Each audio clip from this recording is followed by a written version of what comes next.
again.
himself in a strong position at 2 game points. Slip away. Still 1 game advantage, but important to note down too much about the last game. Just going to let that go. Focus now on what still to be done. Very easy to be worrying about having given that game away there. When next set. Still playing well. Paul just finished the game at the end of that set there.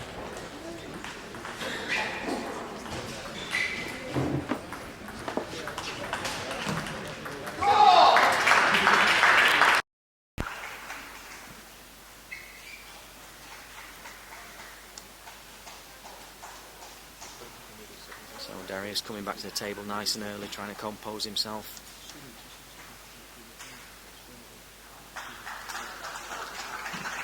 So, start of game 4. Paul with the serve. Wanting to build on that last game.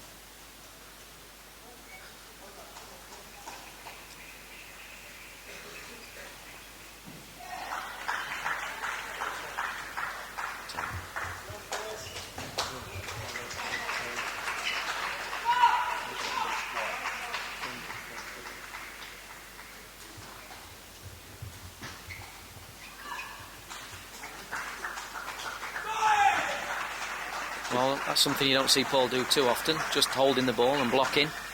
But he stayed close to the table, kept the pressure on Darius there, keeping it in the backhand side. Perhaps that's more of a tactic we're going to see him use. He started using it at the end of the last game, changing the pace. But again there, as you picked up earlier, Darius going with that first attack right into the hip, the crossover point as we call it. Again, bringing him a point against Paul.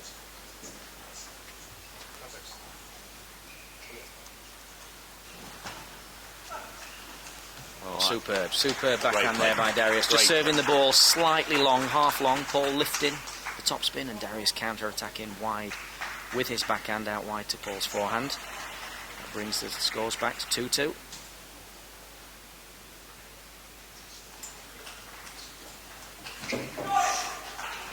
It's a good first counter topspin there by Darius. Interesting, he seems to be making the first topspin, but then when Paul's throwing the ball up a little higher on the second one, he's actually missed now 2 or 3 of those, including at the end of that last set. Just going for a bit too much power and putting that ball away. Not getting the spin he needs. Oh, great play. Brilliant play there. Attacked hard into the backhand and then stayed up and took the ball nice and early. Playing a clean winner down the line. Giving him a 4-2 lead in this set. Paul looking confident. Keeping on his toes, bouncing around in between points. Knows he's stepped it up a level, needs to keep it going.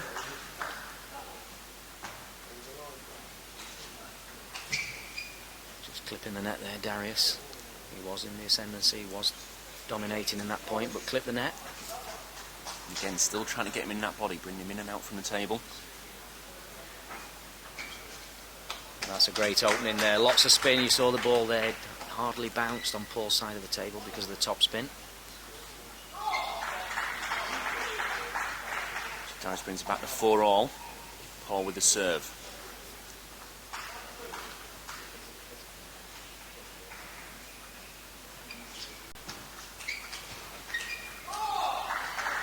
Good, strong attacking play there by Paul. Seems to be sort of moving away from this short receiving all the time, wanting things to open up quickly, getting in with that strong forehand attack.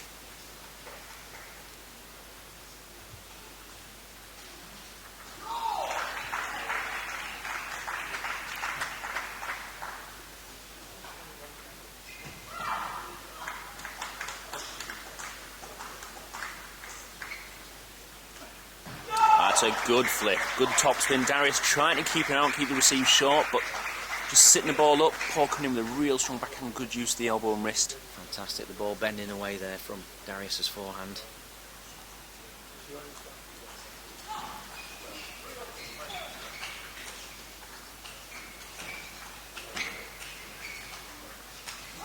Oh,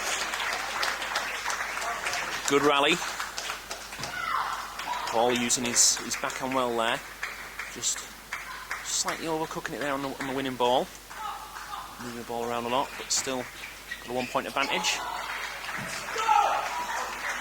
Darius trying to get in strong there, knows he needs to do something a little bit different. But again, when he's coming that winning shot, just making that unforced error. So Paul leading 7-5.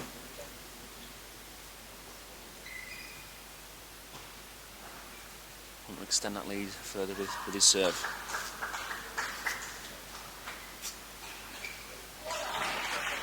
That's good play. Again, used to the topspin serve, Darius reading that, flicking it out, but Paul there ready. Strong forehand topspin.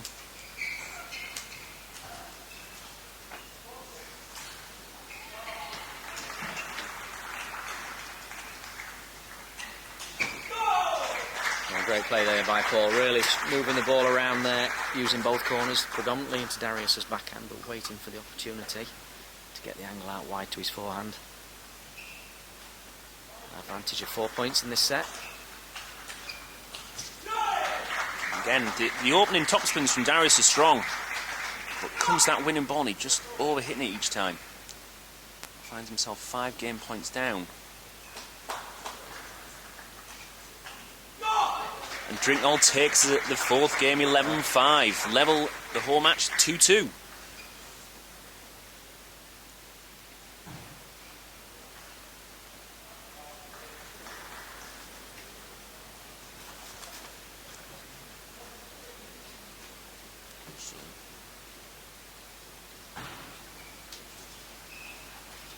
So in the space of 10 minutes, what could have been 3-0 for Darius against Paul. Now Paul Drinkhall right back in this match. Ascendancy with him, having won the last 2 sets.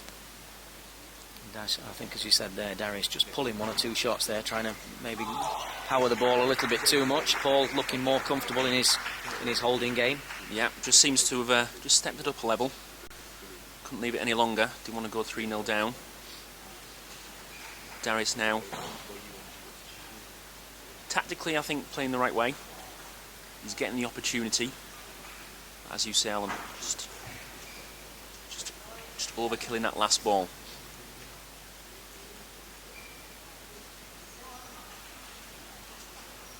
We've still got a long way to go in this match. Yeah, I think the start of this game very, very important now for Darius, having lost the last 2 sets. I think he can't afford to let Paul get away in this set. His confidence is building as the game goes on, you can see that. So, crucial start to this 5th set. 2 games all. Both these guys now ready. As Darius starts us off in the 5th set. He's serving.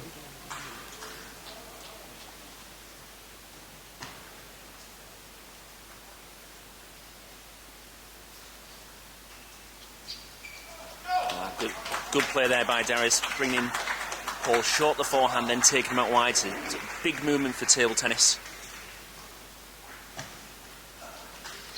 Loose serve there, Paul, ready with a strong forehand topspin straight into Darius's backhand. 1-1.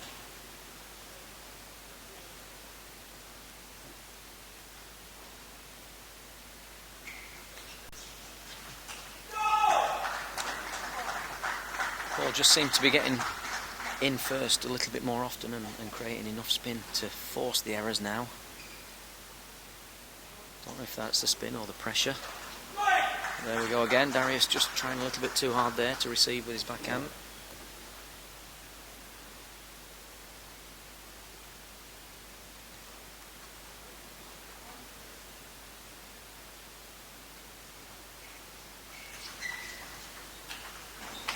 Great play by Darius. Good opening backhand topspin to open things up. Falling out with a strong forehand topspin around that backhand corner. Still trailing by a point.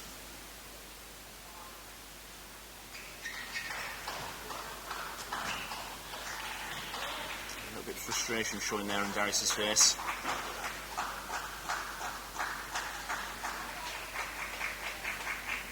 Paul with the advantage at 4-2.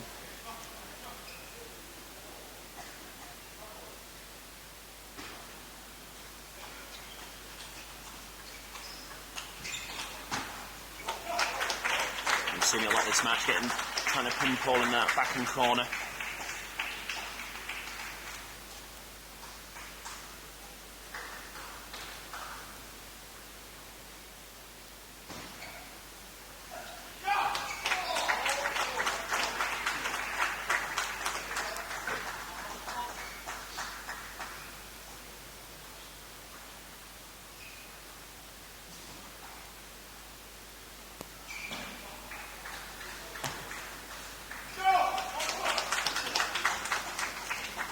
couple of unforced errors there by Paul in the last couple of points.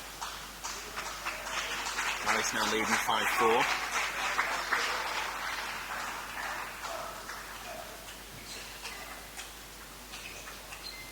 That's a good rally. Good movement of the ball around the table there. Well, we knew this would be a tight match with 4.5 sets in, and there's still nothing to separate these two guys. As Paul Drinkhall serves at 2 games all, 5 points all in this set.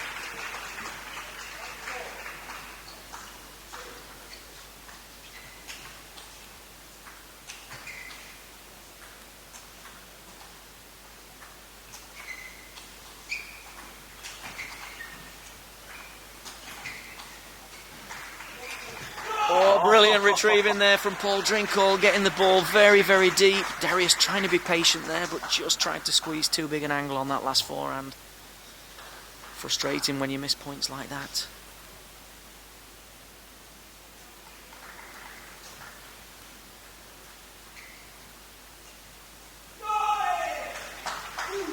And the volume increasing there as Paul celebrates winning that point. A little bit of daylight in this set for the first time. You can see that Darius is starting to get a little bit frustrated with himself.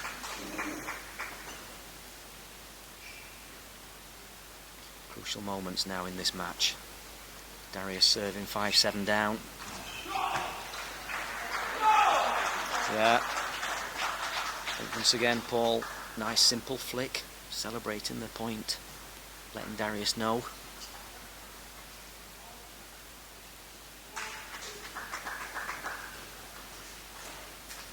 And again, made it look easy, but that was a great opening ball there, keeping the ball really, really low. Very, very difficult to re-loop those shots. And he's 5-all a moment ago. Paul now has a 4-point advantage at 9-5. A crucial game in this match.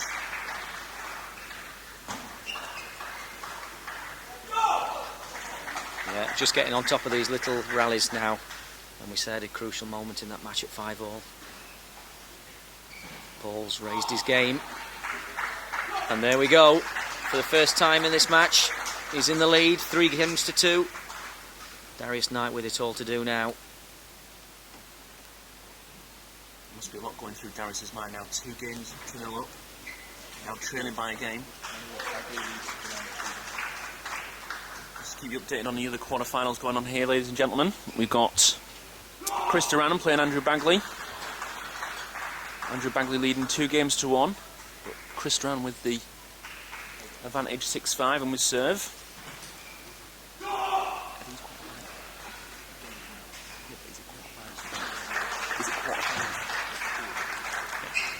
And in the women's quarterfinals, we've got Tressa Armitage playing Hannah Hicks.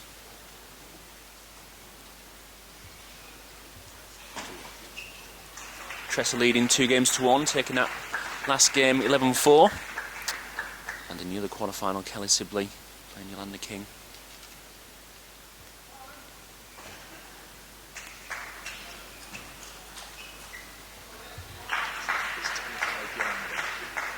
Yolanda leading in the latest game 10-5, match score 2-1 to Kelly. So back here. 6th set. Momentum with Paul now. Crucial for Darius to start well in this set. Having lost the last 3 sets, Paul really getting on top now. Darius going to have to come out fighting. He's starting well there. Brilliant start. Slow ball.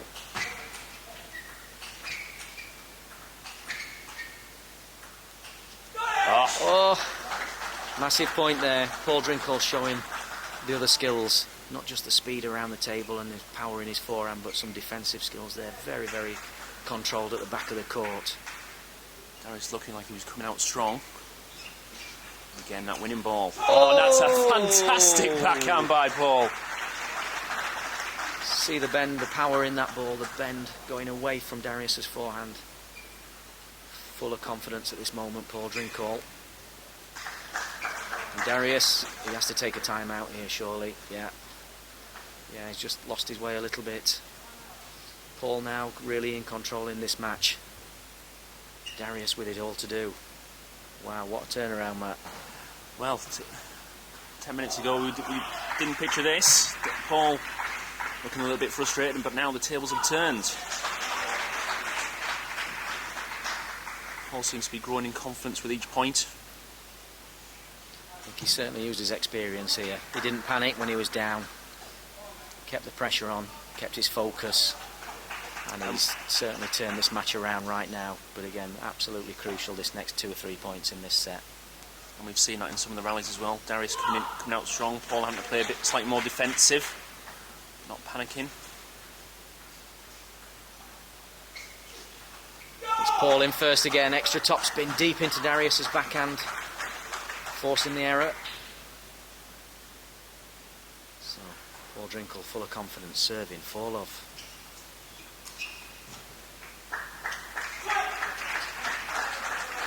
Is there any way back, Matt, here for Darius? He's struggling. He's looking very frustrated. He's trying different things, but trying maybe a little bit too hard. Oh, that's a great topspin, straight around that backhand corner. Yeah, very fast player, Darius. Very, very quick legs there, using his forehand from the backhand side of the court. He has to take some chances now. Try and get the pressure back on Paul.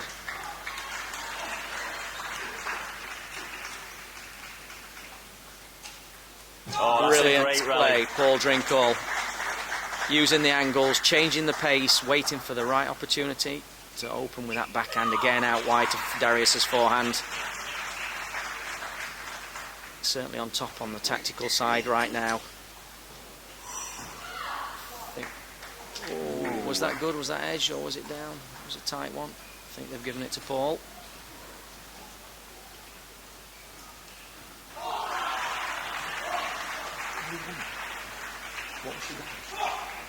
Again, the flick just going off the end of the table there. Just some information from the next table. Kelly Sibley was 2-1 leading, but down 4-10 in the fourth set. She managed to claw that one back and win it 13-11. So Kelly Sibley now leads Yolanda King 3-1 in the women's quarterfinal on the next table. And Paul on this table looking very much in command, 9-1 up. Yeah. 9 match points now. Well, incredible turnaround in this match. We saw Darius Knight at one stage leading, 2-love, 10-8. The experience of Paul Drinkhall. There it is. Great comeback for Paul. He's not had a lot of match play this season. He's recovered from an injury, a hip operation last summer. So he's very short in match play, but he'll be very, very pleased to get that one under his belt. That's a great win there from 2-0 down. He beats Darius Knight in this first quarter-final by 4-2. He's the first man through to the semi-finals here at the English National Table Tennis Championships.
So welcome back.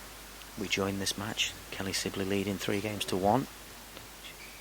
Yolanda serving 6-7 down in this set.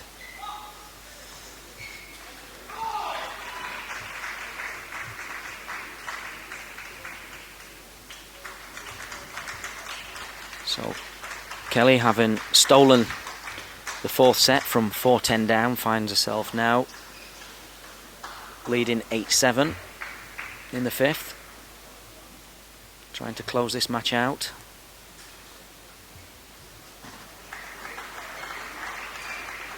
Strong backhand there from Kelly Sibley.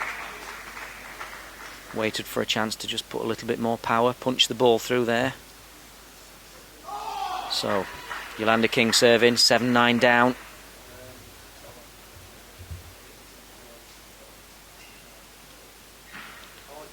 Oh, just clipped the net on the return there, Kelly.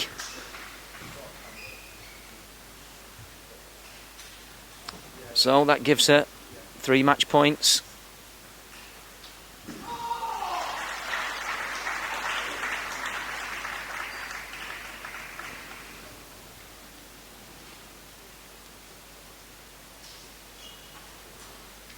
Yeah, well done, Yolanda. Good service, following it up, getting in with a forehand from a backhand corner. Keeps her in this set and in the match. But Kelly Sibley serving, leading 10-8.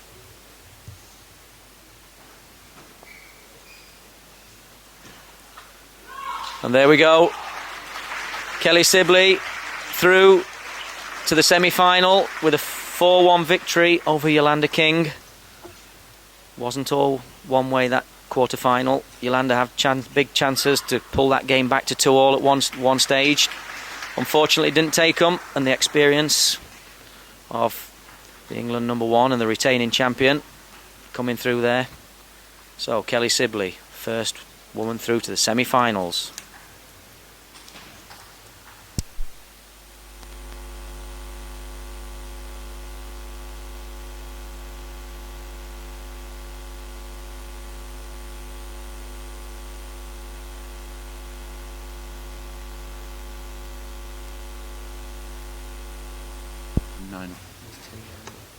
An update on one of the men's quarterfinals taking place. Andrew Bagley leading 3-1 against Chris Duran.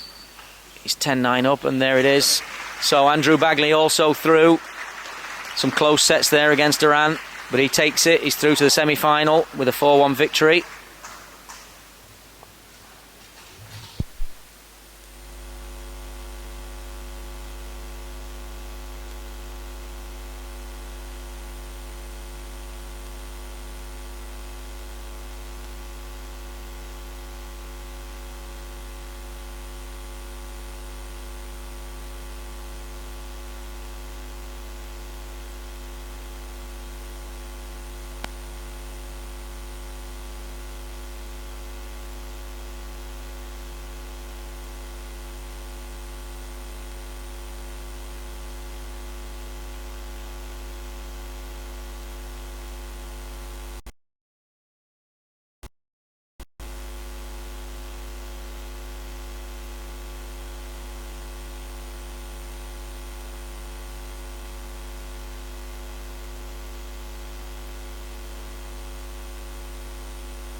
Live streaming will be Daniel Reid against Sam Walker in the second part of the men's quarterfinals here at Ponsford, Sheffield.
Updated.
So Tintin Ho takes the first game in her quarterfinal against Natalie Slater.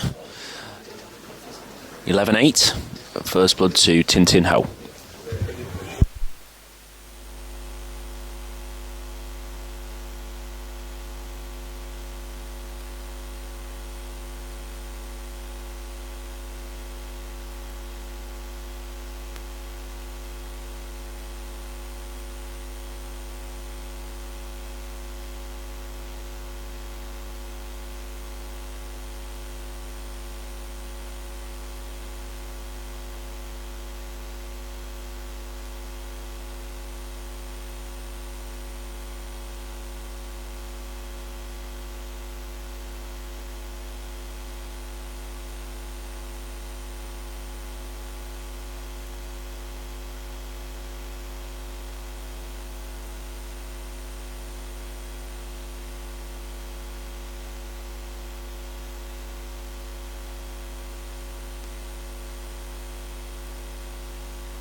Hi folks, and welcome back to Ponsford International for the 2014 English Senior National Championships.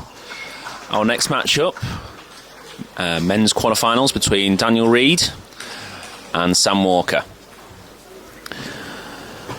Sam booking his place in the quarterfinals after a 4-1 victory over Richard Andrews. Daniel winning 4-2 against Michael O'Driscoll.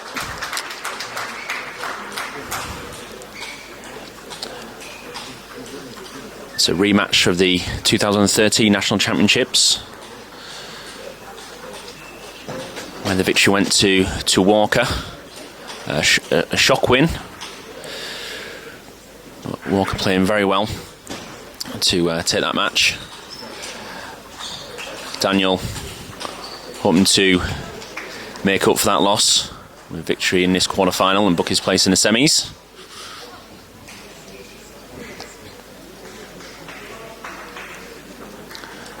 Daniel, full-time table tennis player, playing in Austria for the last season. Very experienced player. And against Sam, who's now playing over in Germany in the Bundesliga. Both players working exceptionally hard to keep their national campaign going, put their place in the semi-finals.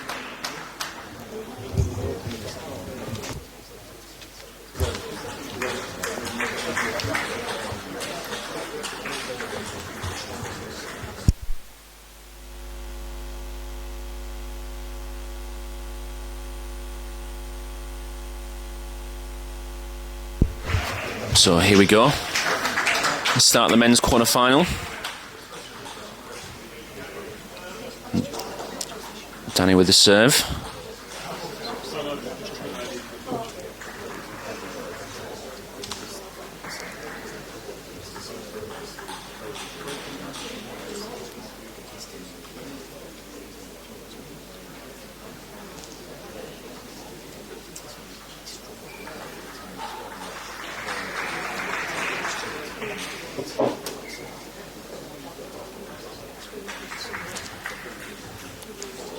So I'm not sure of the confusion there, but Danny getting the first point. Forced error there. Sam keeping it nice and tight, stopping Danny attacking. Caught Danny out there a little bit.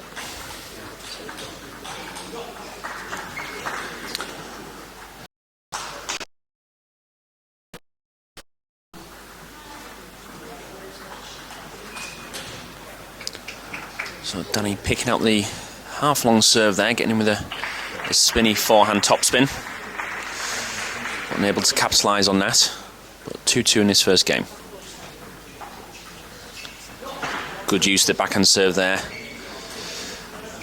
A favourite of Danny to use. I'm seeing that more and more in table tennis now. The likes of Dmitry Oktorov, a number of other international players use it more. Both players slow to start, keeping things nice and simple, keeping the receives and serves tight, wanting to stop each other attacking, so they find their feet in this.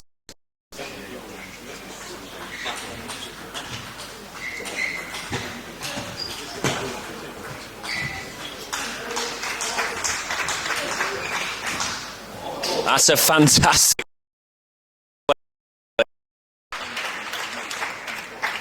Danny using his backhand, he's got a very strong backhand topspin, opening things up, pressuring Sam, pushing him away from the table. And again, picking up that half-long serve, getting him a strong forehand topspin, and following that up. Levels this first game at 4-all.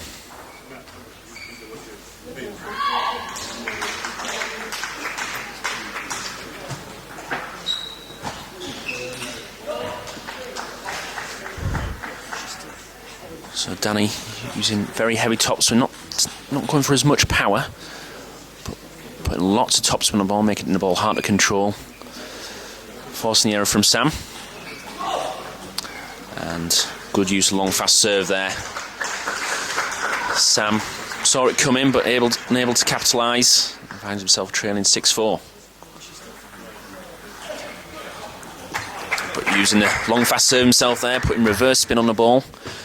Straight into Danny's hip. Danny not quite ready for it there.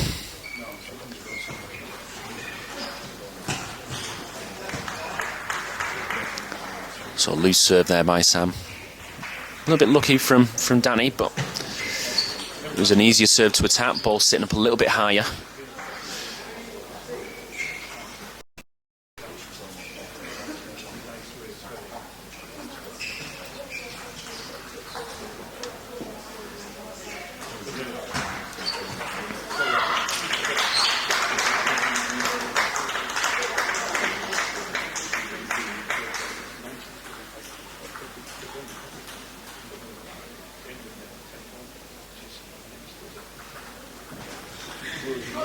So use of the backhand serve there, short of Sam's forehand, bringing him over the table. And that strong topspin into his body there.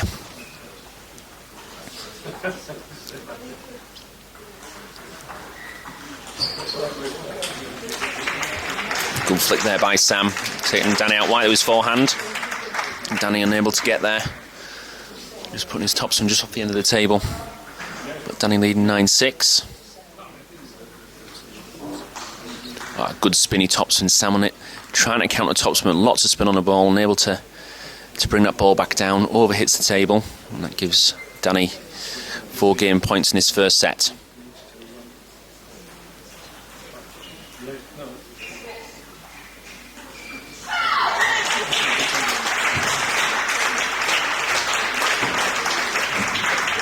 So good attacking play, used the backhand serve there, but made it long and fast. A little bit lucky towards the end, but Danny in control in that rally, takes the first game 11-6. So just to keep you posted on other results, we've got Hannah Hicks, who's just won 11-8 in the 6th game, beating Tressa Armitage 4-2 and booking her place in the women's semi-final.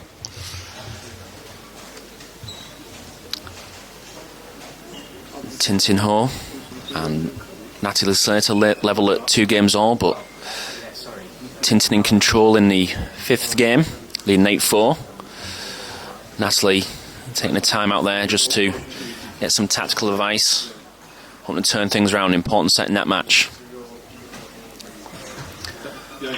So not much between the two men so far. A nice tight start. Both players looking to get in with a strong attacking game, but trying to keep each other out as well. Still a long way to go, but Danny Reid leading 1-0 in this men's quarterfinal.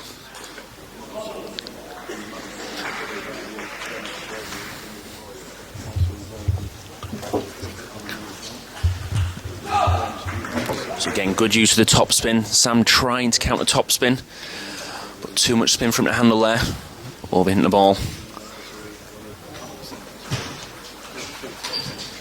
That's a good topspin by Sam. Nice and deep.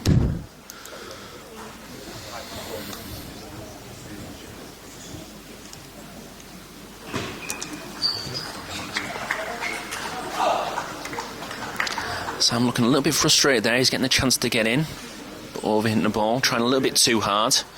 Still trying to find his feet a little bit in this men's quarterfinal.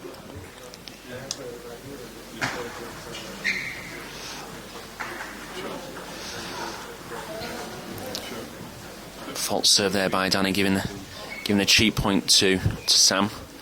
11 in the 2nd game at 2-all. Good serve there by Sam, using the high throw, or high toss as we call it. Keeping the serve nice and tight.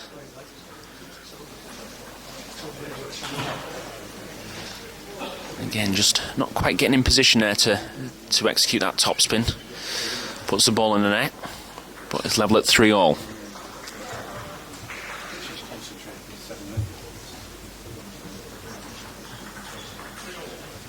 So Danny looking to use his backhand serve. We saw that a lot in the first game.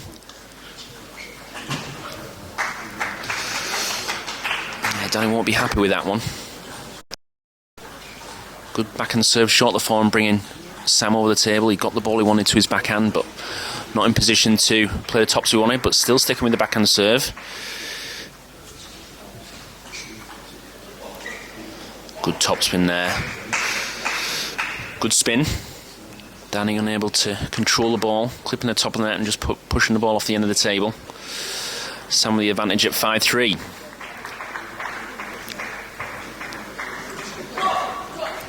Good topspin there. Found the loose serve.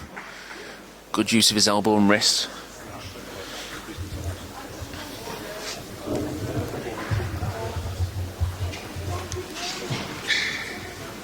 Oh, a couple of lucky nets and edges there in that one.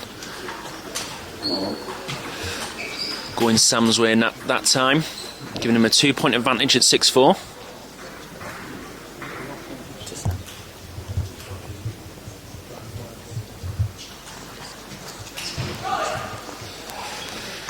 So Sam looking to open things up quickly there. Had Danny on the back foot, but just went for a bit too much power on that winning shot.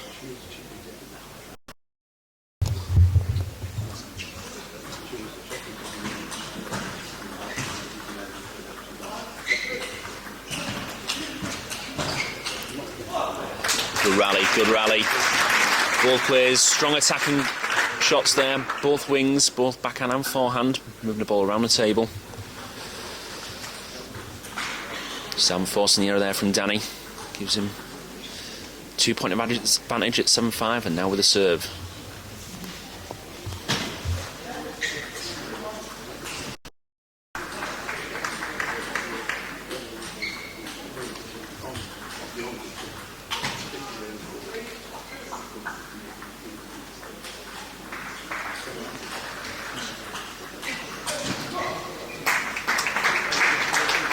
Sam just trying to pin Danny on his backhand side there. Danny trying to count the topspin, but just trying a bit too hard. Orban hitting the table. So Sam still with a 2-point advantage, but Danny with the serve.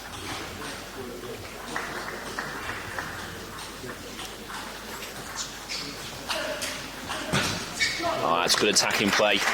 We've seen Danny use the backhand serve a few times, but made it long and fast. Well disguised serve. Following that up strong with top spins.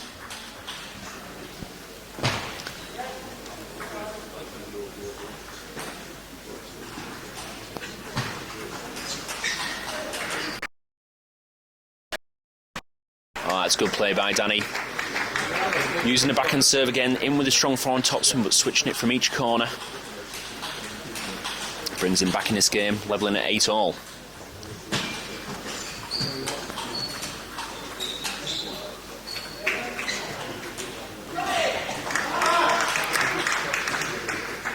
Sam just starting to get a little bit frustrated.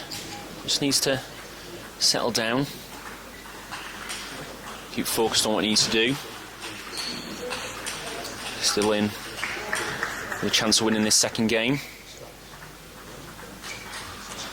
But Danny picking off the loose serve there. Good spin. Forcing Sam to put the ball off the end of the table. And giving himself 2 game points at 10-8.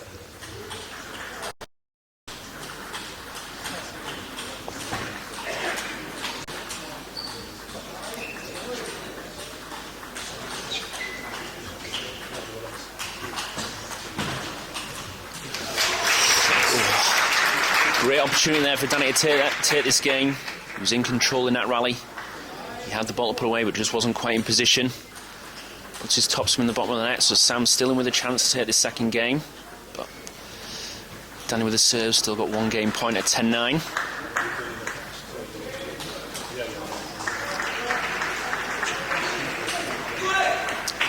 And Sam, good mental toughness there. Keeps his head. Brings it back to 10-all.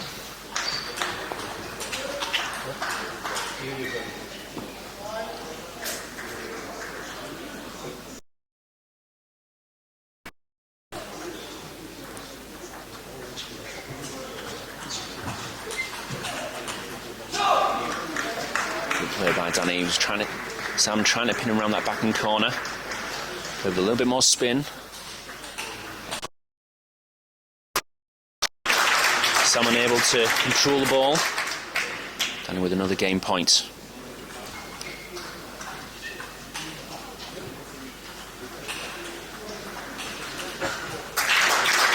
And Danny takes that second game, 12-10. Giving him a 2-0 advantage in this men's quarter-final. Just keep you updated on other matches that are going on here in Ponsorge Arena in Sheffield. Against Karina Lefebvre. Joanna currently leading 2-0 and dominating the third game 9-4. Near the men's quarter-final, we've got Liam Pitchford against David Macbeth. First game, Macbeth with a strong start, now leading 7-1. But a long way to go in that quarter-final.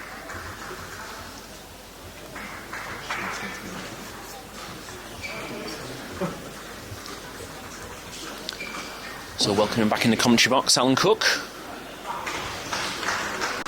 Yeah, interesting Matt there.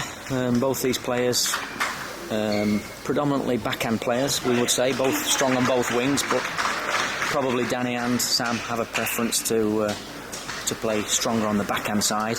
And at the moment, Danny getting the better of the encounters. So not a lot in it, but important start now for Sam if he's going to stay in this match in this third set.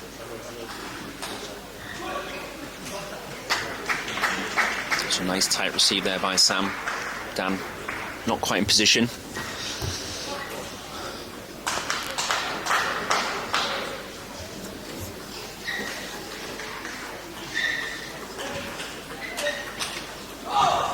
Great play there from Danny, and again, like we said, although he prefers his backhand there, he started with a backhand topspin, still prepared to step around that backhand corner and follow that with a strong forehand topspin.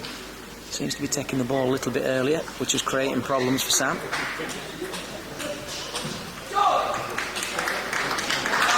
It's good play there by Danny. Sam looked to be in control, but not quite in position. That winning shot.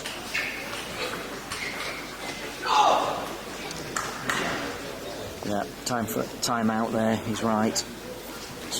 Choice of shot there, not the best one. Just needs to take a little time, regain some composure. Still a long way to go in this game, but he can't afford to let this end slip away. You know when it's time. Just making a wrong decision, I think, on that last ball. And just to break the momentum that Danny's sort of got at the moment. He looks full of confidence. Come back to the table nice and early, he's ready to go. Sam talking with his coach, Howard, just discussing, do they need to change tactics, or does he just need simply to play better?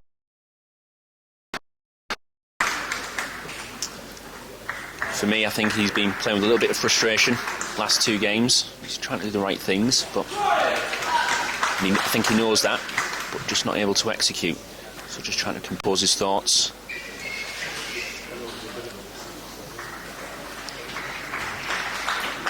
That's a good play. Yeah, good play. Nice return. Stepped all the way over to the short forehand area to receive with his backhand. A tactic that many of the players now use. The only danger of that is when the fast serves come. But that was a great return there.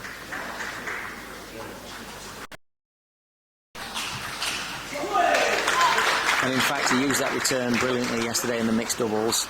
His back receive.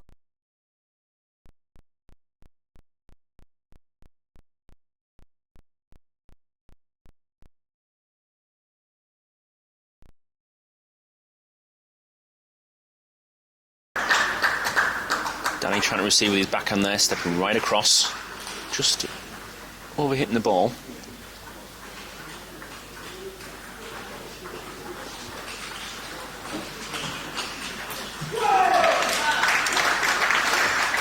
Sam bringing himself back into it 4-all. Now Danny with the serve.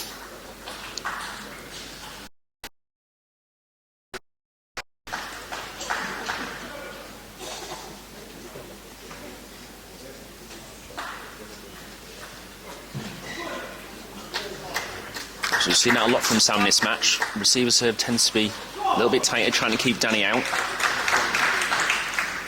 And Danny then trying to get the ball deep and fast into Sam's backhand, just missing out that time.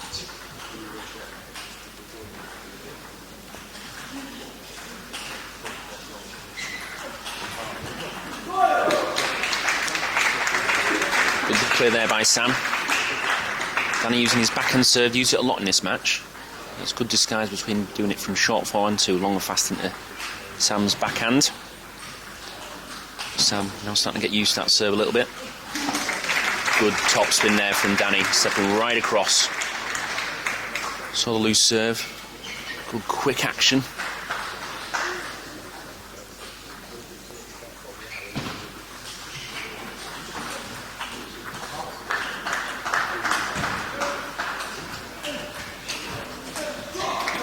Good rally there.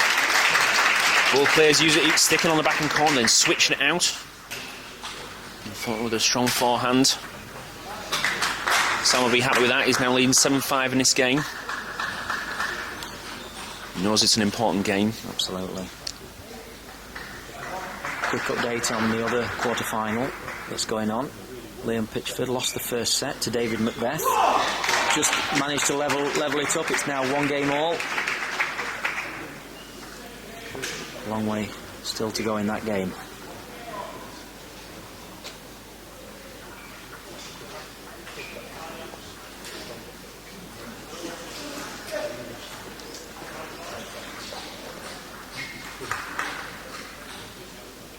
Danny trying to use the right tactics there. Good disguise with the backhand serve. Just in his top edge of his racket. Goes for the top spin. And that's an area of the game that's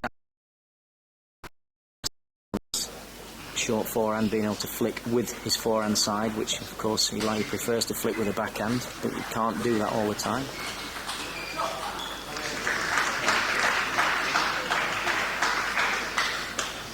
So Sam leading 10-6. Looking more composed than he was a game ago.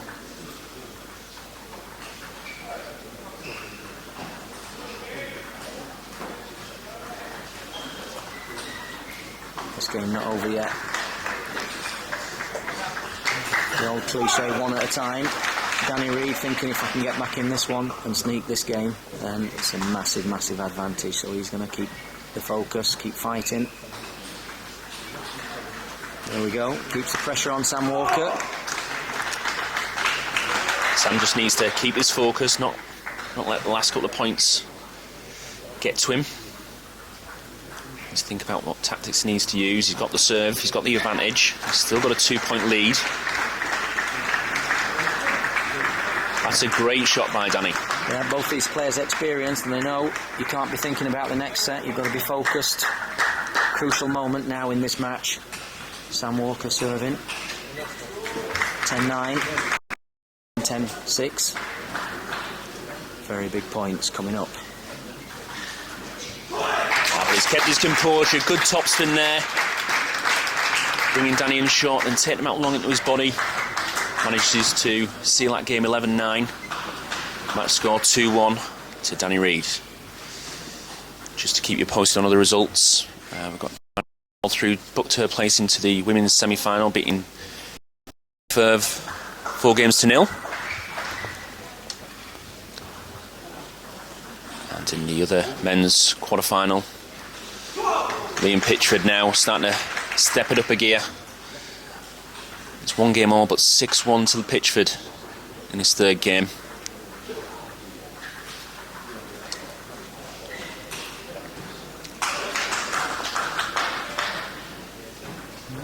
The game on this table, difficult to call still. Danny Reid leads 2-1, but not a lot in it.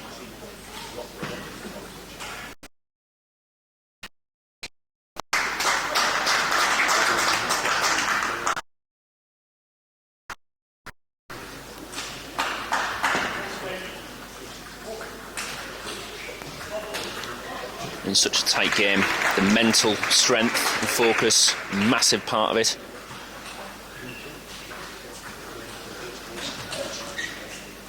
It's good attacking play there by Reid. Read the flick well out wide to his forehand. So that ball nice and early. Give Sam less time to deal with it.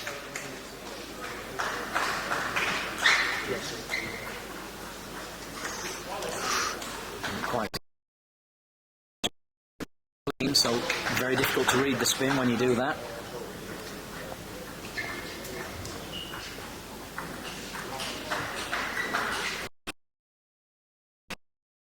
So loose serve there by Danny. Sam capitalising on it straight away.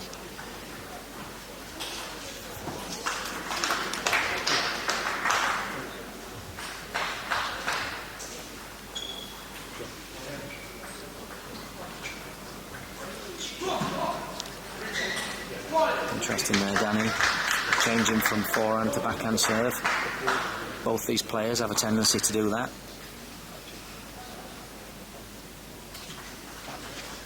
Well, again, shot selection for me then, probably not the best. Ball coming to the short forehand area and Sam reaching, trying to play backhand when I think that ought to have been a forehand there, but clever serve, caught Danny a little bit flat-footed there. Great disguise in the serve. Catching Danny unaware. Sam leading 4-2. That's a big point there for Danny. Good use of the backhand serve.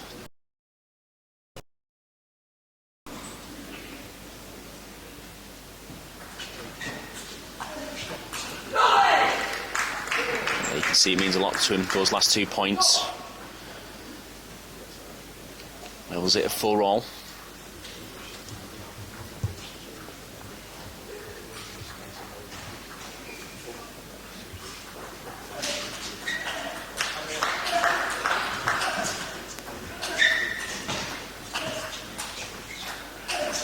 That's a great rally. Fantastic. Brilliant play there. Just serve drifting half long, a long rally, but Danny really in control in that rally, but had to play 6 or 7 real good quality shots before finally finishing with a strong forehand.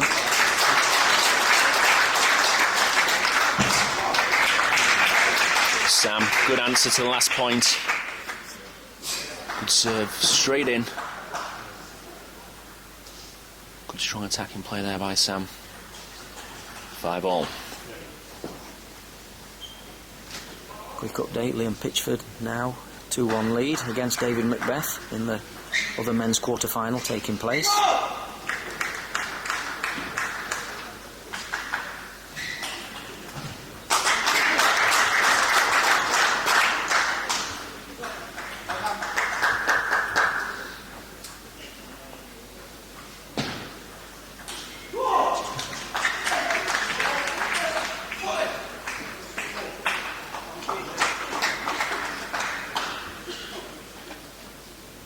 So Danny looking to attack early in that rally.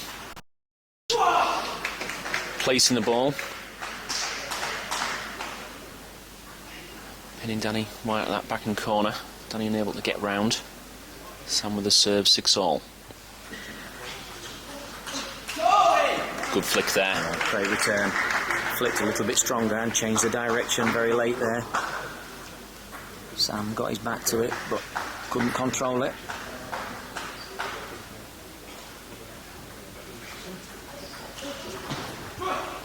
That time read it. It was the same return out wide.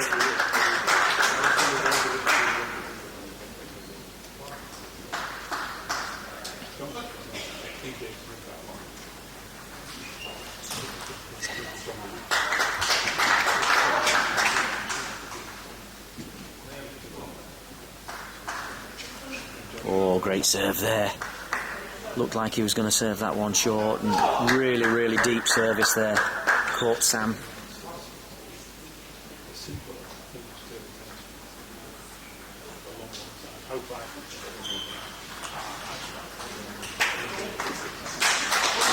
Sam just apologising there, just again clipped the top of the net with that backhand counter top. And the receive flicking out a little bit more now to open things up.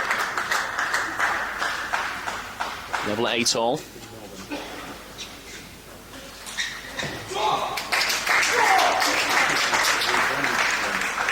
Danny starts with the opening ball. Sam turning his wrist through on the backhand side there. Strong on the backhand wing.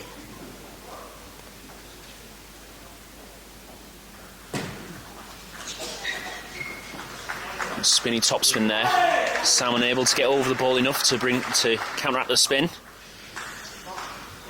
Yeah, certainly one of Danny's strengths, really, the amount of spin that he uses. Extremely spinny to play against. Just trying to develop his game slightly closer to the table, which I think he needs to do to be more effective at international level.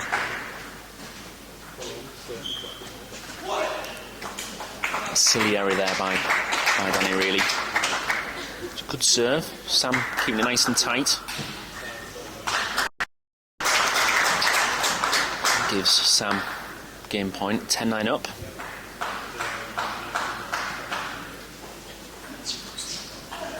Oh, good play there by Sam.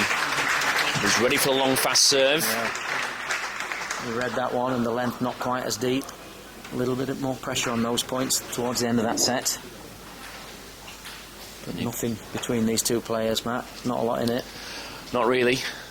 You could see how important that game was for Sam. He knew it was going to be the difference between levelling it or being 2 games down, and Danny only being 1 game away from victory. Danny obviously a bit frustrated. He knows he had a chance there.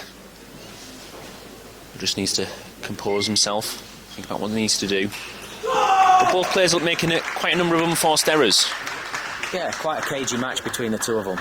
Similar styles in many ways. Both backhand players, both like to spin the ball heavy. Mix between forehand and backhand serves. So yeah, quite a cagey encounter here. Sam quick to get back to the table. Danny just taking a little bit more time to compose himself. Needs to get his thoughts focused, be positive again. Focus on what lies ahead, not what's already gone. Can't change that. It's still 2-all. Everything to play for. And just a quick update on the other table. Leon Pitchford winning a tight game there to put himself 3-1 in the lead against David Macbeth. So the number 1 seed and reigning champion looking good on the other quarter-final.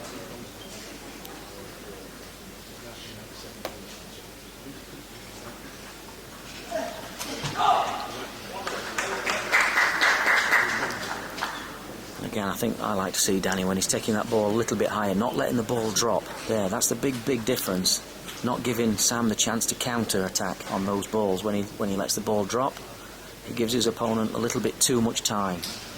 And it just sits that ball out a little bit higher, making it easier to counter topspin. Did it there again, just slightly later, gives you so much more time and confidence to deal with those shots. And I think the one thing I saw in Danny early this season, he is trying to take that ball earlier, which again he needs to do.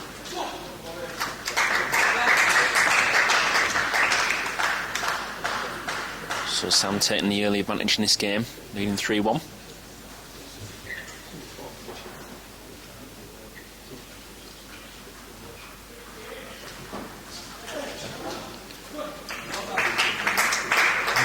Receiving slightly better now. Lots of side spin on Danny's serves. He decided to take the time out. I think Sam reading the serves a lot better now. Yeah. Well, very aggressive with his receive there. The ball as well, hard to deal with. Be the start Sam wanted, leading 4-1 in this game. Both players knowing how important this game is. So you've worked with Danny's coach there, Carol. What's she likely to be saying to him right now? Well, I think one part is getting his head together. Yeah. He's going to calm down. He gets very frustrated with himself. Just to compose himself. She knows that he's very good with spinning the ball and taking that ball a little bit earlier. I think he can keep using that backhand serve, bring him over the tail short the forehand, and trying to take him out with a spinny ball into his body next. Well, back he comes. Got the advice from former English champion and a top coach, Carol. Let's see what difference it can make now as Danny comes back to the table to serve.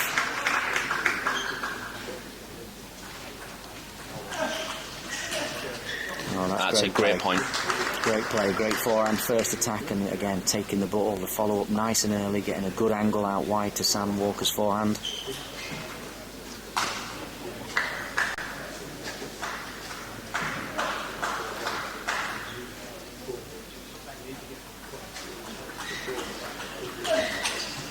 That's good play. Again, nice quick action, good timing, as Alan's already said. Giving Sam less time to deal with things. It's very small margins, isn't it? Just taking the ball that fraction earlier makes all the difference.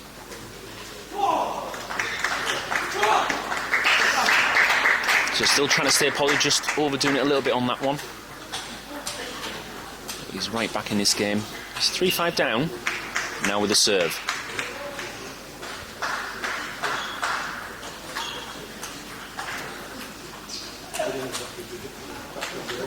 Play there by Danny. Right round that backhand corner. So I'm trying to get him out of position.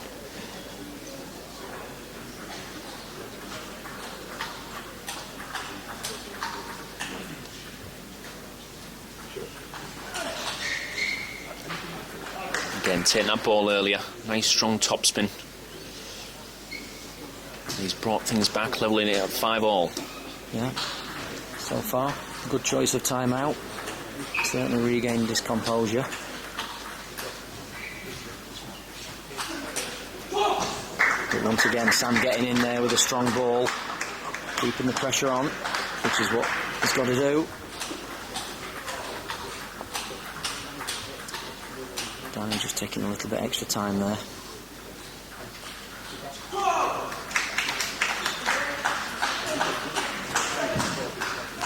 We'll be disappointed with that one. That was a chance.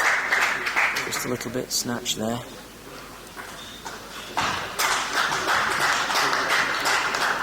So Sam with a slight advantage in this game, leading 7-5. Critical moment, Matt, here, I think. I don't know what he's questioning there.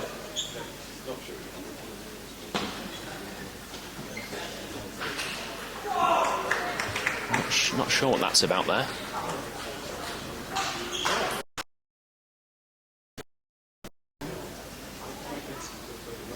Don't know what this discussion's about. There's a lot of stress out there. A lot at stake. Just needs to focus on the job at hand.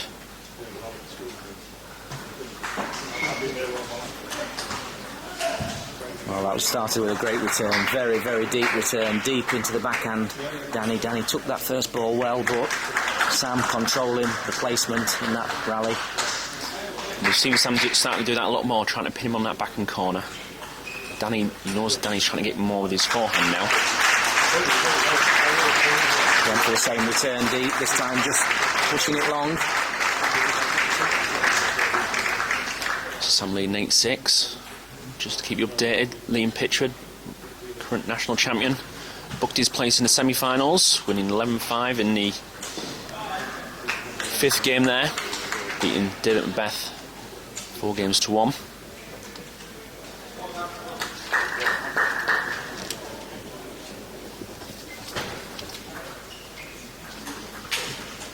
So nothing to separate these two players so far, only 1 point in it. Ooh, mistimed ball there. Don't think Danny quite caught it, but Sam will be kicking himself because he had a chance there. He was expecting the ball to come through a little bit quicker. Yeah. Just hung in the air a little bit more because it wasn't a clean contact. I get the impressions. Very important moments here. Both players will know how important this game is.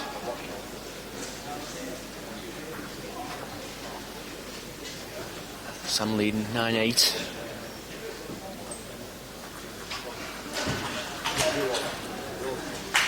Oh, that was unlucky. He did everything that he needed to do there. He was quick, he was round the corner. Sam defended well, just caught the net. Gives himself 2 game points with the serve, leading 10-8. Very important moments, little bit of luck. And he's took his chance there. Got lucky on the previous point, but he's made it count. So it's Sam Walker now leading. 3 games to 2. And Danny got it all to do.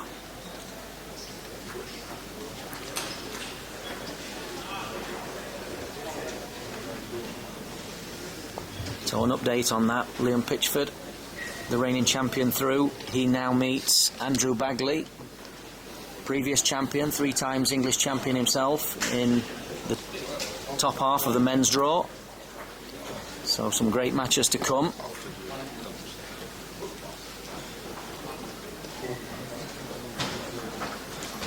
But here we are, involved in a match between Sam Walker and Danny Reid. Quarterfinal, very tight match. Sam Walker leading 3 games to 2. Again, he's jogging back to the table, he's ready to go. It's Danny that's taking his time. Momentum at the moment with Sam Walker. Danny will need to use his experience now. Focus on the tactics he's been given. Taking it a point at a time. Well, he'll take that. Don't get many of those at this level, but gratefully accepted from Danny's point.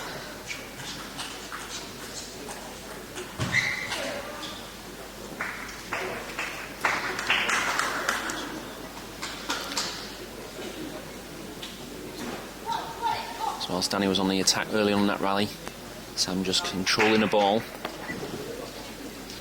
Moving around the table, switching him from corner to corner. That was nice. That was nice again. Danny using his backhand from the short forehand area to get in. Lots of topspin in that one. Both players met each other in the same round last year as well, didn't they, Alan? They did, and I think it was slightly different last year in that Sam kind of came from nowhere last year, so very little pressure on him last year. But this year, you know, he's had a great season. Everybody knows he's a very, very strong player. And that's a great smash. Great smash there, really well placed. Played a couple of balls down deep into the backhand of Sam Walker. Sam getting the ball up high with a lot of topspin. Danny finishing with a great smash right onto the corner in the forehand. Danny leading 4-1 this game. Want to keep the momentum going. A little bit of a frustrated backhand there from Sam. A bit too big over him. Danny trying to keep focused. Keep this momentum going, leading 5-1. Now with a serve.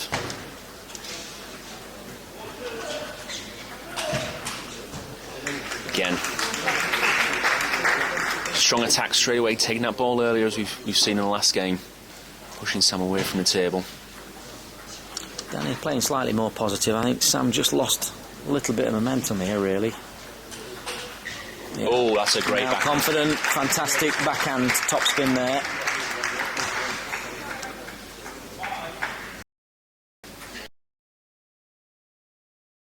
I have to say, but still got to be done. That was a quality backhand.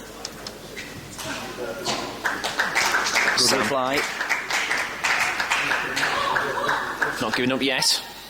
Still a long way to go in this game. Well, that's one thing I don't let Walker do. Remember last year the match against Chris Duran where he was 3 sets to love down and 7-2 down, something like that. Showed great mental strength in that match. And many times since, I have to say, having worked with him from an England perspective, he's a real fighter. Good early topspin there by Danny. Leading 9-2 now. Dominating this game.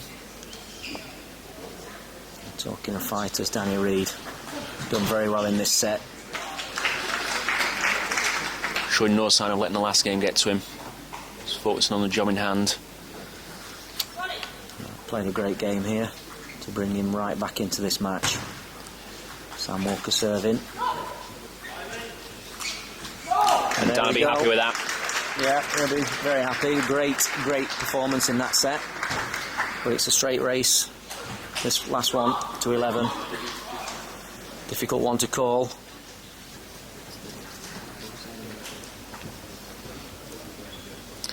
So we're all here, 3 games all. Going right down to the wire.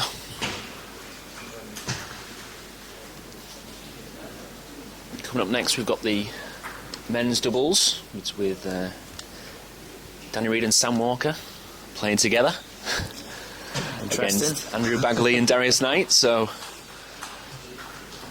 I think that's the beauty in a competition like this. You know, 1 minute you're playing against each other, next minute you're having to put your differences aside and play together in the doubles. Both these players, no problem to do that. But their focus at the moment won't be on the doubles. This is a straight race to 11 for a place in the semi-final.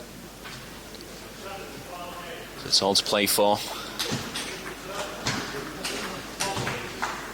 Here we go.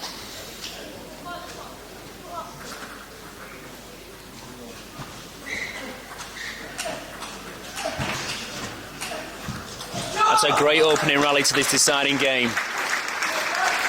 Fantastic play there.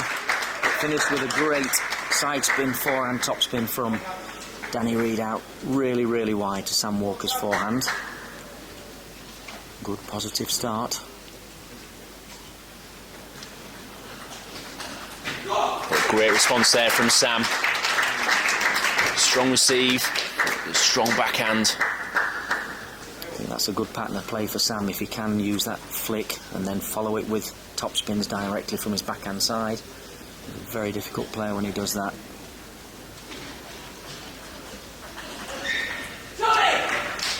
He'll be disappointed with that. Blocking the ball down the line. It's a fairly straightforward shot for him.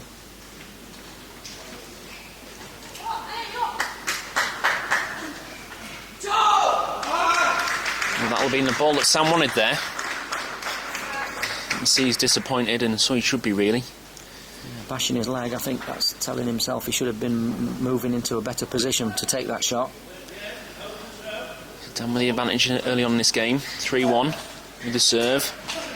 And that's superb play there by Danny Reid. Great serve, very, very deep. Pushed Sam away from the table, but then kept the pressure on, taking the ball early, using the power in his forehand. He's got the advantage.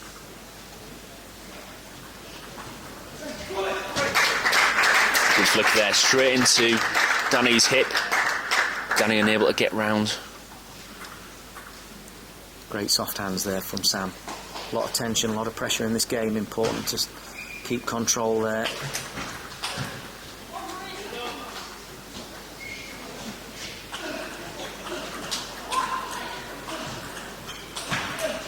Oh, well played, well played.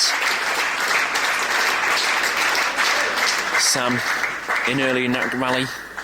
Good backhand top spins. Danny just trying to control the ball. Point there. That's a good serve. Yeah, quality of serving at the start of this set. Control the adrenaline. Tight match like this, but you've got to keep the touch on the ball, very important.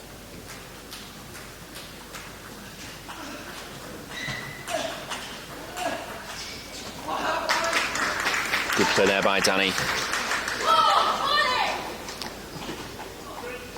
And it seems to be the player that's getting him first is the one with the advantage. Just both stepped up a little bit in the quality in this final set, which is good Definitely. to see. Danny leading 5-4 with the serve.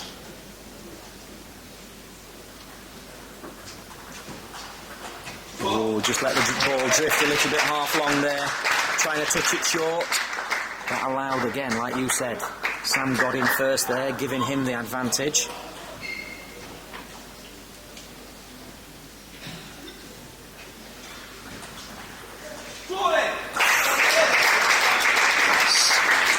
Good tight serve shot there. Shot the forehand. Danny trying to step over with his backhand. It's a popular shot being used now, but it's high risk. Unable to execute it there. Sam now 6-5 up.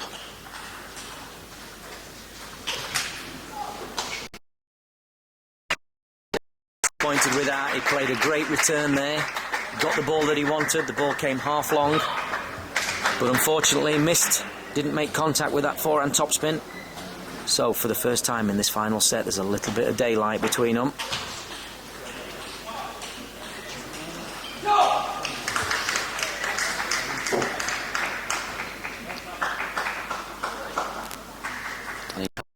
To his advantage, get himself level proceedings.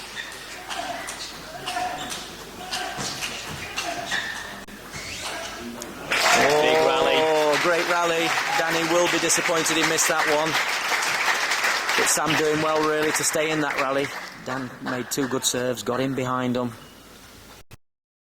But he'll be disappointed at missing that last one. So important receives coming up here from Danny Reid. That was excellent. Good. Saw the ball drifting long, took his chance, took it nice and early. That puts a bit of mental pressure on Sam as well. He knows he's got to serve tight, otherwise it's going to get punished.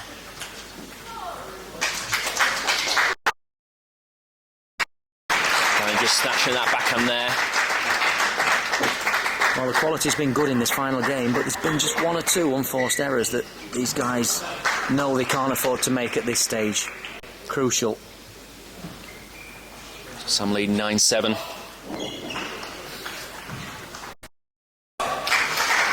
Sam now 3 match points to book his place. It's still not over. No, both these players mentally tough.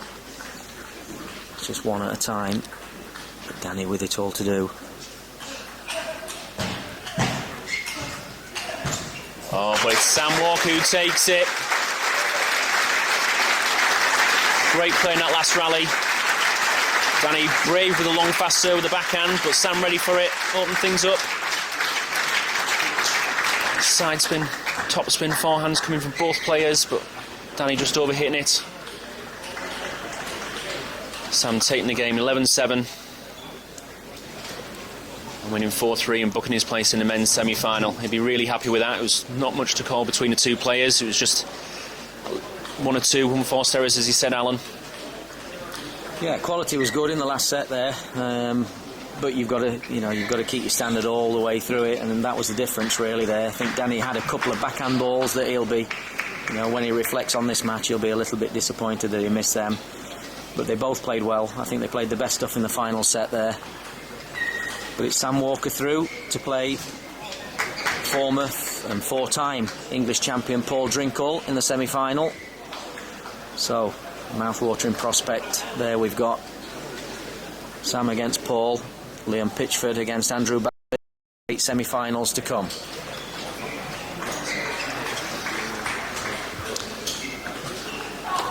So more action to come here from the Ponds Forge Arena here in Sheffield for the 2014 English Senior National Championships. In the women's doubles, just to keep you updated, we had Tintin Ho and Maria Sapsinos booking their place in the women's final, winning 3-0 against Emma Vickers and Corinne Lefebvre. So the 2 young pair. And a great win now over 2 very experienced players.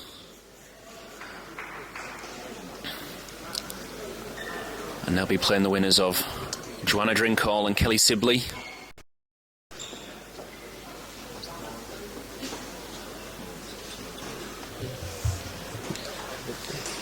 Who are currently playing Hannah Hicks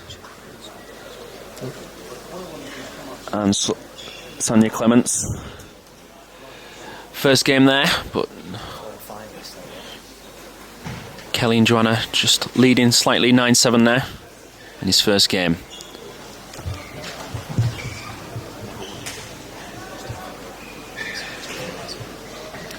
So Joanna and Kelly, former finalists.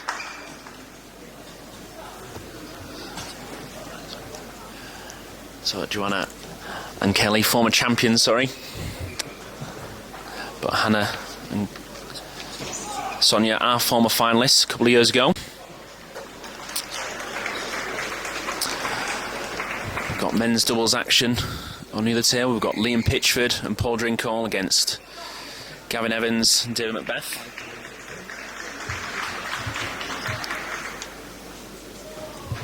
So next up on this table, Danny Reid and Sam Walker against Andrew Bagley and Darius Knight.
Hello everyone and welcome to the 2014 English Senior Championships. Next match up, men's doubles with Danny Reid and Sam Walker against Andrew Bagley and Darius Knight. Just to keep you updated on other results in the other men's doubles with Drinkhall and Pitchford against Macbeth and Evans. Drinkhall and Pitchford leading 2-1 as about to start the fourth game. And in the women's semi-final, the victors there being the former champions Joanna Drinkhall and Kelly Sibley, winning against Hannah Hicks and Sonia Clements to put their place in the final against Tintin Ho and Maria Sapsinos. Players here just having a 2-minute practice before the start of the match. Got the Danny and Sam at the far end in red. Two right-handers against Andrew Bagley and Darius with a right and left combination. All players known each other for a long time. Should be installed for a great match here. So Darius' serve, first game.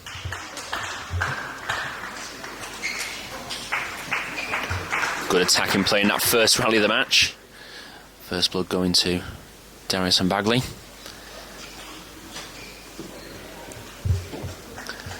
Combination of a right and left hander.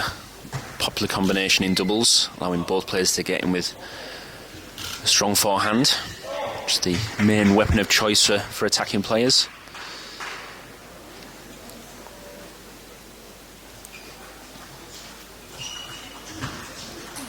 Well, it's a good topspin there by Darius. The boy's unable to get that ball back.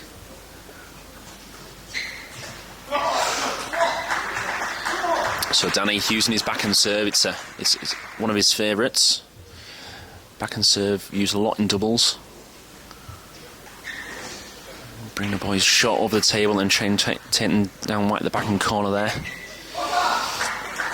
Unforced error there by Sam. It was a good serve by Andrew. Andrew and Darius lead in the first game 4-1.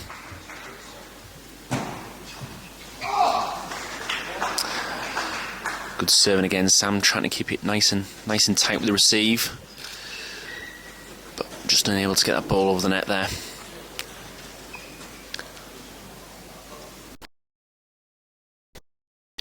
I want to Bagley and Knight.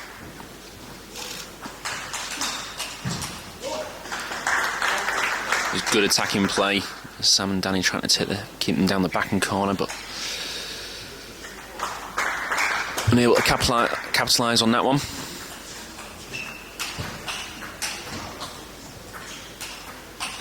That's great attacking play by all four players there. Things really opening up in that rally.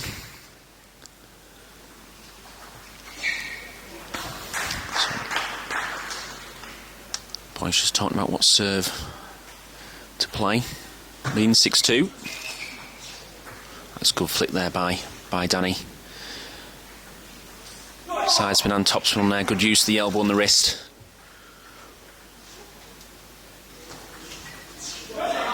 So Danny won't be happy with that one. It was a long serve there by Darius.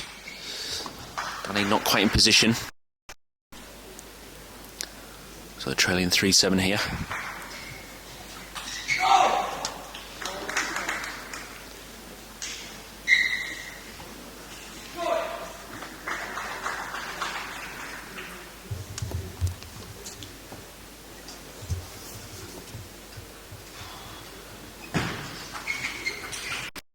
That was a good flick there on the receive. Put the boys under pressure straight away.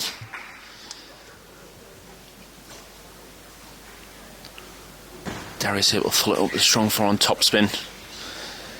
Now lead this first game 8-4.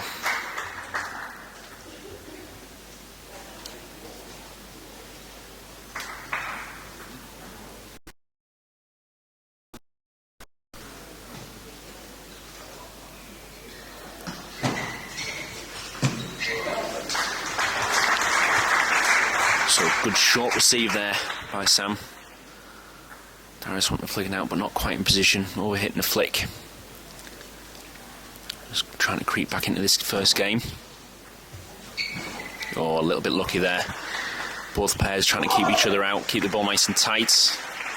Good touch there, just clipping the top of the net and dribbling the ball over.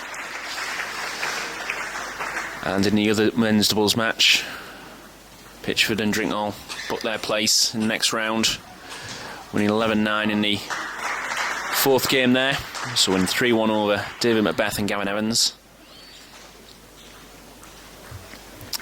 And here we've got Andrew Bagley and Darius Knight leading 10-5 in his first game against Sam Walker and Daniel Reid.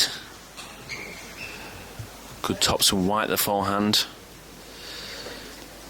by Danny there. Andrew unable to get over him into position.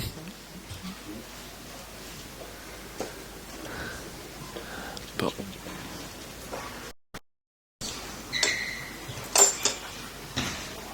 that was good play there. Both players trying to keep each other out, but Darius stepping around that his backhand corner. Good forehand topspin, and they take the first game 11-6.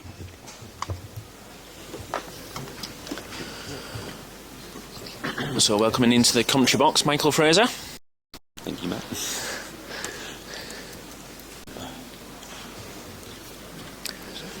So both pairs played together many times. I think this is the first time for Darius and Bagley to play together. Could be right there, Michael, actually. I stand corrected. But they've... So the final semi-final of the men's doubles. Okay, so in play, and then what can the boys do here? To the women's singles semi-finals, followed by the men's singles semi-finals.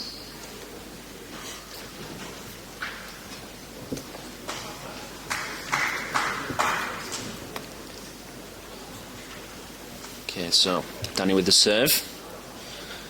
Trailing 1-0 here.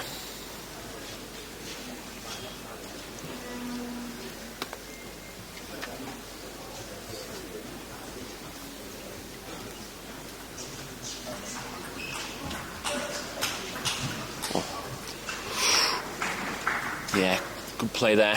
Taking the ball nice and early, good forehand top spins.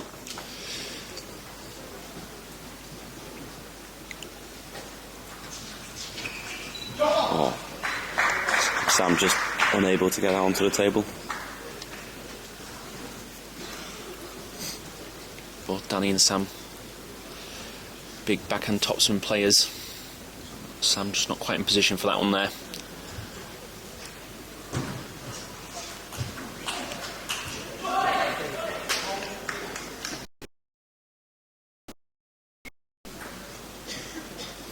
Doing well to receive the Darius serve there.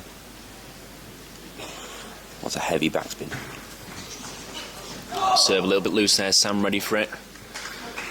Run that ball, lots of topspin. Sam with the serve leading 3-1 in this second game.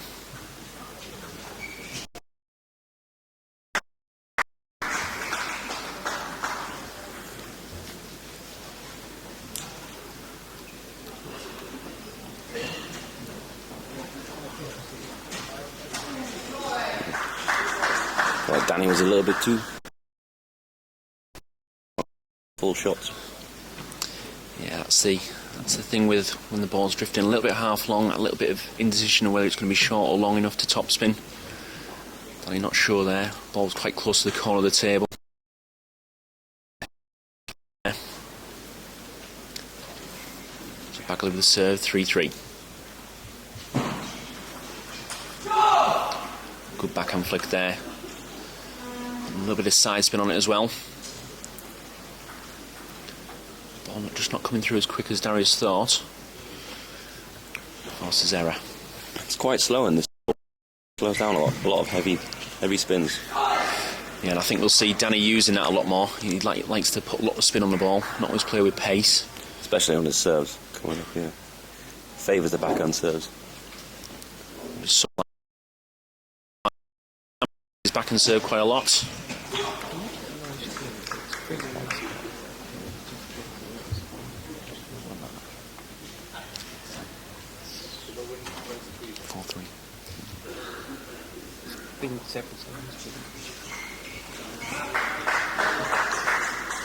Sam won't be happy with that. He likes his backhand, but he's overhitting it a little bit at the moment. Just not quite getting himself in position to play it. They find themselves, they're leading this game here 6-4, but now Darius with the serve.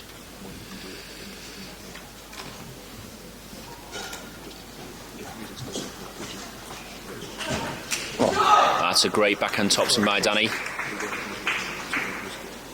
Showing great composure as he went for that one.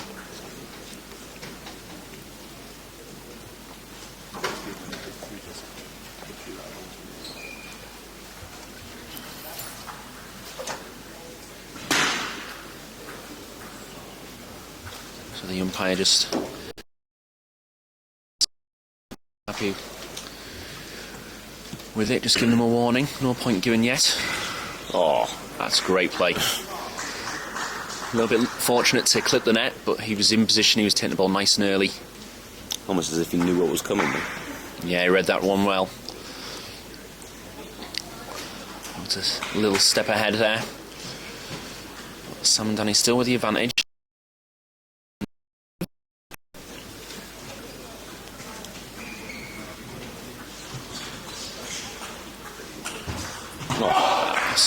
Good play. Both pairs play a nice short game there. They're just looking for loose ball, open up with lots of spin, lots of change of pace. Darius demonstrating his strong, powerful legs there. Getting into play his forehand. Yeah, getting himself into position, covered a lot of ground.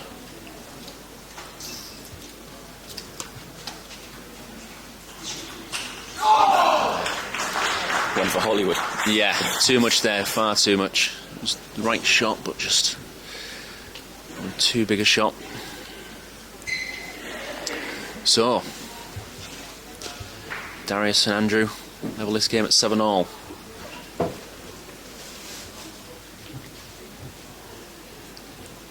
Bagley with a serve. Oh, it was a great first topspin, took the ball nice and early. Followed up well, Danny trying to counter topspin, but just couldn't quite get over it. Lots of spin on the ball to deal with. Now for the first time this game, Bagley and Darius lead by 1 point. Bagley trying to fade the ball there, just open his wrist up slightly. Slightly higher risk, unable to get over the ball when there's lots of topspin on it, and just overhitting that one. So level at 8-all.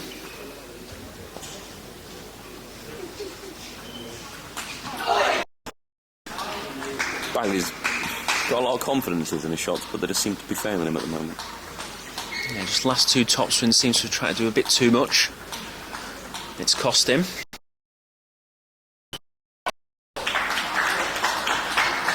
Managed to block that back with no spin there, made it difficult. And very little pace as well, didn't come through like he wanted. Danny not in position. Able to get his topspin in there on the backhand side, but it's level at 9-all.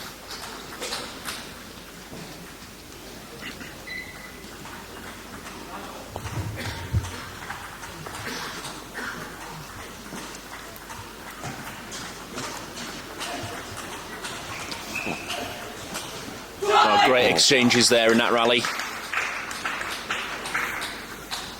Darius throwing himself to the floor, do anything to get that ball back.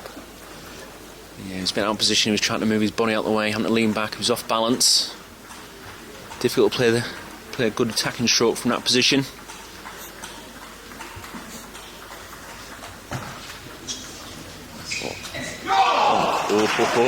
That was a filthy block. There's a lot of side spin on that one. Difficult to deal with. Handled his back round the ball, using what was on it to make that receive nice and awkward. Takes it at 10-all. So, one serve each now. Need to win by 2 clear points. Sam just unable to lift that one over the net there. We've seen that from quite a few rallies, these nice short exchanges. Waiting for one of the pairs to open things up. Difficult in doubles, you're not just content with moving in and out from the table, you're also trying to get out of position for your partner. All four players very experienced in doubles. I believe Danny Reid and Darius was the champion last year, really? No, Yeah, 2012. Yeah, they are previous champions, and now so a lot of experience in this. Now find themselves against each other. I think the pairing of Sam and Danny is for the Commonwealths, if I'm not mistaken. Yeah, it's a possibility that they're looking into. All the players trying to make their mark and strengthen their campaign to be picked for the Commonwealth Games. We've also got the World Championships in Japan coming up as well, so there's some big competitions for our senior players in the next few months. Everyone trying to state their claim for a position in that team. Good spin on the ball there. Darius a bit off the table, trying to force the ball a little bit more but overhitting it. And we're level at 12 all.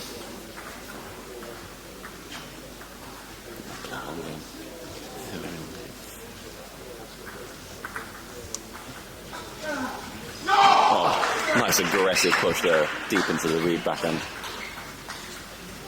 Yeah, putting Danny under a lot of pressure there. Good spin, but good speed as well. So game point to Bagley and Knight. Bagley with the serve. And again, that forehand just letting him down a little bit. Not what we normally expect from Bagley. He's normally quite a safe player. He's very experienced. He's just gone for a few shots, just a little bit too much. So back to level terms. Oh, That's not what you want to see, especially in a Jews game. yeah, it's a cheap point to give away. You don't often see it much at this level, but Everybody's human. yeah, just got to shake that one off. Move on to the next point.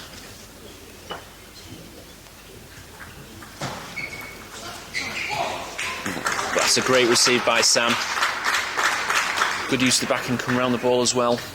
Not the half on. Yeah, A lot of confidence there. it's a lot of pressure out there. It's a close game, a lot to play for, but Sam showing no sign of being deterred by that. Oh, it was a fantastic topspin by Sam. He was out of position. He managed to lean himself out the way, get the pair back in the rally. It wasn't to be. So game point again with Knight and Bagley.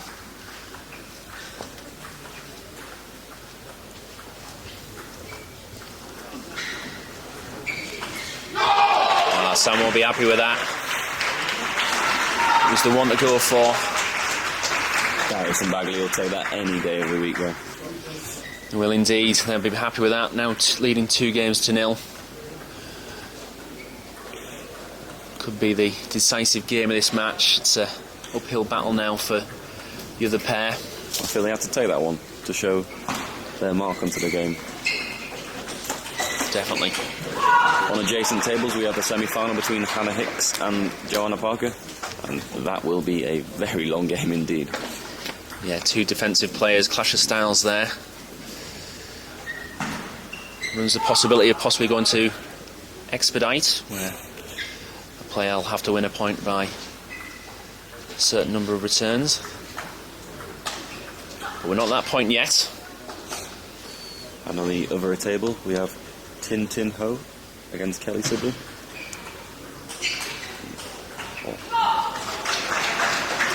Excellent rally there.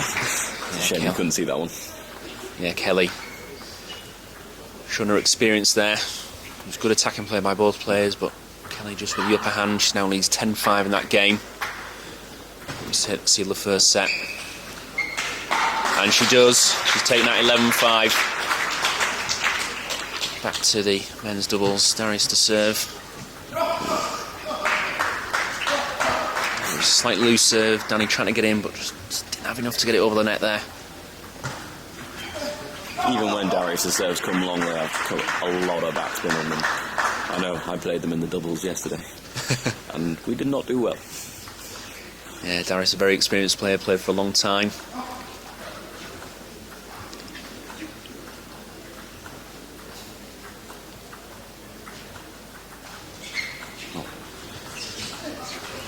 Yeah, those tight exchanges again, trying to get each other out of position. Such soft hands from Bagley on the receiver serve. Managed to keep that serve nice and short. Yeah, lots of spin And flying again. around. Oh, that's a good flick. Put Darius under pressure straight into his hip. Darius unable to get round. So we'll level at 2-2.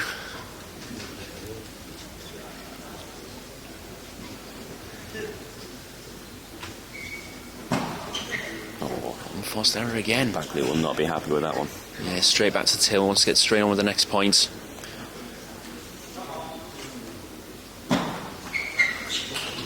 Oh, Went for broke there. yeah, very acrobatic there from Darius. Again, Sam and Danny trying to pin him into his crossover point. Darius unable to get out of the way. Oh, another one. I think that's 3 we've seen this match so far, uncharacteristic of players of this level. Oh, That's a great shot. great tackles from both players there. Reed lifting it from the floor, but Darius punishing it out wide. Yeah, good forearm fade.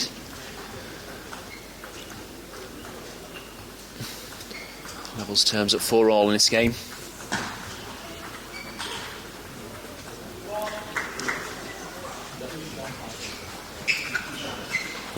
Oh, Yeah, lots of spin flying around, not much pace.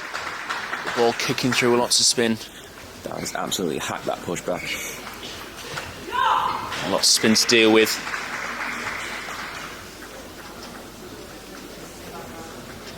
Good feeling, as we call it. That very fine contact on the ball.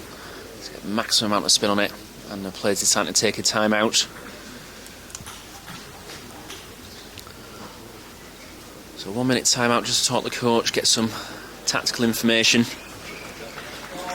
Hopefully move this game more to their advantage, but Darius and Bagley have got Stephen Bagley coaching. that's right. Andrew Bagley's brother and personal coach. Yeah, been his coach for many years. Andrew, a very experienced player. As well, having to coach against him a number of times as well, for his brother. Some good awareness of his strengths and weaknesses.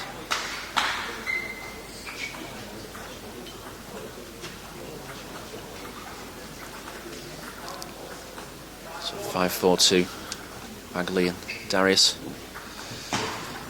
Just talking about what serve to do. Yeah, tight exchanger there, but that's a great forearm flick by Sam. And that is what they wanted. Timeout. Good quick action from the elbow and wrist.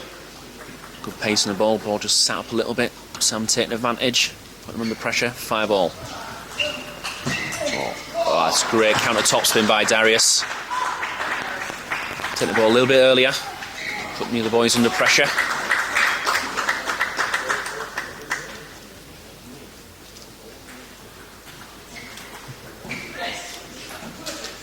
Getting that flicking out. Manages to keep that serve short. It's absolutely loaded the topspin. Yeah, lots of practice there on those serves. Serve the most important shot. Only time when the player's got full control of the spin, placement, speed.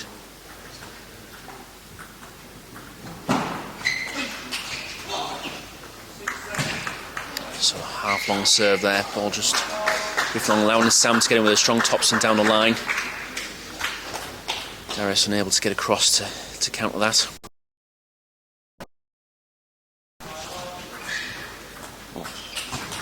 Oh, that's a great shot. Cool, calm, and collected as he placed that one deep into the Bagley forehand. All players changing the speed and placement of the ball.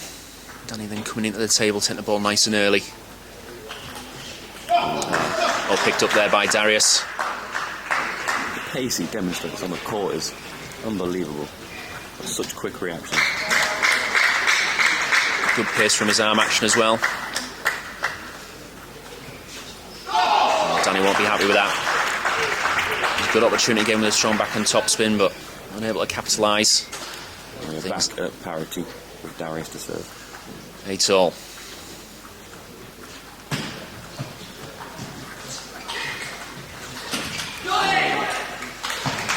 Just trying a bit too much there. It was the one to go for. Able to seal it on this occasion.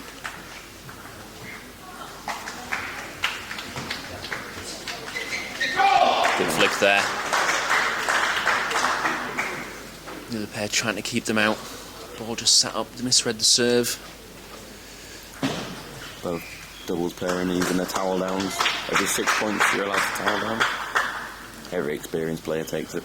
Try and change the momentum of a game.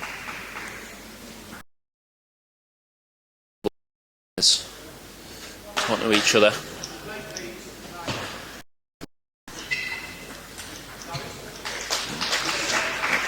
Bagley and Darius taking a little bit too long there. Umpire not very happy about it. Bringing them back to play. Oh, that's good. That's good play. Sam and Danny thought that Bagley would switch it wide, but he kept down that side.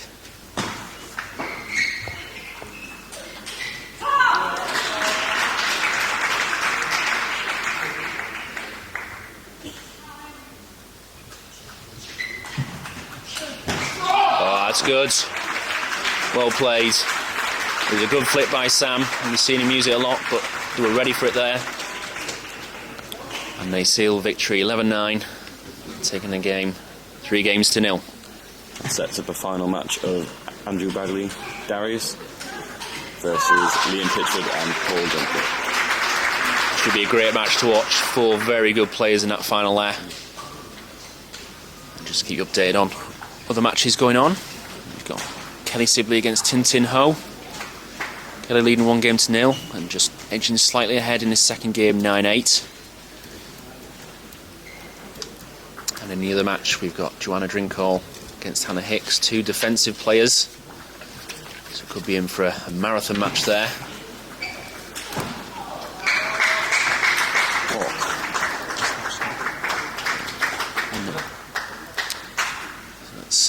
It's Joanna Drinkhall leading 1-0. Sure, the umpires will have to keep full concentration on this match several times. Yeah, they'll be keeping a close eye on that watch.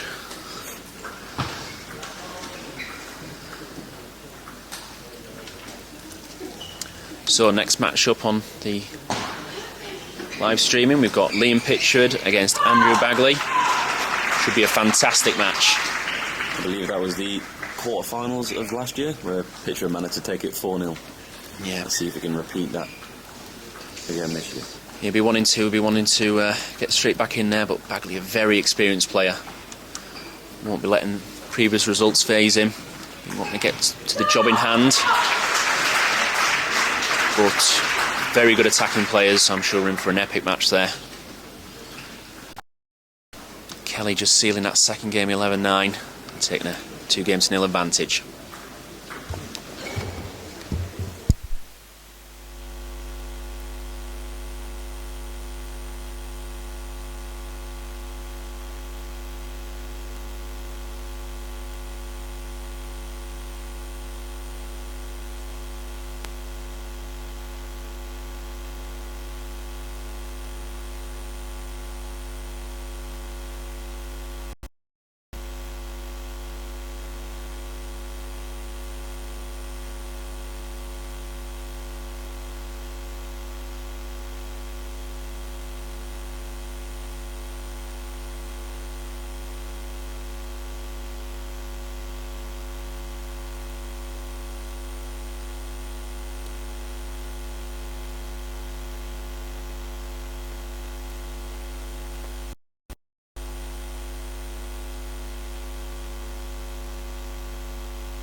Hi everyone, just to keep you updated on other matches in progress so far. And the match with Kelly Sibley and Drinkhall. Drinkhall now starting to step things up. Has taken that third game 11-8. So the young player starting to make her mark against a very experienced Kelly Sibley, former national champion. And in the other match, and defending national champion indeed. And in the other match we have Drinkhall against Hannah Hicks. Joanna now 2 games to 0 up and leading this third set 3-2. So next match up, Liam Pitchford against Andrew Bagley.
Hello everyone and welcome back to the Ponsforge Arena here in Sheffield for the 2014 English Senior Championships. We've got the men's semi-final here between the reigning champion Liam Pitchford against the former national champion Andrew Bagley.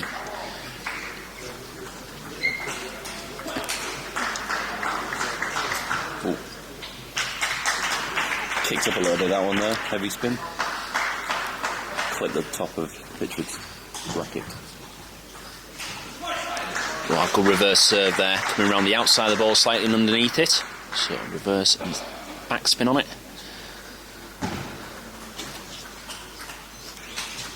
Oh.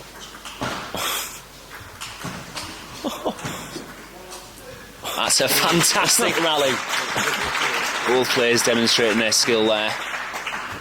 Bagley just slapping. And this could be a start of things to come. Two very good players here, know played each other many times. This will be the 2011 final.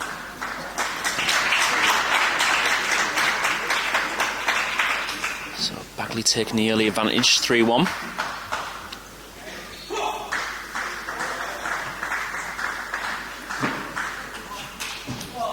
So good use of reverse serve there, but Bagley aggressive with the receive. Pitch, strong forehand topspin. Bagley unable to get over the ball, over in the table.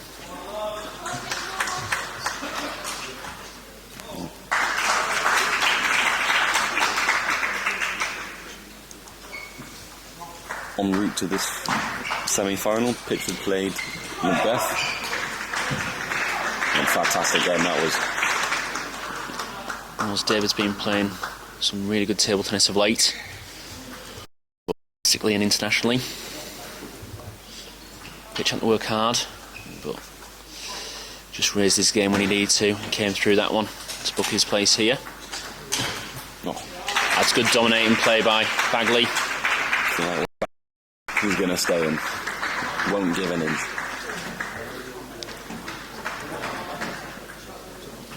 So leading this first game 5-2. Now with the serve.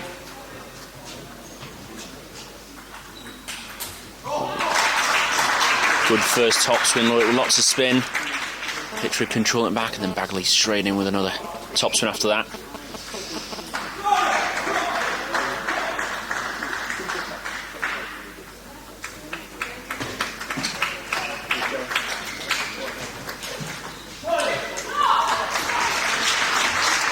And just keep you updated on other matches taking place. Joanna Parker, Joanna Parker, now Drinkhall. Takes that last game 11-4 to book her place in the women's final. She'll be playing the winner of Kelly Sibley and Tintin Ho. Kelly Sibley leading that match 3-1, and is leading 3-1 in their fifth game. And the other men's semi-final, we've got Paul Drinkhall against Sam Walker. Repeat semi-final of last year.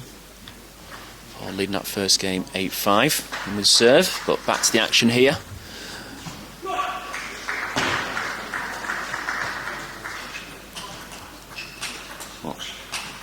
Oh, that's great play. Good backhand toss and open things up, then follow that up. Pitchford favours the backhand. Such small action, such power.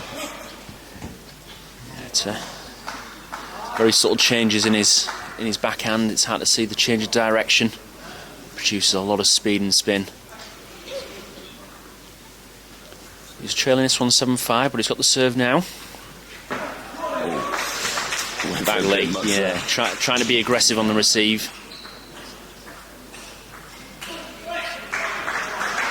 Umpires thinking it was a Lex serve there, but both players in disagreement. But good sportsmanship there by Bagley, saying no, that ball was okay. Clever receiver, fading it into the Pitchford backhand, trying to send him the wrong way. Yeah. Pitchford not working hard enough for that backhand there. Putting the ball in the net, so Bagley leading 8-6. Oh, a little bit fortunate there. Serve was half long. Got on with the top spin as you'd expect, but just clipped the top of the net and just dribbled over. Bagley unable to get in with the next one. Such a soft block from Bagley. Making it difficult to deal with. Yeah, Pitchford likes to feed off the pace of his opponent. So Bagley just changing that.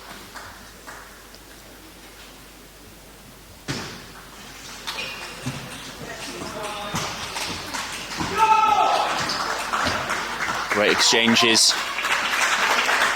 Pitchford trying to change the direction, go down the line from wide forehand, but just overhitting it. And gives Andrew 3 game points in his first set.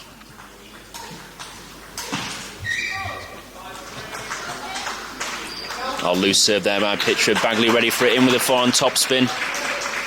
Couldn't handle it. And Andrew takes his first game 11-7.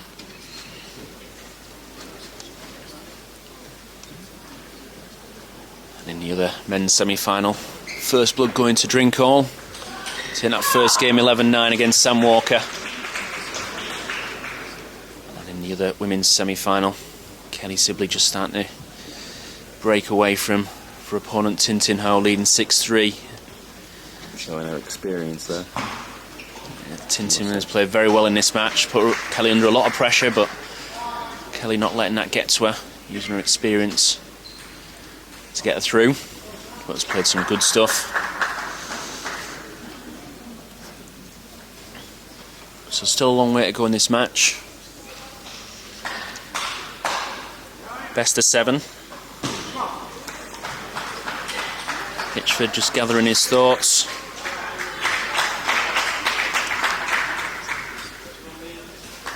Wanting to turn things around in this second game.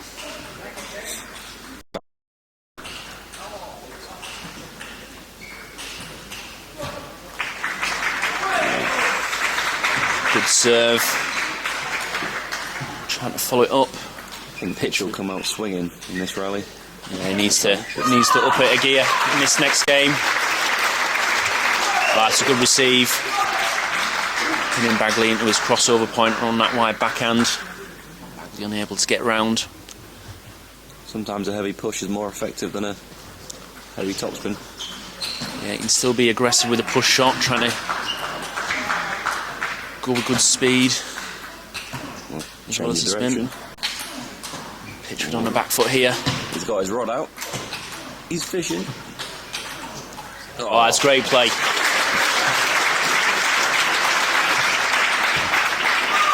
Bagley always in control there, but good change of direction. Just come around the side of the ball a little bit more for that last smash. Swinging wider to Pitch's backhand. Pitch unable to get there. Even with his incredibly long reach. Yeah, difficult when you're further away from the table, a lot more ground to cover.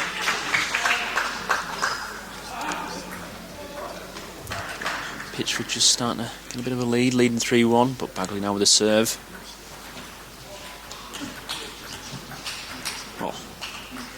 Oh, that's good play. Pitchford moved him all round there.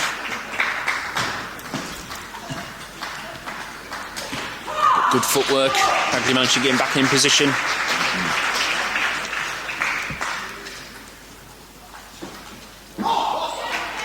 Good spin. Pitchford looking a little bit frustrated there. He was good aggressive receive. But Bagley taking the ball early. Producing good spin. Forcing the error. 3-all.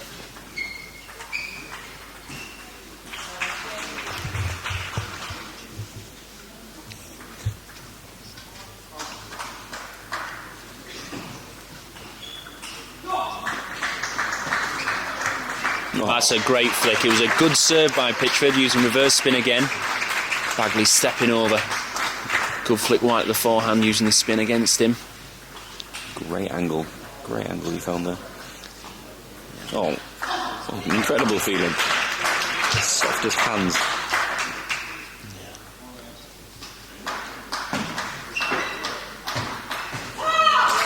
And just to update you, Kelly Sibley seals the 5th game, 11-7 to book her place in the women's final. She'll be coming up against Joanna Drinkhall.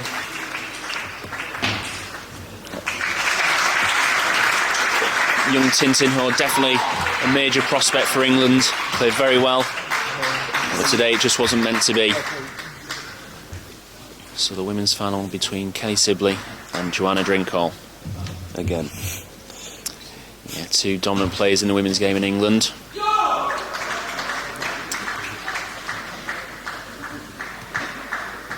So now we look to the men's to see who'll be booking their place in the final. Change of momentum from Pitchford, having a 3-1 lead. Now trailing 6-4. But that's good play. Good first topspin into the Bagley crossover. Followed up with a strong forehand topspin wide to his backhand. Yeah, he seems to be pinning him in there now. It's a good forehand flick, good use of the wrist. Just open his wrist up slightly so he can get it nice and wide at the backhand. Brings himself right back in it, 6-all.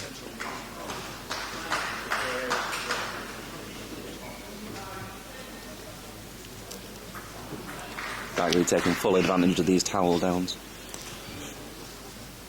Yeah, Andrew, very experienced. Knows what he has to do to recompose himself. Just give him that bit of thinking time. Oh. That's great aggressive play. That moment, a couple of moments before when he toweled down, just gathered his thoughts, started again, and came out fighting. Takes that point.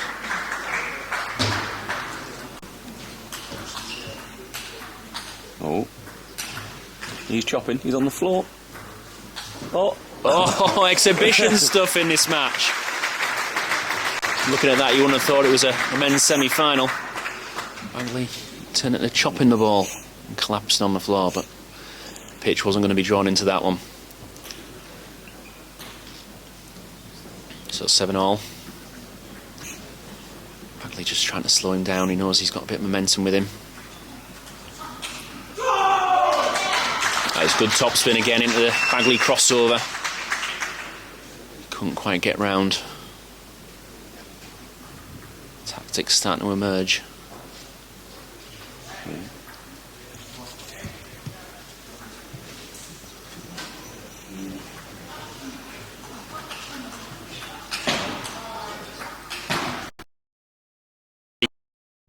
Good placement from Bagley. Early counter topspin in the exchange. Push Liam away from the table. Put Bagley in control. Showing his experience there. 11 at 8-all.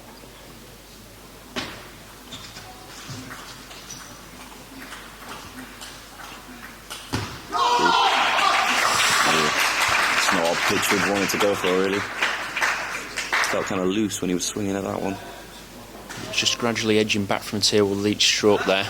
And he was just a bit too far away when he wanted to up for the backhand counter. Every time Bagley serves, he stamps on the floor so he can try and hide the contact.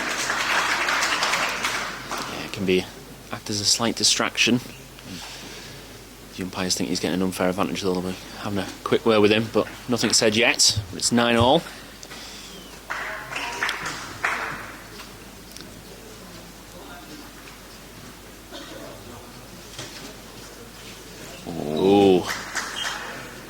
Trying to keep that one too short, I feel. Yeah, it's a cheap point to give away at this point in the game.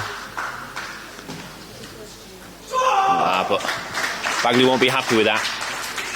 Yeah, to get a cheap point, he's got given a gift. Give it straight back. Indeed he did. So now 10-all.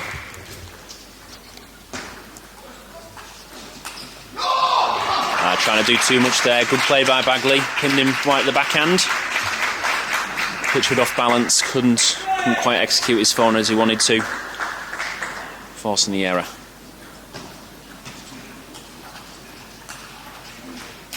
Good spin. That was good play by Pitchford. Playing with a little bit more spin in the first two exchanges. Setting the ball up and going for more power to finish the point off. That's what he needs to do against Bagley. Bagley loves people coming at him. He does. Pitchford. Oh, that's great play. A brave serve at that point in the game. Long, fast. Immense ball. Caught Pitchford unaware. Went for the set piece of the fast serve and strong topspin. Good play.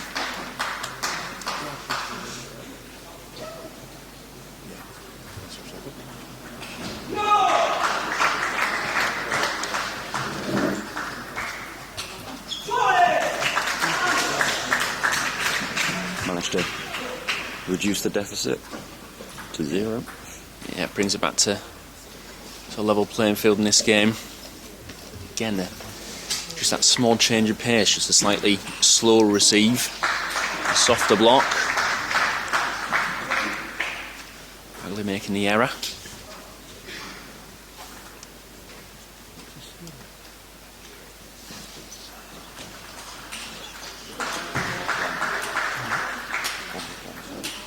That's fantastic play by Pitchford. Good aggressive backhand top spinning. Quick action. Starting to let things go a little bit there in that rally. Bit of feedback from the speakers there. Even they're enjoying the table tennis. Who could blame them? Oh, that's great play. That's a big rally. It meant a lot to Pitchford there. But 2 big points going Pitchford's way. He seals that second game 14-12. Levels the match at 1-1. And the other men's semi-final. Drinkhall dominating, leading 2-0 and 8-4 in this third game. Growing with confidence with each point. Sam looking a little bit frustrated.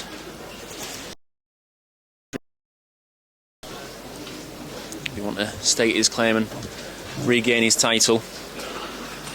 And book his place in the men's final.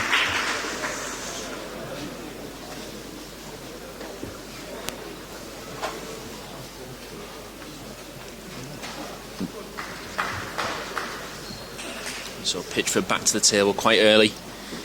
Wants to get proceedings underway. He's feeling confident, and so he should do with those last 2 points. Pressure was on, and he upped his game. Now wants to build on that. Wants a good start in his second game. Pitchford to serve. Good aggressive dig.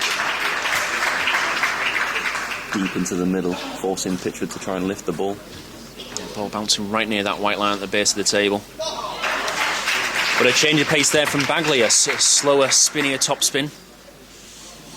Pitchford not happy with the contact on his back there. I feel Bagley might have disguised that one with no spin, making him put it into the net. Oh, Well, let's serve. Great follow-up from Bagley though. It's a good... Yeah, every game's a new game for Bagley, no matter what the score is. Could be 3-0 up, could be 3-0 down. Hasn't phased him at all. But then serves off.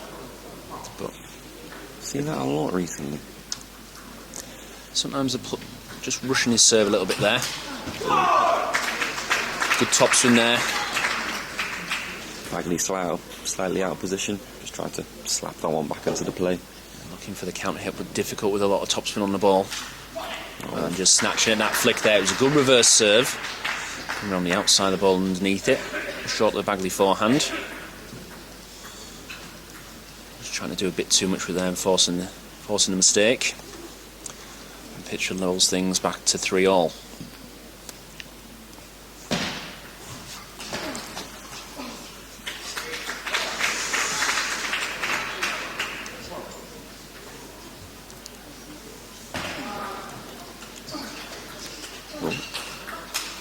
Oh, that's a fantastic backhand. Where on earth did you get that from? 2 very spinny top spins. He was looked complete out of position. Was actually nearly on his toes to execute that backhand, and execute it he did. Pulled that one right out of the top drawer. And he's taken the confidence from that last backhand. Playing down the line, Pitchford, top edging the ball, hitting the top of his racket. Skying the ball into the next court. Short exchange there. He knows that Bagley wants to open things up, but he's made a few mistakes on the flick. I don't know if I was Bagley, but no word to play for Pitchford. Both wings, very strong player. Would you say him stronger on his backhand? I would, yeah. I mean, both players are strong on both sides, as you say, and it's, with players at this level, it's... Oh my god. And just... I will is we get the rally in the other men's semi-final. Absolutely emphatic. But Drinkhall taking it. The level of play so high.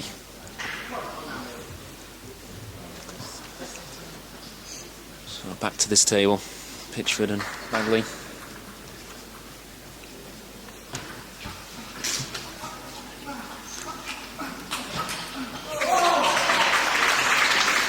Noises Bagley makes when he plays. Sounds like the beginning of a My Hump song by Black Eyed Peas.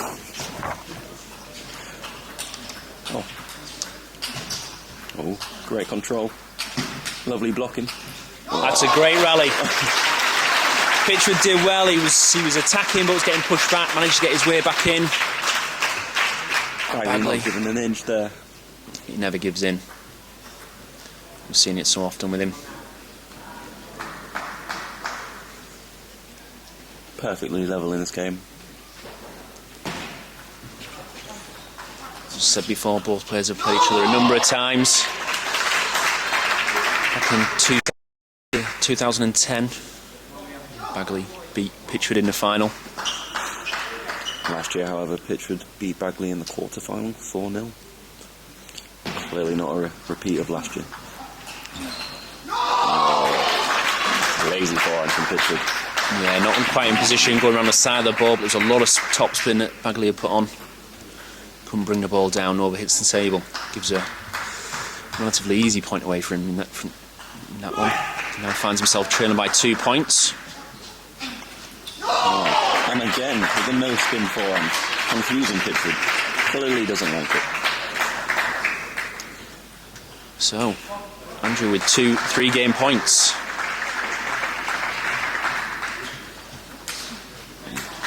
Trying to kill it off a bit too soon there. I'll just tell down, just think about what he needs to do to seal this third game. He's got the serve. He's got a 2-point advantage.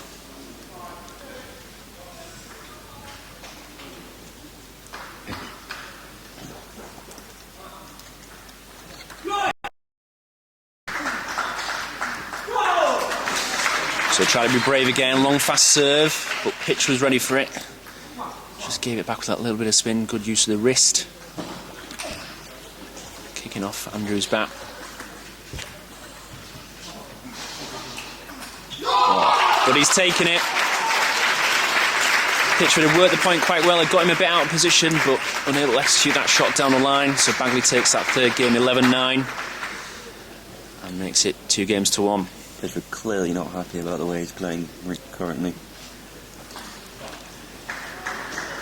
In some rallies he's playing some great stuff, but also some rallies just doesn't seem to be getting himself in position. His shots come in patches. Yeah, a little bit of a roller coaster up and down. In the other men's semi-final, Drinkhall now commanding 10-2 up in the fourth game, leading 3-0, 8 match points. Everyone's going for Hollywood in these match points. But he's done it. Winning 11-3 against Sam Walker. Winning that match 4-0 and booking his place in the men's final. So Paul Drinkhall, Sam Walker winning that one 4-0. I'll be looking to play the winner of Liam Pitchford and Andrew Bagley.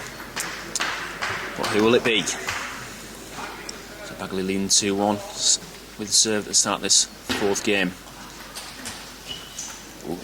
Oh, there's a big backhand. An edge.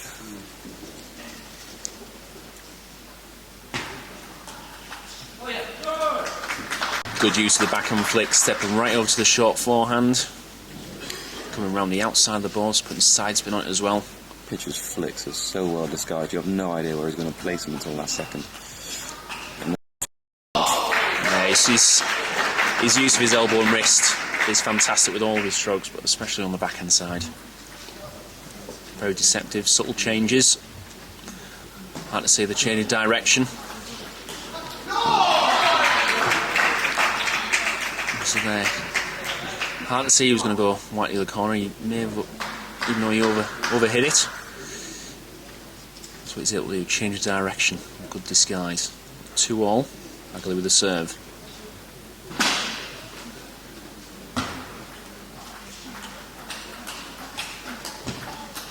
Oh. Well, no. Good play. Just pinning him around the back and corner, then switching him up wide.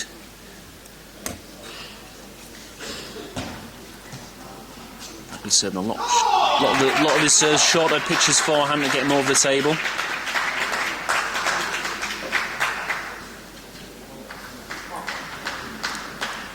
So 3-3.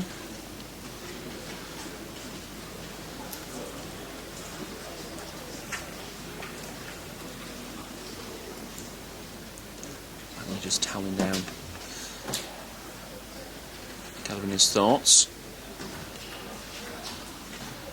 Bit of good fortune. Can he capitalise? Oh, Here we go, they're chopping exhibition again. stuff. No. Trying to do something a little bit different if he's having to defend. A lot of attacking players tend to lob the ball. Bagley actually starting to chop the ball. Oh, That's fantastic backhands. strong play. Great change direction.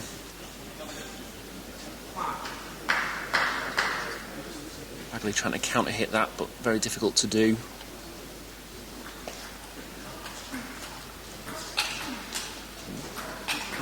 Bagley on the attack. These players using full use of this court. Oh, good resilience there by Pitchford. Controlling the ball well.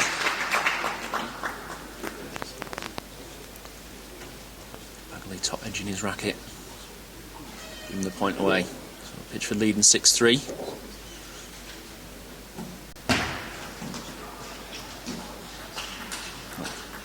Oh, great exchange. What an exchange of playing very strong backhands and then following that up with great forehands using all that table. I prefer a good backhand to the good forehand. Just looks better. Pitchford leading 7-3 with the serve. That's clever play by Pitchford, drawing him in short the forehand. Bagley trying to keep him out, but then flicking out the hand. Oh, that's a great shot. So much confidence there. Pitchford did well to find the loose ball. Bagley ready for it, takes the ball nice and early, counter top spin with the backhand. Difficult shot to do, but well executed.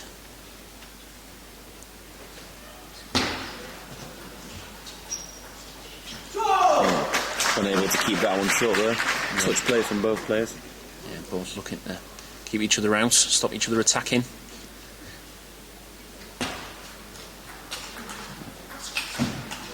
And again, Pitchford's forced back.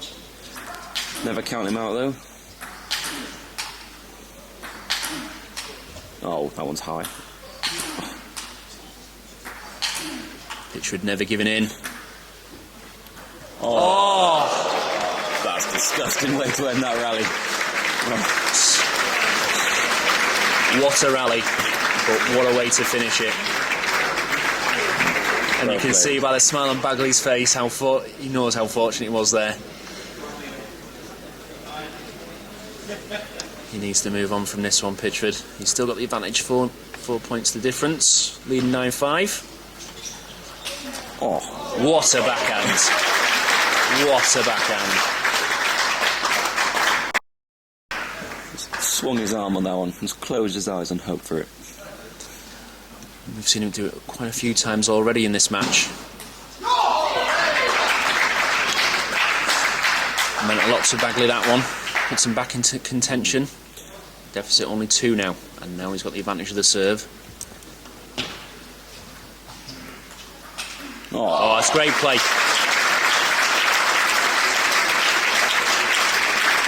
Picking up the loose ball, then switching it wide.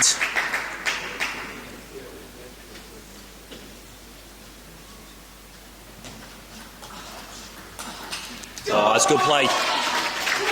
And then a lot to pitch with that one. Bagley serving it short the forehand. He's done that a lot this game. Pitchford stepping over, good backhand flick. And strong backhand topspin after that. Gives himself 2 game points.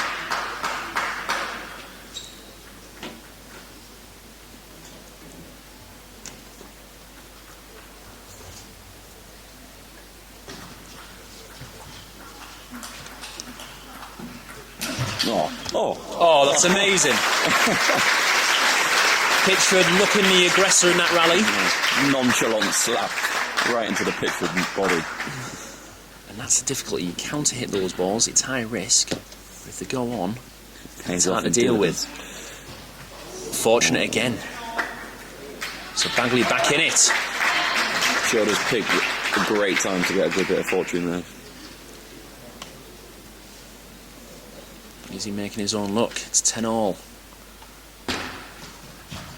Shot the 4 and he's in. Oh, Great switch. Oh my. That's great play. You saw Bagley getting in early there. Go out wide the 4 as he has done a few times. Pitchford ready this time. Counter top spins. And returns the favour and switches it down the line. Gives himself another game point, 11-10. He won't be happy with that. It was a good serve, he got the ball he wanted, just didn't move into position enough.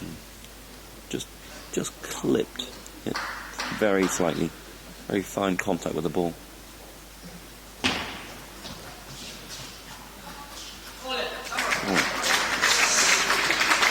Well, we've seen Bagley give Pitchford a few no-spin top spins.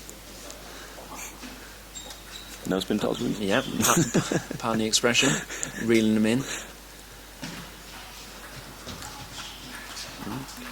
Oh, that's good. Played about 3 shots before he played that forehand. Very under. Paid off well there. So 12-all.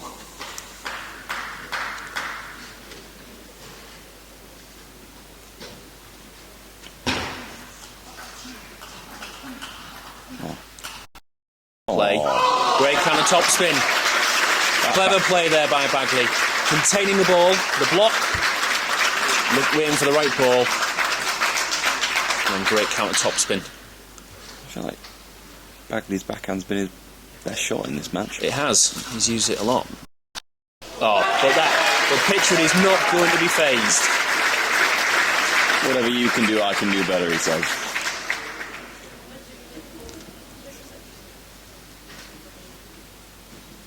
Great play by both players.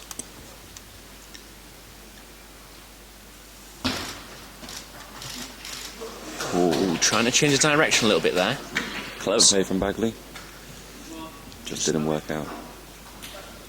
Seen him go short the 4 and then wide the 4 after that, but this time trying to change it. Just overhitting that flick.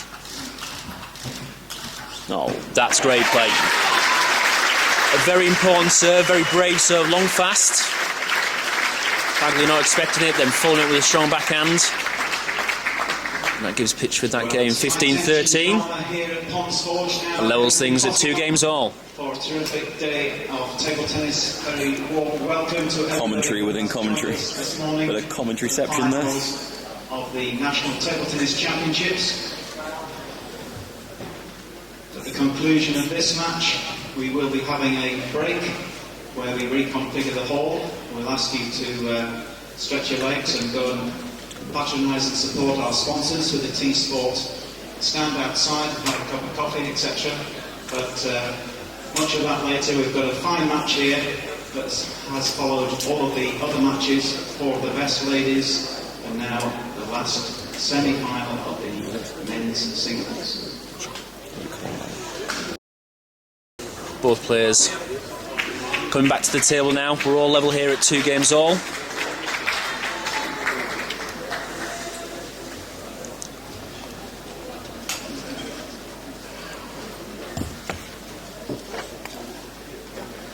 Bagley just wiping some of the drips of sweat off the table.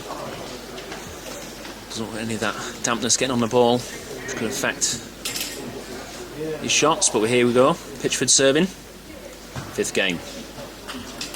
Ooh. Just a bit unfortunate there. Clever idea from Bagley. Yeah, it was good aggressive receive. Pitchford attacking, but it's just setting the ball up. Bagley unable to get over it fully for his counter top-spin. That's good play. Good backhand. He wasn't quite in position there. The awkward angle, but managed to execute the shot. Goes 2-0 up in this 5th game. And again, clever idea from Bagley, but just slightly unfortunate that it didn't hit the table. Yeah, hit that ball a little bit flatter. You know, bring the ball back down because of the top spin. But there we see that Bagley backhand again. We've seen it a lot this match. Definitely being his main weapon. A lot of players would opt to step around to play a forehand there, but not these two players. They do not need to. Both players strong on both wings.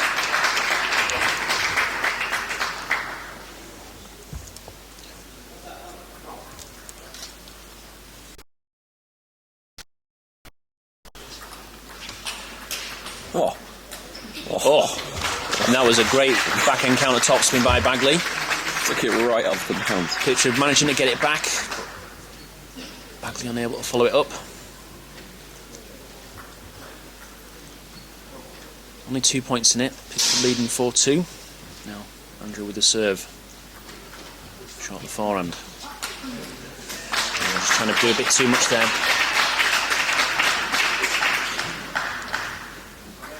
Pitchford not trying to rush this much, taking his time to pick up the ball. Give it back to the Bagley. Sometimes it's the thing players do when they know the momentum's with them. Just take the time. But Bagley now calling a timeout.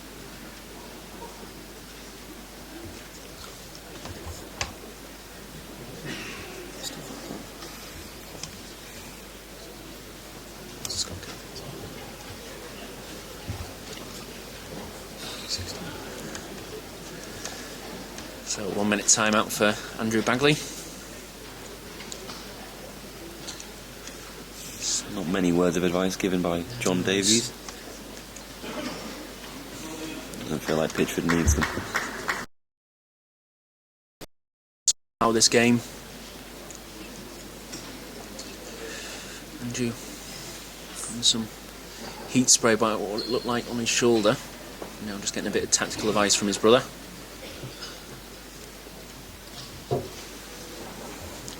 Won't be phased by the start he's had here. It's also not the start he wanted. Got a lot to do. Timeout coming to an end.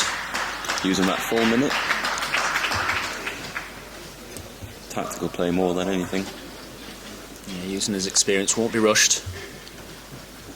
Will use everything to his advantage. No, back in again. There we go. That's good play. Exactly what he wanted coming out of that timeout. Pitchford still will lead by 3, leading 6-3. I feel Bagley favours the heavy dig on the receive. He does, yeah. Rather than the flip. He's able to load that ball up with a lot of topspin on those receives. Able to change the pace. Pitchford wanting the pace. With the heavy dig or heavy push. He's able to change the pace a little bit more. He's fading it, hooking it. Ooh. That was Andrew knew that one was close. fractions away. A wry smile. So, 4-7. That's a good flick. Stepping over to play the backhand flick. Able to put a bit of side spin on so it's kicking into Andrew's body. New kind of receive in the modern game, stepping around from to the forehand with the backhand. It's in the last couple of years it's been a receive that's definitely become more popular. It had been used before. Peter Corbell. Peter Corbell, it was his trademark, but it's very high risk. But I'm seeing a lot of, especially the younger players, using it now. You're able to put a lot of side spin on the ball, but you're also putting yourself slightly out of position. So, movement. But Pitchford looking in control, but he can never rule Bagley out. Pitchford lead 9-5. Cross over there. Backhand again. Changing the pace from Bagley. Drops it short.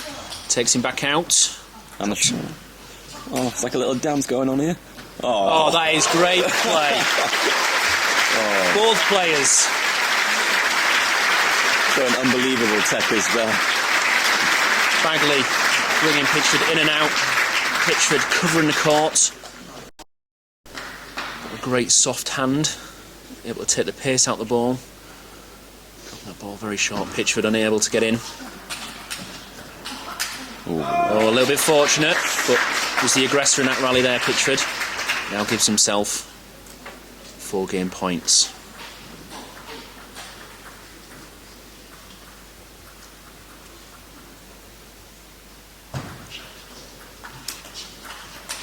Oh, take that backhand nice and early. Right to Andrew Bagley's backhand. Bagley unable to get there. And Pitchford takes that 5th game, 11-6.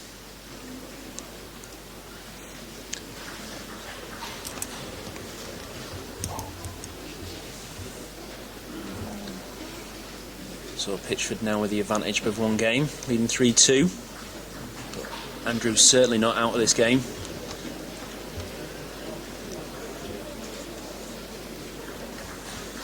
Pitchford trying to open things up very early on in each rally. Trying to pin Andrew into his hip. Crossover point. For the order of play this afternoon, the finals, we will start with the women's doubles, followed by the men's, then the women's singles, finishing on with the men's singles final. We'll give you a time on that depending on when this finishes.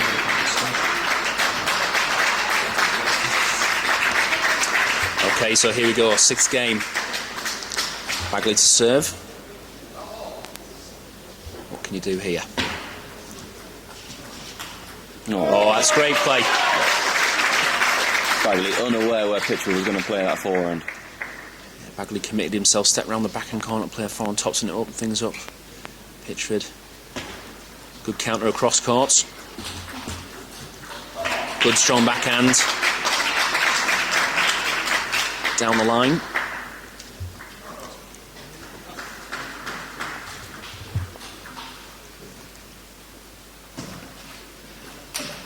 It's good play. Good serve. Andrew trying to keep him out with a short receive, but couldn't keep it tight. Can't give anything to Pitchford. He will put it away every time. Indeed he will.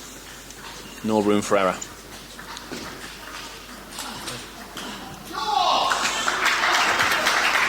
Negative body language from Pitch when he loses the points. Yeah, it's kind of Pitchford's way. If he gets a little bit frustrated if he loses one. He wants to win everything as he'd expect, but soon shrugs it off. Moves on to the next one.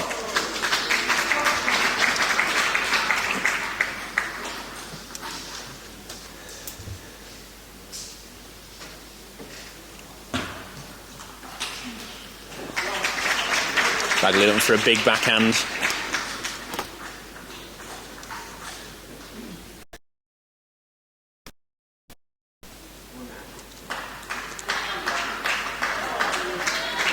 Pitchford leading 4-2. No. Oh, great play. Strong backhand from Pitchford there. Just whips it as hard as he can. Ball nice and early. Not giving Bagley any time. Leading 5-2.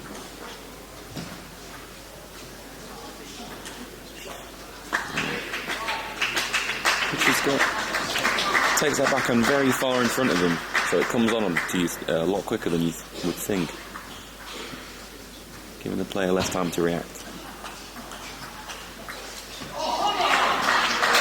It was good receive by Pitchford. Stepped over, backhand receive, good backhand flick, and switched it wide. Bagley ready for it. Getting himself back in this game. He's on trailing by 1 now. And he's back in it, level at 5-all. See what he can do from here.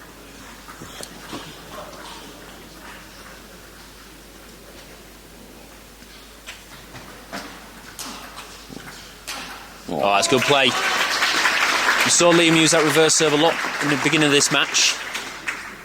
He's changed his tactics and he's just brought it back in there. Good forehand tops and then following it up.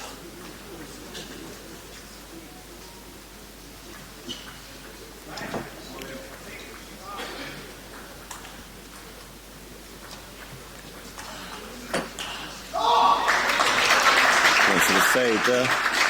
Couldn't quite get it on the table. Yeah, pitchers want to open things up early on in the rally. Get the pace going. So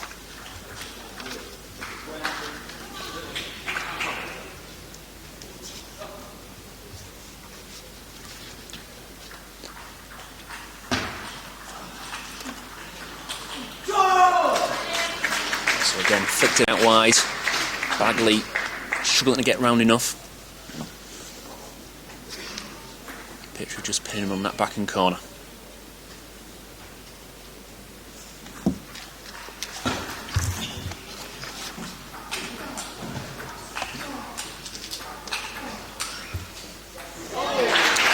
Great rally. Pitchford not happy with that one. Now brings Bagley back in it, 7-all.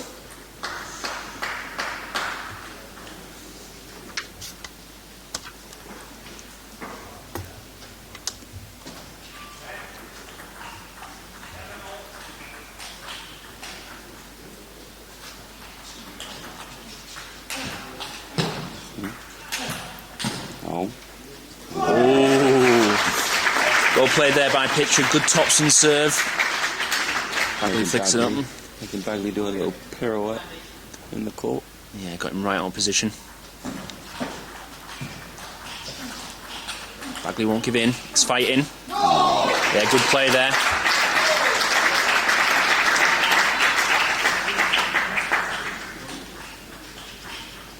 So 8-all. Big game. Bagley with a serve.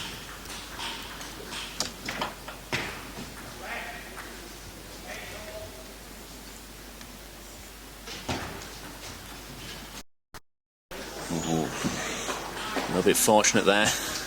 Stephen clearly not happy with that one. Kicking the barrier. It's a terrible time in the match to get one. Very close, lot to play for. There we go, we see that back in again. Pitchford sticking to his tactics, want to flick things out, but Bagley there waiting. Great backhand down the line. It's 9-all. Bagley just toweling down. We want Pitchford to think about that. Pitchford just trying to compose himself. He's got the advantage with the serve. What can he do here? Tight exchanges. Oh! A lot of heavy spin from Pitchford there as he was forced out wide. He lifted that one to the roof. So Pitchford, match point. Does he need one?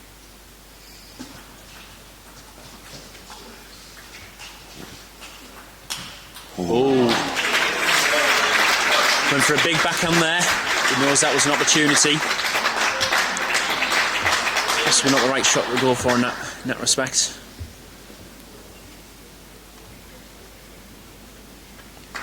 So 10-all. One serve each now. I'll win my 2 clear points. Oh, that's good play. That's good play.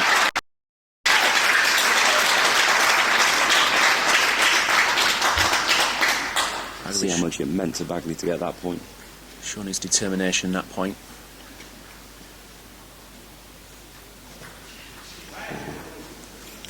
Somebody's nervous.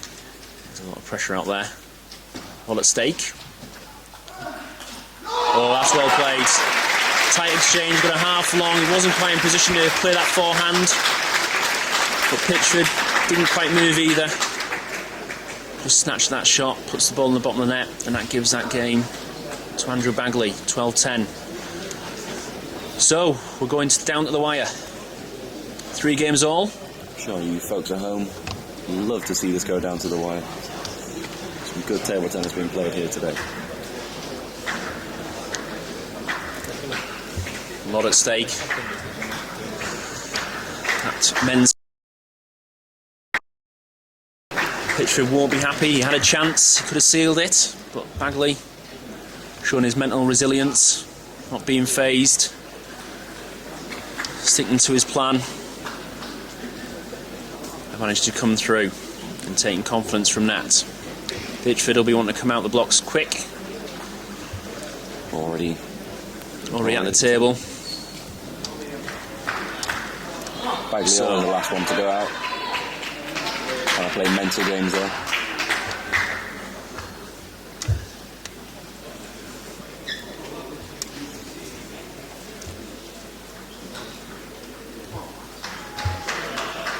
So 3-all. All to play for. Pitchford to serve.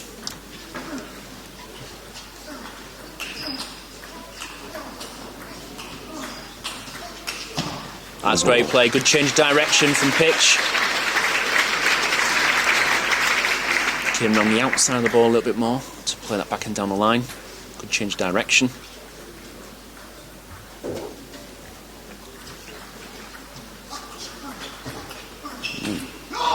Lifted that ball with no spin. Pitchford thought there was a lot on there. Made him force the error.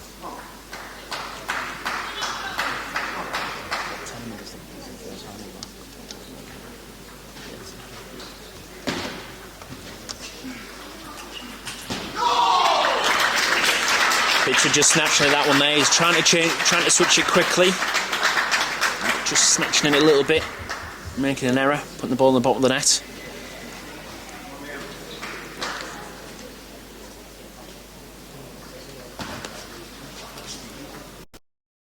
Oh, That's great play. It was a good flick. Bagley fortunate with the net. Dribbled over. Pitchford moves into position, retrieves that ball back. Bagley not ready for it. Thought the point was over. 2-2.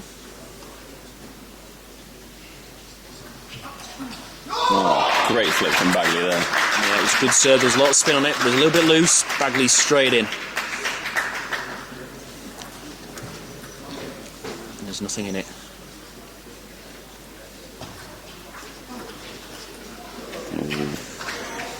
Another bit of good fortune from Pitchford there. I'm sure he'll take it. Definitely. 3-all in games, 3-all in points. Points going each way. There's nothing in it.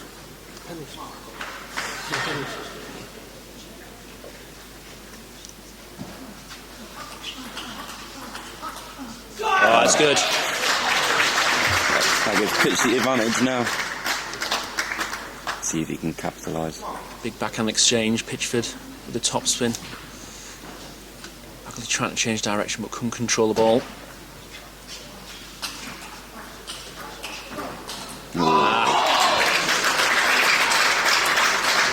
Not as confident with that backhand as he would have liked to have been. Came across the ball rather than through it. Yeah, he wanted to change the direction. Both players trying to do a quick switch from backhand to the forehand. Pitchford just trying to do a bit too much.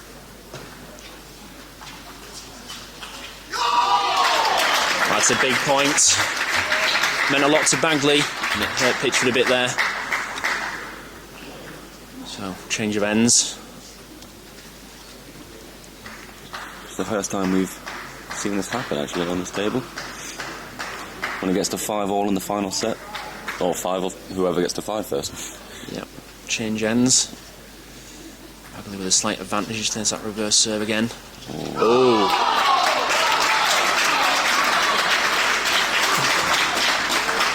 Pitchford did have the advantage. Bagley just retrieving the ball, but it kicked a little bit funny. Pitchford taking a timeout. Right time to take it. He's 2 points down in this last set.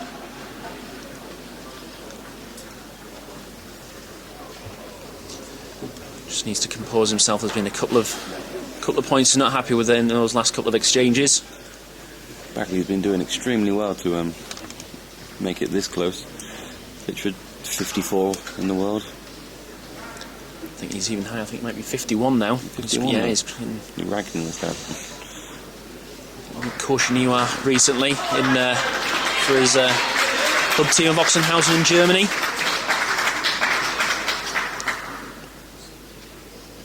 Bagley very experienced. beating several players in the top 50 as Andrew Bagley. Both players know each other very well. So Bagley with the serve, leading by 2 points at 6-4. Oh, That was well played by Pitch. Bagley opening things up, and then a quick backhand. nice backhand exchange there.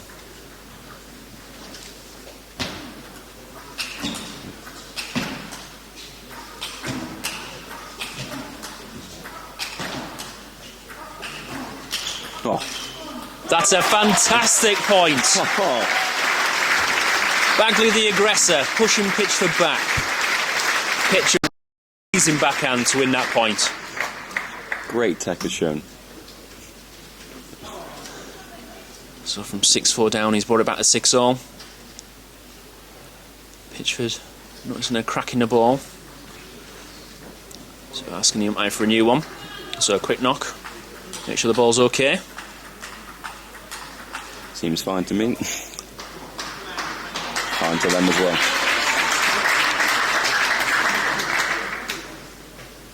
So Pitchford with a serve, 6-all.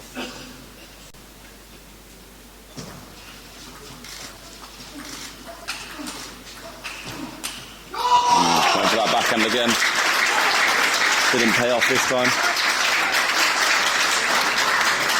Good aggressive play there by Bagley, sitting around that backing corner, good forehand top spins, pushing Pitchford away, putting the pressure on him.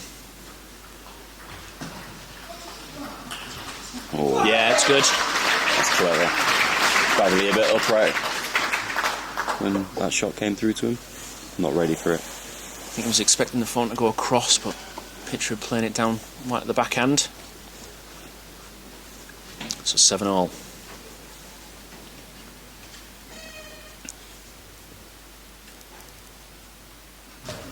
Oh, That's a great change of tactic there. Fantastic long fast serve. that set piece again. Pitchford completely unaware it was coming. Straight in. Gets him off balance. Bagley following it up, puts that point away. Oh, Pitchford won't be happy about that.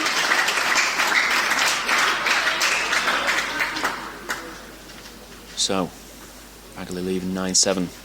Pitchford with a serve. Oh, that's good. Thought the serve was coming long. Changed his mind at the last minute. Forcing the weaker ball.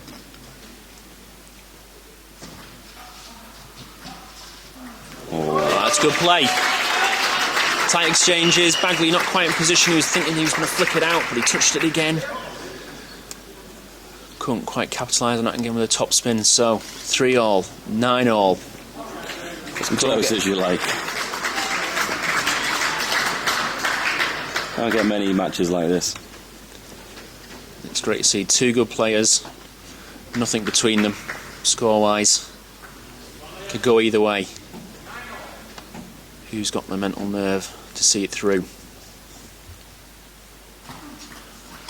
Oh, That's good. Piece again. It was a long fast serve. We've seen Bagley use that a couple of times.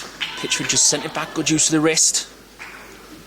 Bagley couldn't quite get around, just kicked at him a little bit quicker and gives Pitchford 1 match point. That's well played. It was a good flick, took it out wide.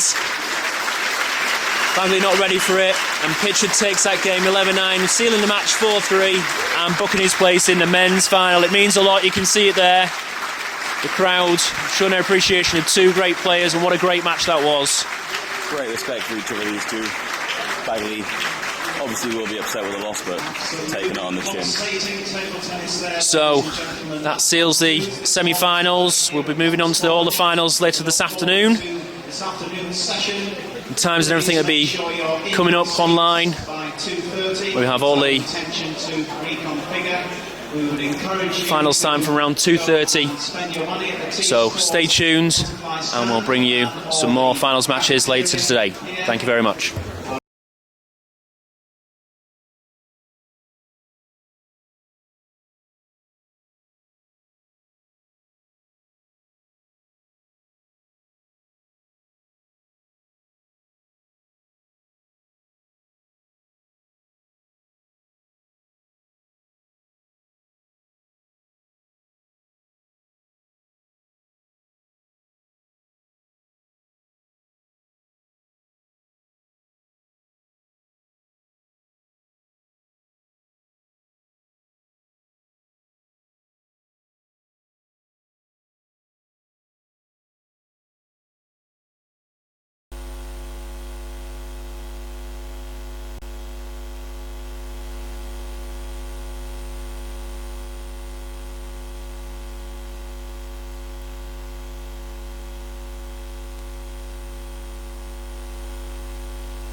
So good afternoon everybody, welcome to the final session at the ETTA Senior National Championships from Punsford, Sheffield. The final of the ladies doubles between the number 1 seeds Joanna Drinkhall and Kelly Sibley against Tintin Ho and Maria Sapsinos. Of course, Kelly and Joe had won this title 5 times in a row, on for this double hat-trick. It's not a bad record.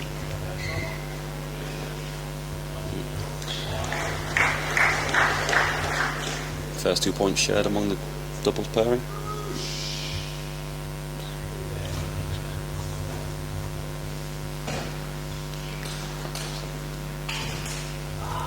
A good over the table attack there by Tintin Ho. Really taking the forehand shot from Joanna Drinkhall and really getting straight into that forehand. Great play. Little girl does certainly pack a punch.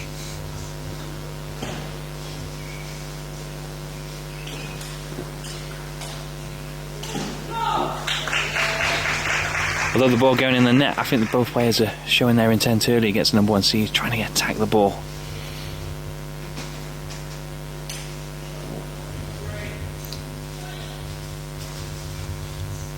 I think the young pairing have done very well to get here against the number 2 seeds Karina Lefebvre and Emma Vickers, winning that game 3-0.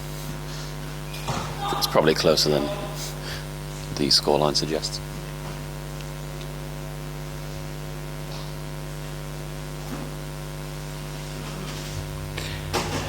And then the other semi-final, Kelly Sibley and Joanna Drinkhall coming through a tight affair, 3-2 against the number 3 seeds Hannah Hicks and Sanya Clements.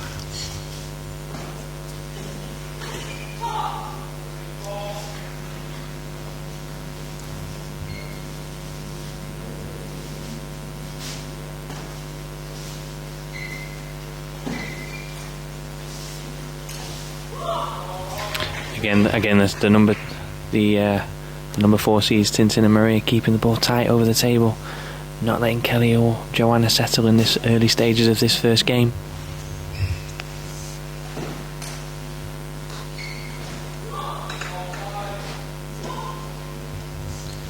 Interesting pairing between attack and defence, but seem to have paid off for them the past 6 years.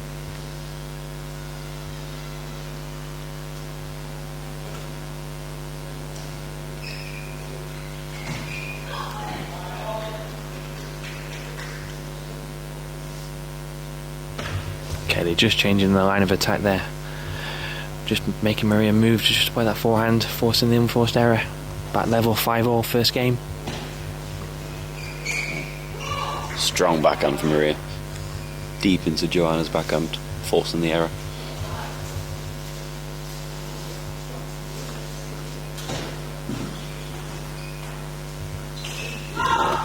Oh, Tintin might feel that was an opportunity miss. Rush that one just a little bit. Got to take a little bit more time when Joanna chops it. Absolutely hacked with backspin.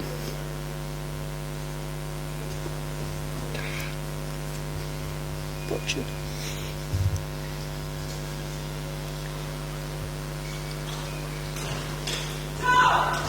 Good attack there from Joanna and Kelly. Joanna getting the first forehand in and Kelly following it up with equally as impressive forehand topspin. Giving them a slight advantage in this tight first game.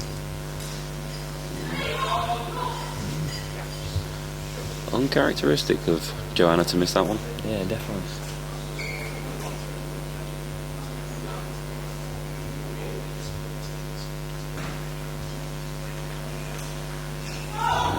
Yeah, great play, following the movement of Tintin there, really cutting the angle out so she couldn't get to the ball. Maybe quick, but he's not that quick.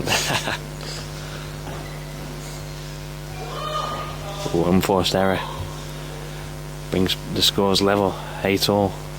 Couple of crucial points coming up now on the Joanna Drinkhall serve.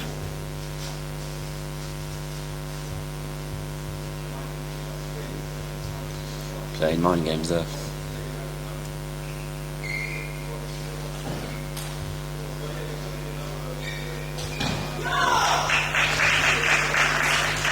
I'd like to think Maria should have made that one. I've seen her hit them hundreds of times in this tournament.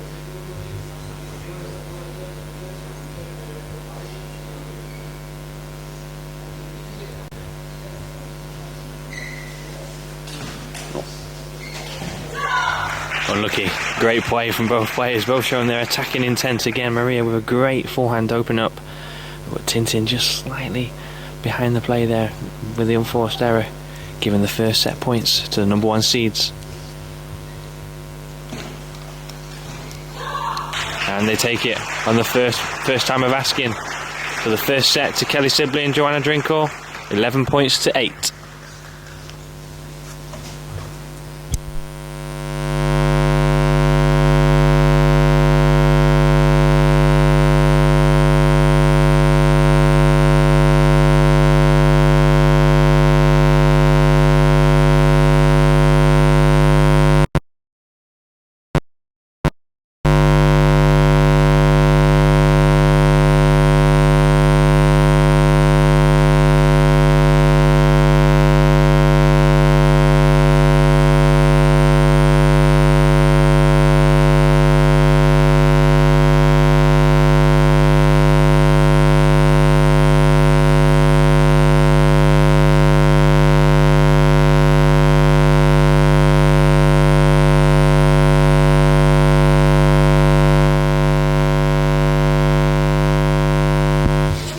Some clever words of wisdom, hopefully introduced by Tintin's dad for the young pairing.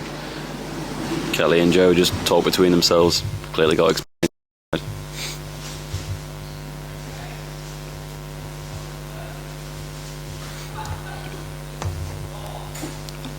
So Tintin with the serve at 1-love down.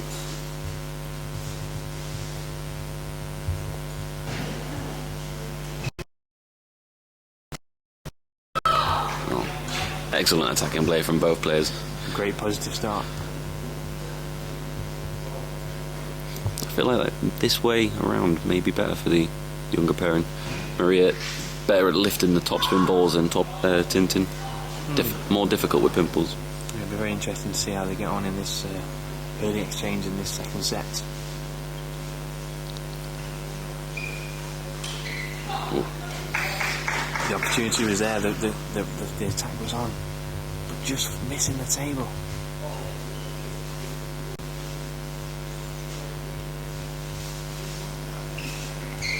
Oh. Mixing the play up between Kelly and Joanna there. One's all out attack, one's all out defence.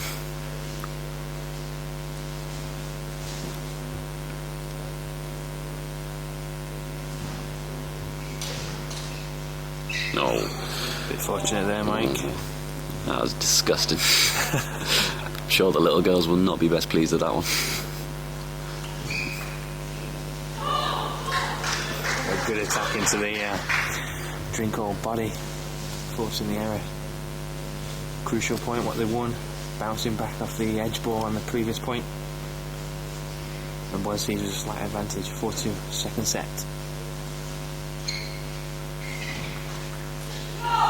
Yeah, the opportunity was there, weren't it, Mike, to be fair? Definitely. Came up high with a bit of topspin. Kelly easily pounced on that one. Can see the hand signals there to tell the teammate what kind of spin they're going to put on the serve. And Tintin read that well, read that serve ever so well. Getting in straight away early. Good play.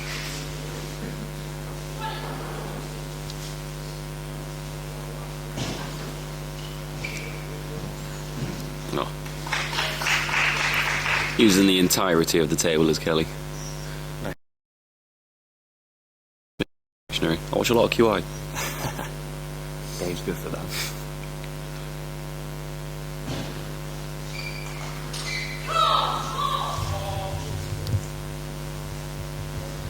Again, the underdogs really for this final. Getting a point when they really needed it the most to get them back into this set. 6-4.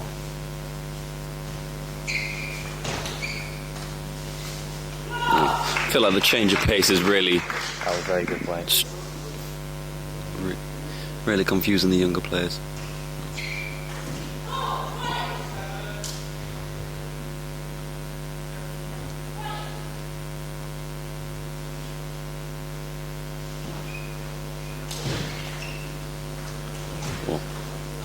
Such depth. Oh, right on the white line. to do well just to get that ball on the table. And I think it surprised Kelly a little bit with just how little pace was on that ball.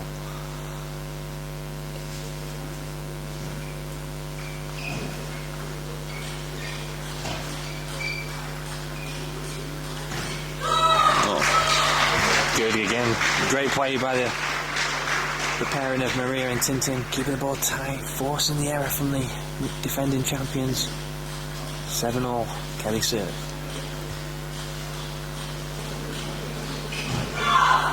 Oh, Maria definitely confused at the bounce of that one. Came at her a bit quicker than she expected. Big fresh air shot there.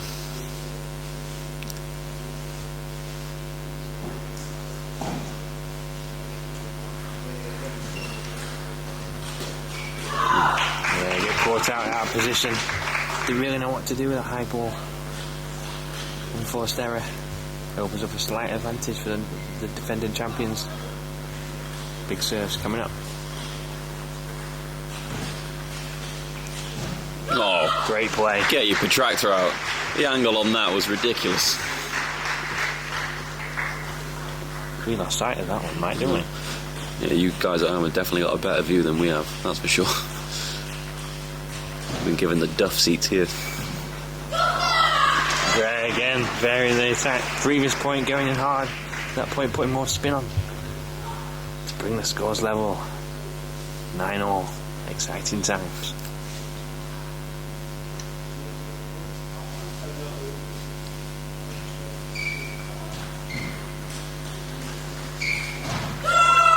Very interesting now. 3 points on the trot. Gives them their first set point of this match. Momentum swing has definitely changed now. Definitely. Pressure on the Drinkhall serve. Can they take this point?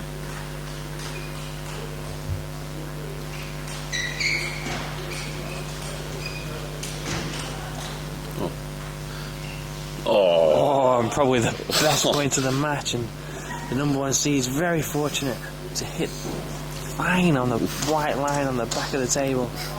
That was as close as you like. Huge striker look there for Joanna Deep Drinkhall. I'm sure she'll take it. Definitely.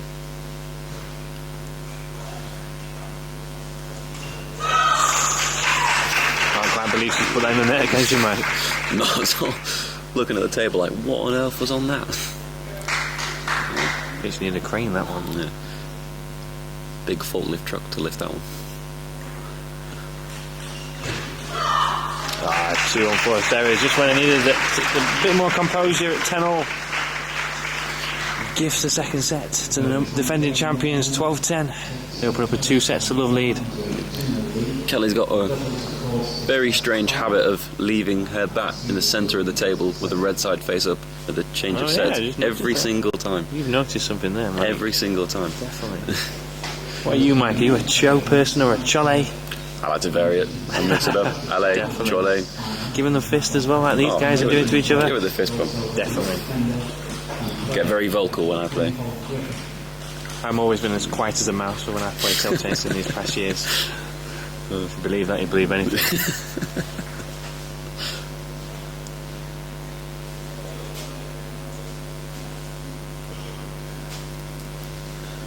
Definitely worse in my youth. Was you really bad? I was pretty angry when I was younger. I'd just say I've got a little bit better. That's good. Maturing all the time. Always maturing. Being asked to do a commentating really shows the maturity of us two now.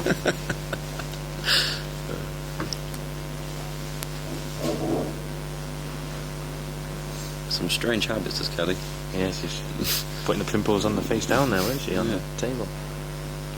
So what can these Maria and Tintin do in this third set? Trailing 2 sets to love. You feel they really need a strong start. I feel they missed an opportunity in that set. Yeah, set point. Again, Maria probably think that's an opportunity for herself there. And clip the net.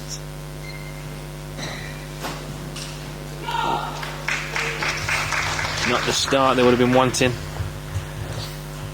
Pressure on the Tintin serve to get a couple of points back into this game.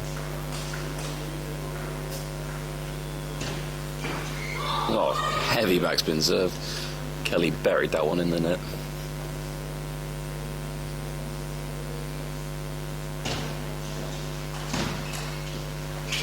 Oh, great play by Tintin.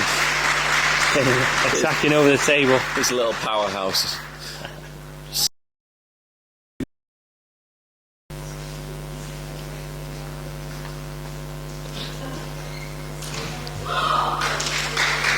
Again, a momentum swinger. Great play, both players getting back into this match. 3 quick points, 3-2.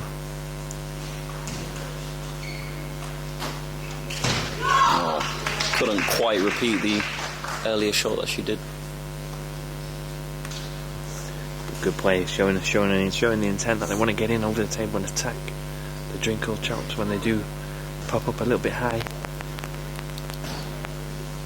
Deceptful amount of backspin though. Absolutely loaded. That was good. That was a good backhand there. My view, Mike, I didn't even see it. Lost into Maria's body, I think. Engulfed it.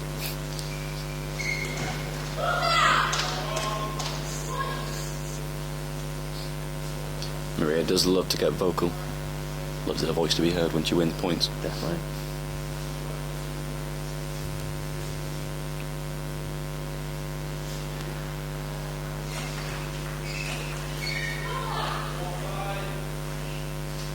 Bit of an unforced error there by Kelly. Backhand drifting long.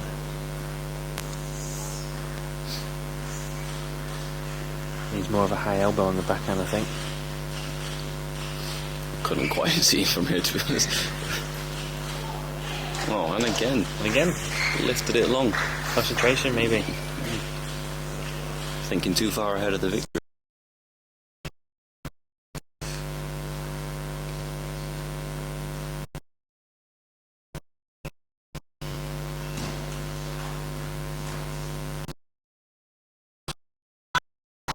A good point there. Both players keeping it tight over the table. He went for a matrix shot there. She went to the floor. I think she's Neo.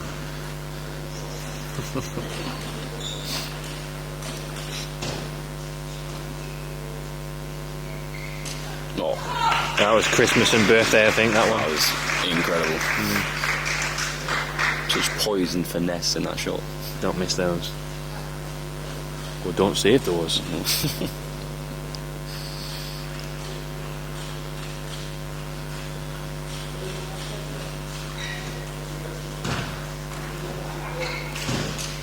Oh, excellent retrievement from both. Oh, good point. Both players giving it a show. I don't think anyone knows where the origin of Cho came from, or the meaning. Didn't come from Sheffield, we know that.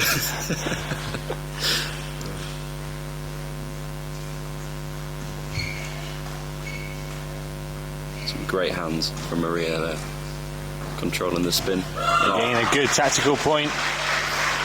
Forcing the error from Kelly Sibley. Kelly and Joanna dropping back off the table with Tintin and Maria staying nice and close.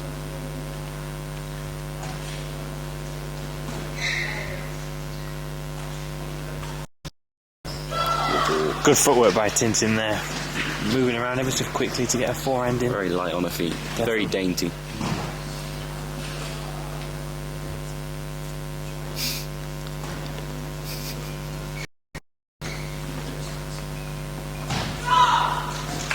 Again, a good dig. Number 1 seed is getting back into this match with 2 serves to come. Trailing 9-7.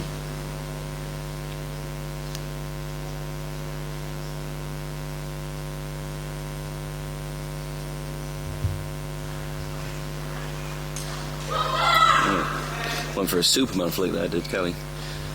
Could not quite make contact with the table.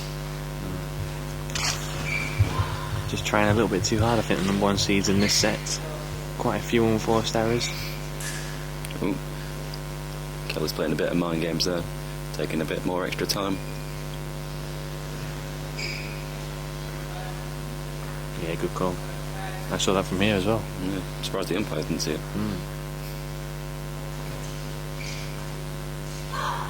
Get flick, changes in the direction of play. Not a quick flick, nice and slow. Call Maria out, expecting more.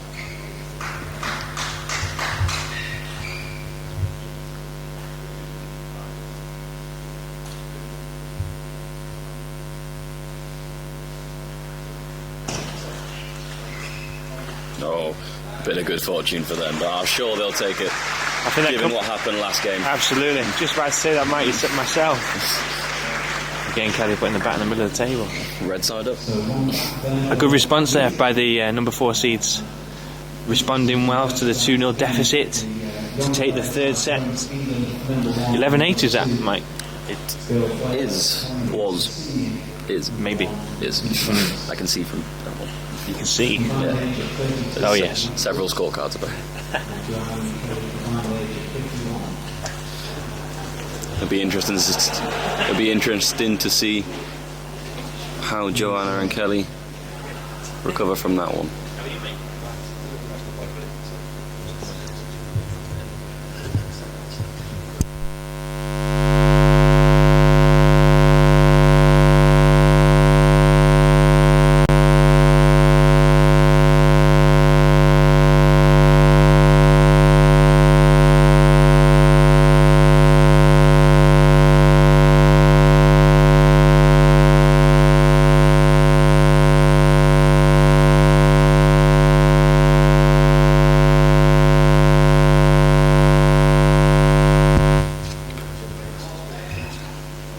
Fourth game, Tintin to serve, 2-1 down.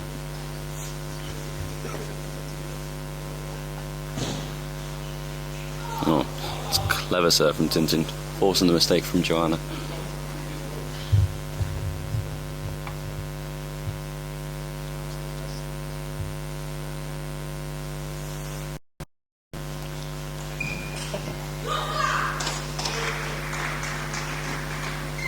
Good start there. That's what they needed with their serves, especially. Very important part is the service game. It's the only time you have full control of the rally. Well, for the first few points, anyway. Oh, unlucky. Matrix coming back into play. Yeah, it's Matrix reloaded, that one. Was there 3 matrices? There was. Third one was not great. This is the start they needed. It's a good change of tactic by the number 4 seeds, keeping the ball tighter over the table, not letting Kelly get her forehands in. And then when Joanna pops the ball up that little bit too high, they're coming in with both attacking, looking to attack the ball now. Again, variation of spin and attack, but good play from Kelly Sibley as well. Very positive player is Kelly. Showing her class there. There isn't anything she won't swing her arm at.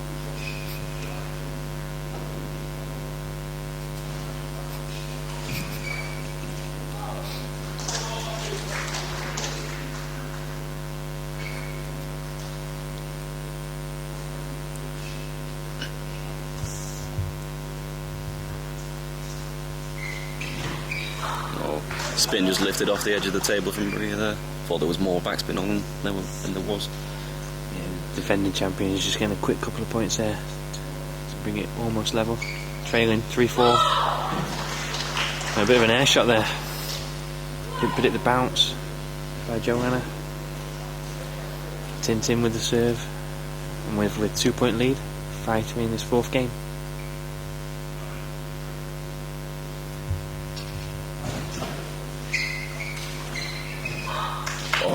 That ball didn't bounce, did it? Did not bounce at all. Found a soft spot in the table, it did. Went straight underneath Tintin's bat.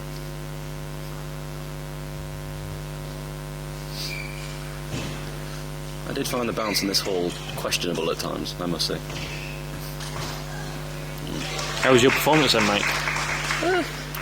Lots of some fantastic players. We had quite a brutal draw in the doubles. We had Andrew Bagley and Darius first.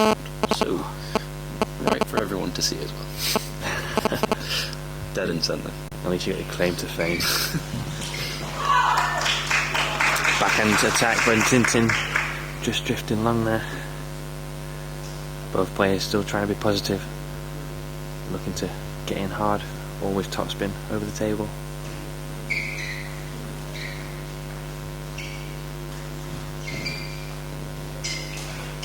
Oh, what a point. She really enjoyed that. Absolute tech has shown from Kelly there. Unbelievable techers. Great play. That's it. a while since I've heard techers. It's a good word. Great word. Bit of a momentum swing here. I think that's 4 points on the trot they've won. 7-5. That's what they needed there. Cheap points are always good at this time of the game. King points are good at any time of the game. You're right there.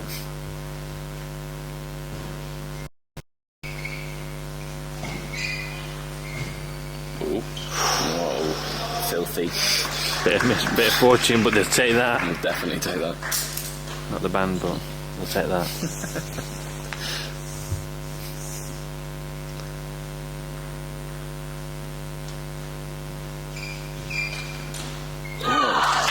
Attacking shot from Joanna. Yeah, definitely caught. I think it caught the player by surprise. Yeah. Not often she does it, but when she does put it away.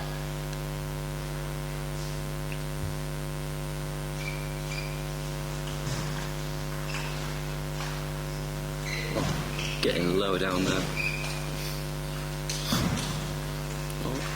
There's at least 2 nets in this point. Oh, can't quite believe she's actually done that. This net's seen quite a lot of action recently.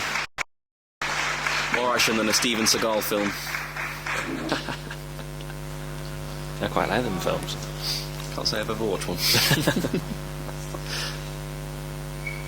Because of the lack of action. Definitely.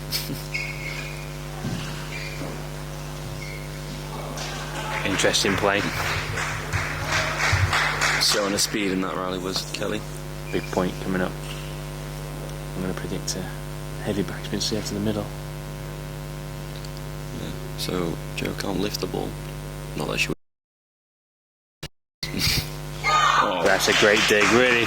Keeping it very tight. Oh, Maria very frustrated with herself there. She kicked the floor.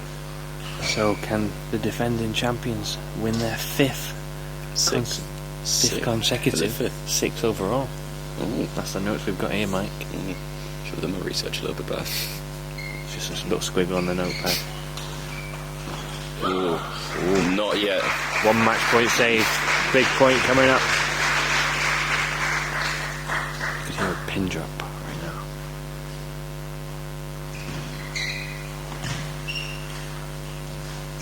Oh. And there you have it. What a great final. The number 1 seeds winning their 5th consecutive women's doubles final. Beating, some people might say, surprise finalists. Tintin Ho and Maria Sapsinos. 3-1. Every game, I think, was 9 or juice there, Mike. Yeah, every game was close. Could have gone either way, but I think Definitely. the more experienced players kept their cool a little bit more. I couldn't agree more there. But great experience for Maria and Tintin being on a final on a Sunday afternoon in front of a packed house here.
So play quickly moves on to the final of the men's singles.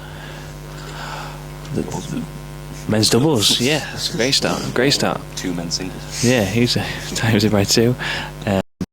Sees Liam Pitchford and Paul Drinkhall, defending champions, only won this title once. Got through to the final, only dropping a set against Andrew Bagley and Darius Knight, who have not dropped a set throughout this tournament. Done well. Never played with each other before. That's a great pairing. The left hand right hand combination. Darius has got several doubles titles under his name. I feel like gets a big advantage because he's a lefty. Definitely. He's very fast around the table as well. Not even Shadow can keep up with him. He's so quick.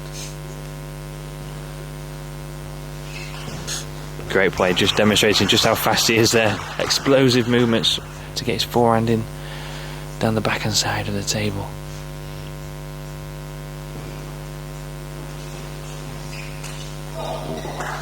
Good play by Drinkhall, getting that forehand flick deep into the backhand corner of their table.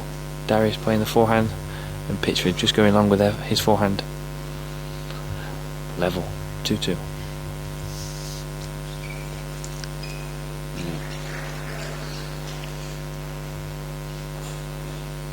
Bagley's got quite a strange approach to his serve. Always walks up to it with his arm out. Every single time. I think that's just habit. Yeah, definitely. Pitchford there, showing his class, getting in over the table with quality spin, right into the white line, taking 2 points off the Bagley serve, opening a slight advantage in this opening game. I think that push came up a little bit quicker than Pitchford expected. Just kind of swung his arm at it, went straight in the net. Oh, went for the fade. Yeah, great play by Bagley and Knight. Felt like he was washing windows with that shot.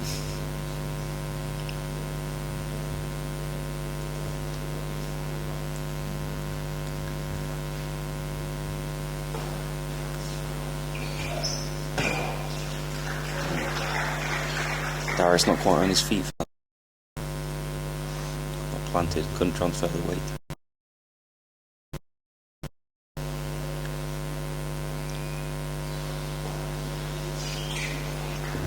And Pitchford there, reading the serve well of Darius, getting his backhand in quickly over the table into the Bagley forehand, forcing the error.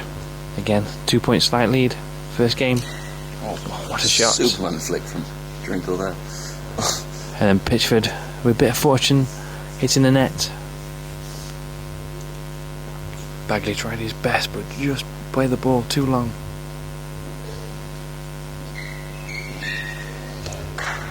Good job. Takes that receive so early. As soon as it bounces on the other side of the table, Bagley is there to touch it back.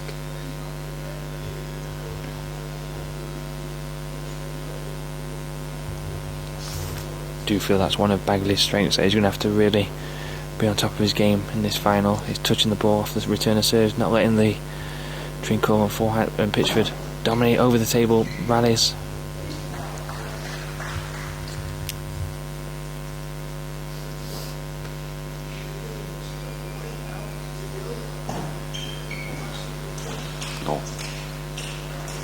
Oh, great play. Every player putting everything they've got into that rally. 2 of them ended up on the floor. Pitchford finding an unbelievable angle there, getting it out, ball out wide off the side of the table. Oh, good play, Bagley. Strong attacking backhand, staying up into the crossover.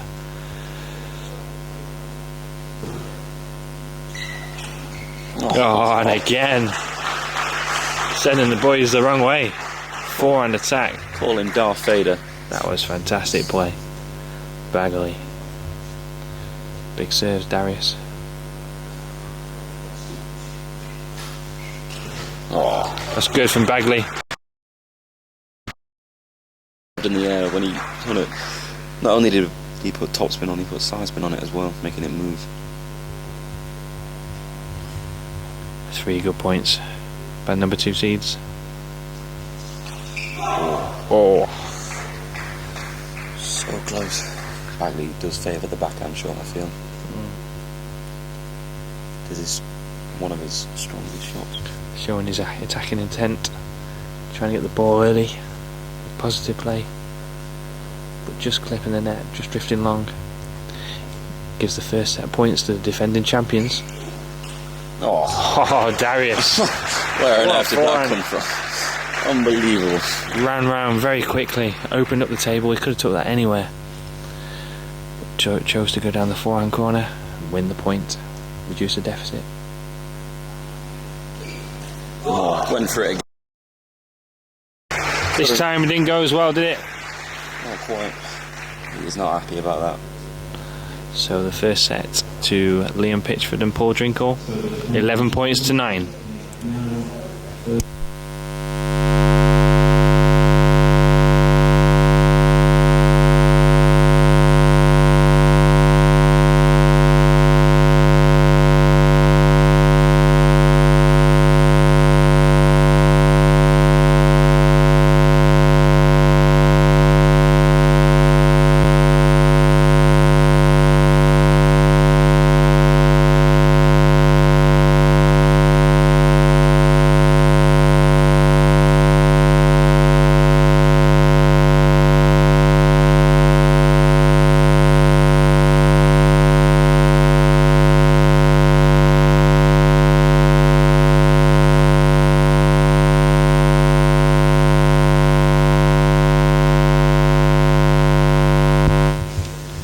So Darius Knight and Andrew Bagley receiving tactics from Andrew's brother Stephen.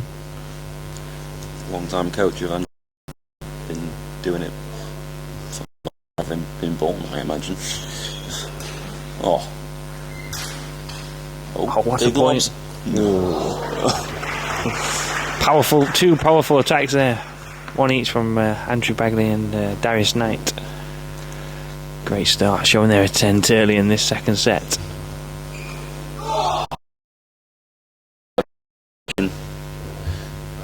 To no avail.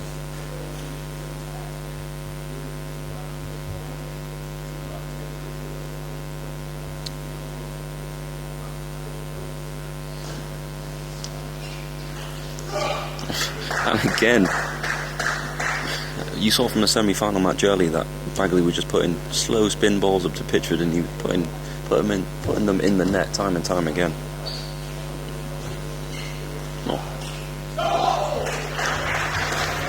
Just a start that the number 2 seeds would have wanted in this second set. Great play, 4-0.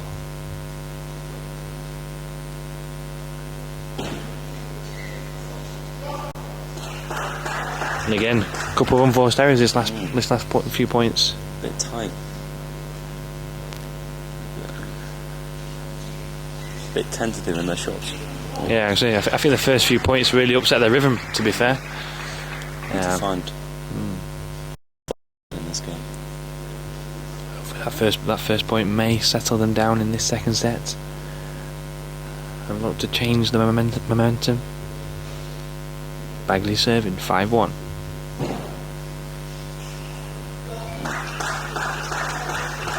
So quick, Darius. Almost impossible to keep out. So you could say the speed of movement over the table there created his opportunity to do exactly what he wanted to do with it, which was the forehand into the backhand of Drinkhall. I didn't even see that ball go long, but Darius clearly picked it out.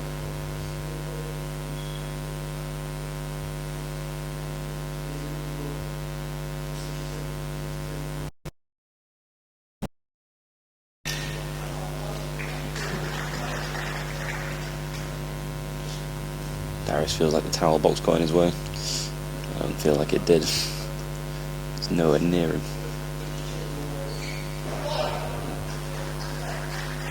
It's a good touch from Darius there.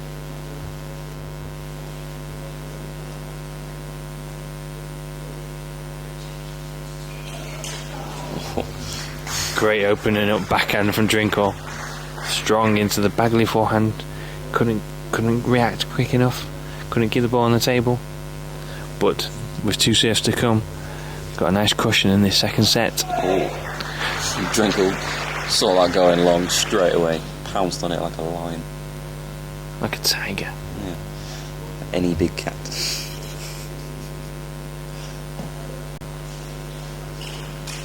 Oh, Good play by Pitchford to counter the backhand, but it was Drinkhall just overran it. You can see what he was trying to do, get the backhand down into that forehand corner where the space was, but just unable to control it. And again we're back to this 4-point advantage, but can the Drinkhall serve reduce the deficit?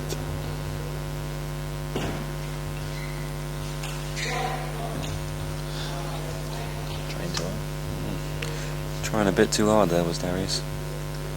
Feels like trying to close this out as soon as possible.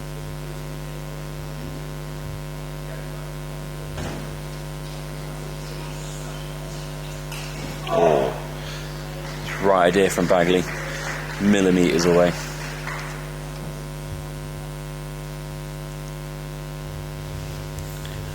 Drinkhall getting the 2 points that he wanted on his own serve. Puts the pressure back on. It's amazing just how quickly you can win points. And Concentration. I sense this was coming. A timeout taken by Andrew Bagley and Darius Knight. Desperate to equal this match at 1 set all. Strange in these doubles finals that only one doubles pairing have had a coach each time. Feel Liam and Paul just find it better talking amongst themselves. But it's always good to get some advice, even if it's really good as a coach, just to pass their experience on, calm the players down, Just some outside. get some refocus back into the match. Both players are allowed 1 timeout per match. Darius Knight and Andrew Bagley choosing to come back to the table after just 30 seconds. Not usually, like Bagley. Usually takes the full minute. I feel like it was Darius trying to get there quicker. Big serve. That timeout not really helping them. Bit weak there from the number 2 seeds, letting the defending champions in early to get a strong forehands in. We're back level, 8 all.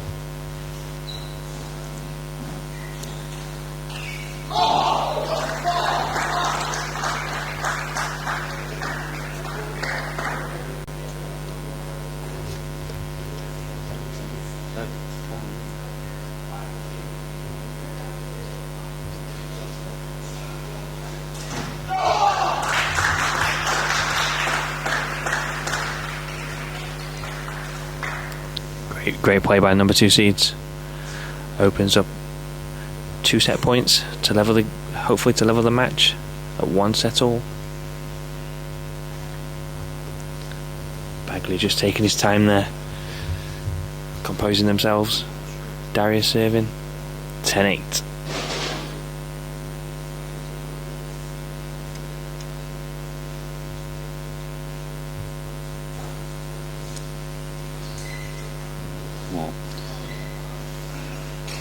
Oh, what a play. That was some tight exchanges there with some heavy backspin chucked into the middle of that rally. Players showing their feeling on the ball there. And Pitchford showing who's boss. Destroying that forehand through the pairing. Darius was nowhere to be seen for that forehand. And there they take it on the second time asking. Level the match at 1 set all.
now join this game at 1-all.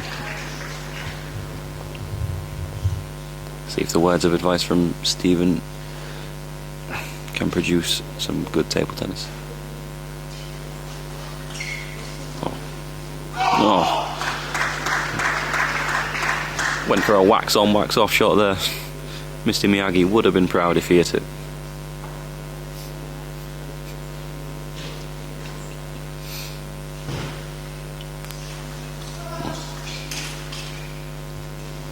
Oh, the power of Drinkhall. Unbelievable smash down the line.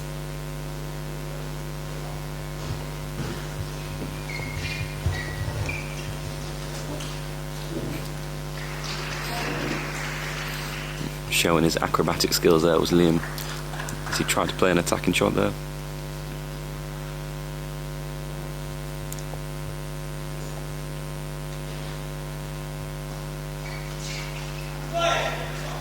Great opening up play by Pitchford. Deep into the body of Bagley. Being able to create space to play an attacking shot back. And then just signifying how well he's reading Darius Knight's serves. I feel like this way around, Pitchford doesn't struggle with Darius' serves. Must be the only person in England that doesn't struggle. Really does read him well.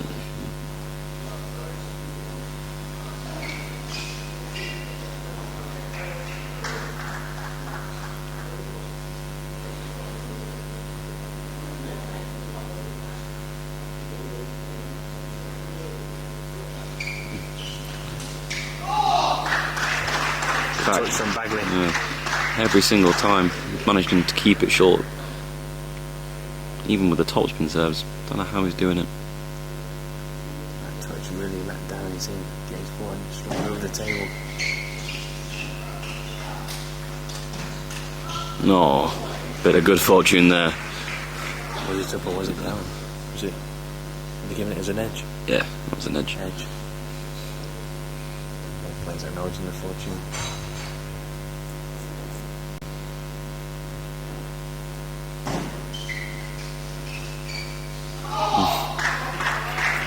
Went for a casual forehand there, did Liam. He's trying to place it deep into the Bagley backhand.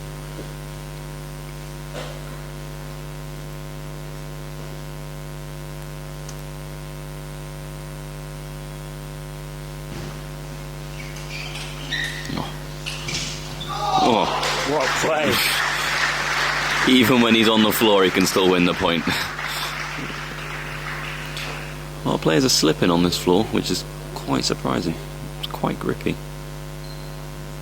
Richard Andrews was complaining about it yesterday. Is it?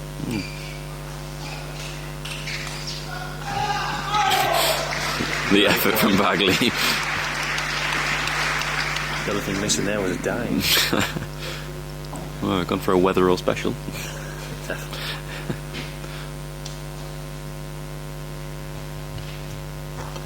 So we won all, 6 points all.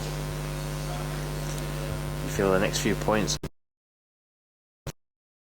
The men's doubles. Like Darius and Andrew are battling for their first title together in this competition. Oh. That one slipped there. Yeah, he seems to take his eye off the ball, doesn't he? Just when he needs it the most.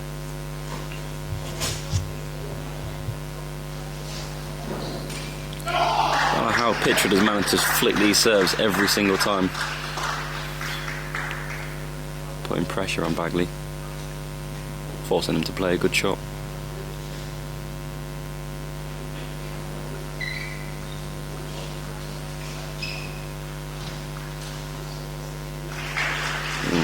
Some questionable spins in that rally, I must say. Catching each player out. Yeah, you can see the intent from both pairs. Wanting to keep the ball tight, don't want to open up unless they can open up with pure strength. Dubious decision here. Oh, apparently it Drinkhall claiming an edge. And the point's been given, has it, Mike? It has. We lost that one behind Bagley. Drinkhall acknowledging his fortune. Keeps the scores level. Could be a big point in this third set. Like the way it doesn't let him rile rile the people up the edge. A lot of people. Oh, great play by Pitchford and Drinkhall there. Excellent. Such power from the both of them. Both getting strong forehands in, following one after the other. Such a skinny boy gets such power. No idea where he gets it from.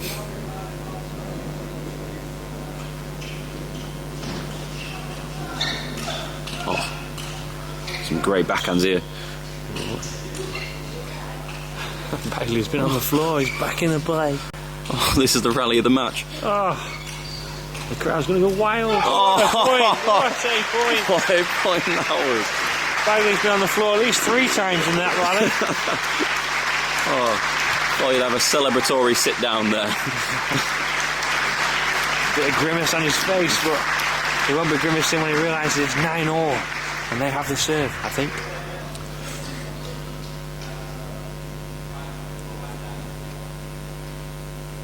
Bagley stretching out that fall there. That's a good play by Bagley, just taking his time, just making sure that he's fully ready to play after that fantastic rally. 9-all, Drinkhall serving.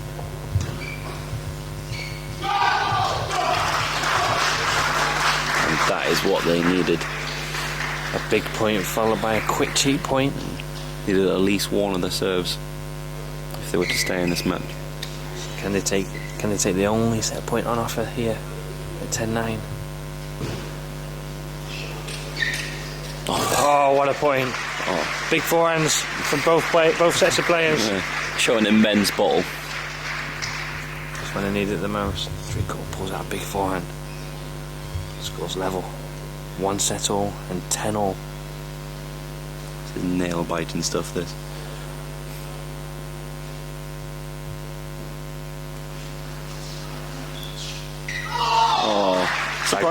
Moving the ball well. Surprisingly weak from Drinkhall. Just went to go put it on. That was good movement from Bagley, just moving the ball a bit wider than Drinkhall was anticipating. And Pitchford couldn't follow. And Andrew Bagley and Darius Knight take the 3rd set, 12-10. Going back to their corners, a happy pair. Definitely. Bagley will probably want to stretch off that 4 a little bit more. And it is. So another very, very close game there.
So Drinkhall and Pitchford trailing 2-1 in this 4th set.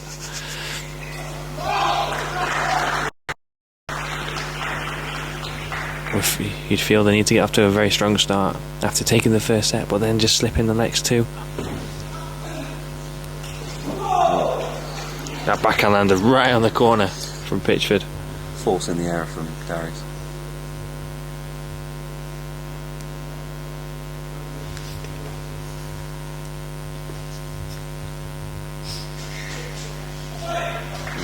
Already. These players just love laying down with little rests in between the points.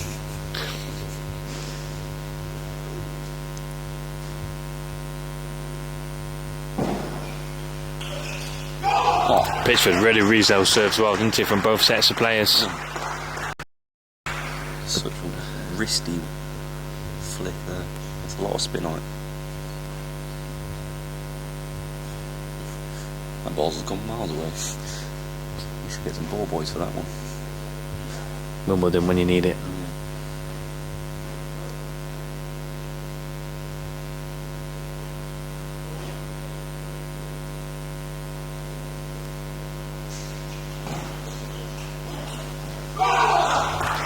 Pitchford just leaning into that ball a bit too much, taking the ball a bit too early. A bit desperate to win that point, I think we feel.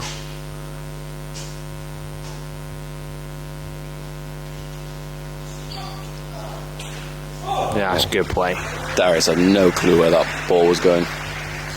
Straight down into his backhand, caught him completely unaware. The beauty about Liam Pitchford's technique is he's allowed to leave the ball until the split, very last second. He can see where his opponent's going and he can play it down the opposite side. Seemed to have such time on the ball.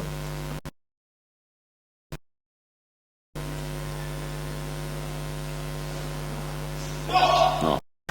Heavy backspin from Darius. I believe that's the first one he's put in the net, actually.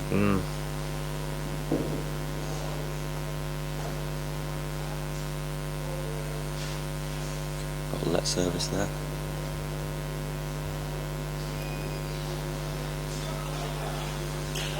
Oh, Yeah, good angle by Darius. unbelievable.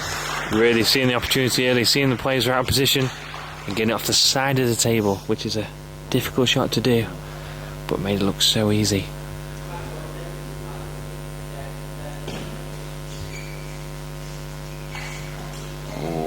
Oh, got a net and another net.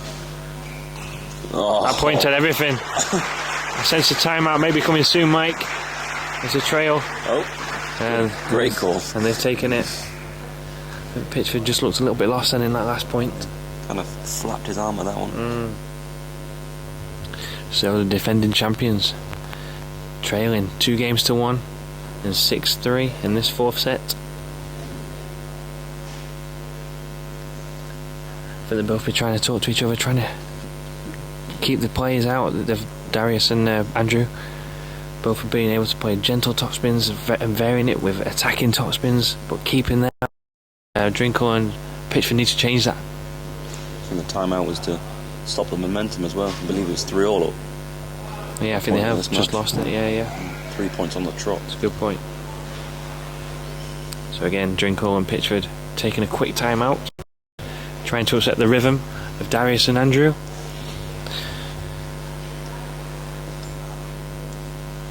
Next point, a very big point. Either trail by 2 or the trail by 4.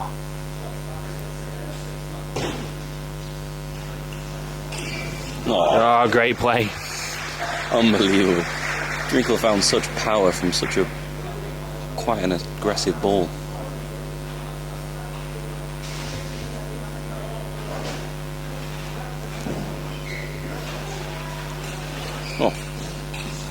Oh, That's a good positive exchange from both sets of players. hope you guys can keep up with it.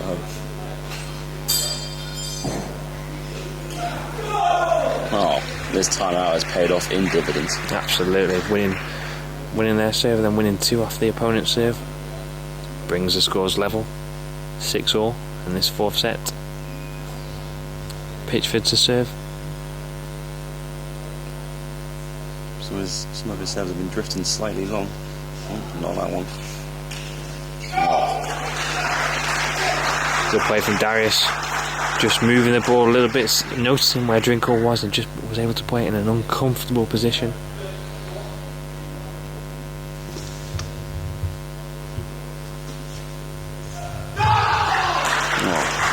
What a play. Giving it tight. A 2-point advantage with their serve. This is what they would have wanted.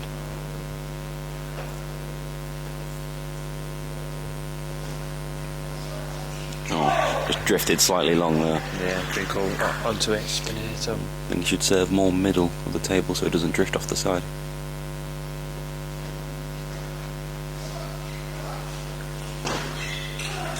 Oh, Yeah, good. defending champions there as they just keep a hold of the Darius' serve.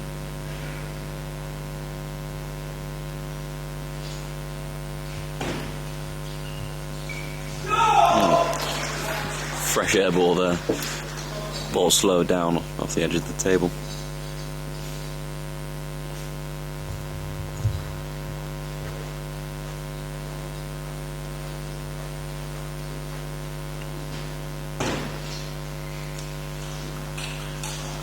What a play from Bagley.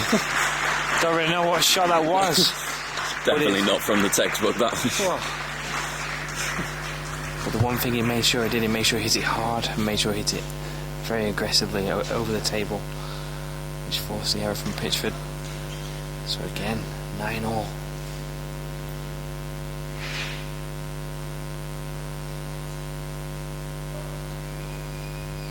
Number 2 seeds have the serve.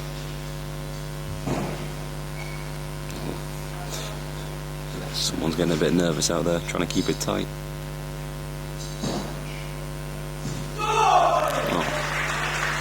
Darius again, just not committing into that.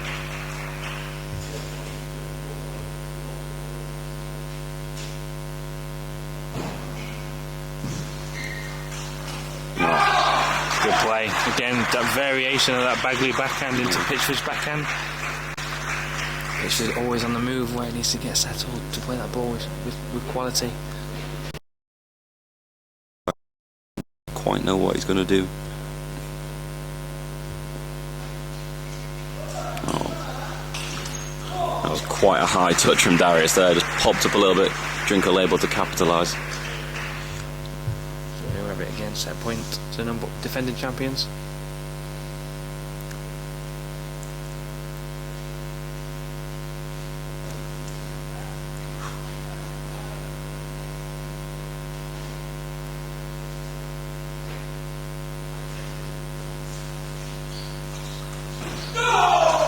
And at the first time of asking to take that set, 12-10.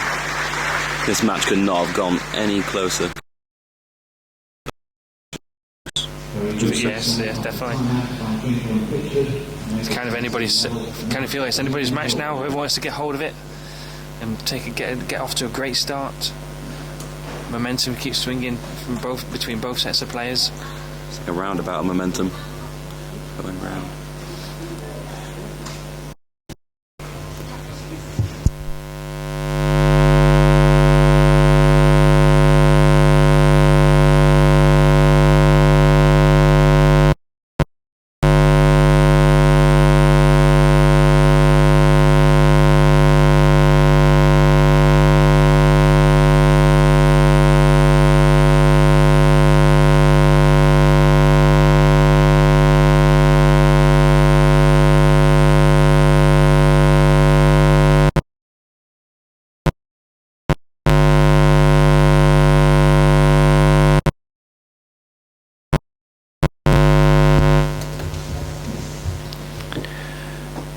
So it's Bagley to serve in this 5th and deciding set.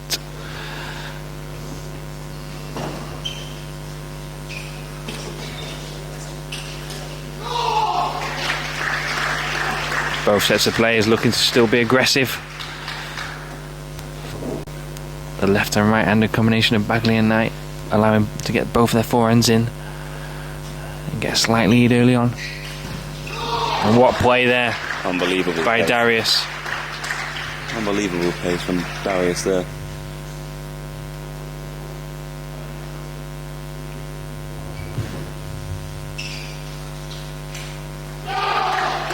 This is the start they wanted. Letting that forehand drop just that little bit. As a result, forcing the ball long off the table. Big point. Oh, what a play. Just how he wrapped his forearm over the ball at the very last second to change the direction into the backhand side. Someone call that man Captain Hook. Definitely got it out then.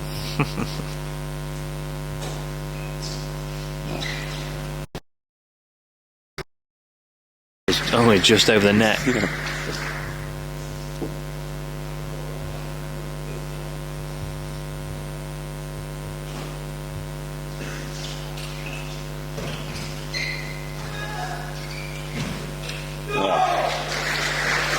Good play. You can see what the intent was to get the left and right hander combination, swapping sides, so they both can play their forehands, which worked. Pitchford getting that backhand over the table, getting Bagley on the run. Managed to reduce the deficit. Now back at parity.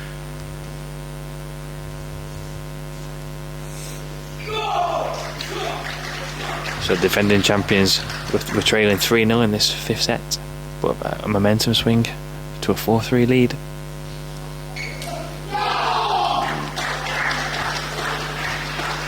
Clever idea from Pitchford. Not Pitchford, my bad.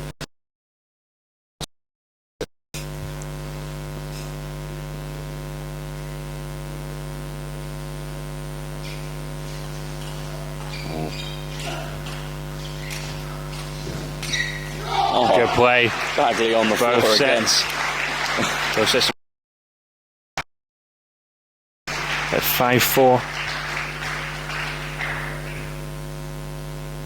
I believe this one's going to go down to the wire. I think it's just a case of who can keep control of the emotions the better. Not going for anything too much, keeping the ball on the table, working their opportunities.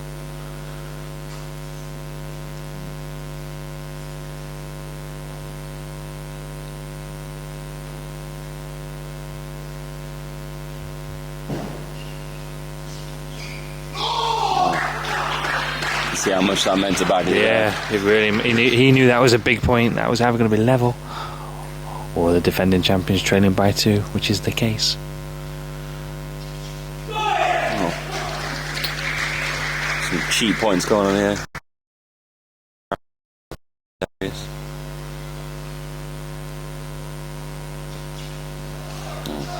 that one popping up. Played it strong into the middle. He didn't want to do that mistake twice, and as a result, just popped it a little bit too high. And now Drinkhall won a simple forehand. A crucial time in the game. 6-all. It's been a very close match. Unbelievably close. If I was a betting man, I just wouldn't know where to put my money. In my own pocket, where I'd put it. Well, clever idea from Pitchford there. But you could just see he was always running away. He wasn't quite settled, wasn't comfortable on that shot.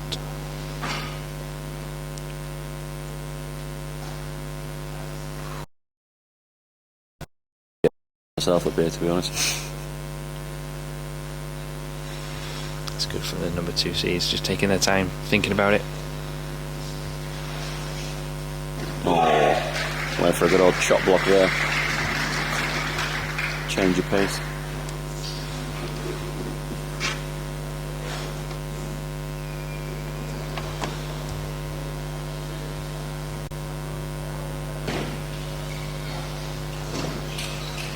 Oh, Bagley stepping into the table, seeing it early, he's reading the play, allows himself to get his forehand.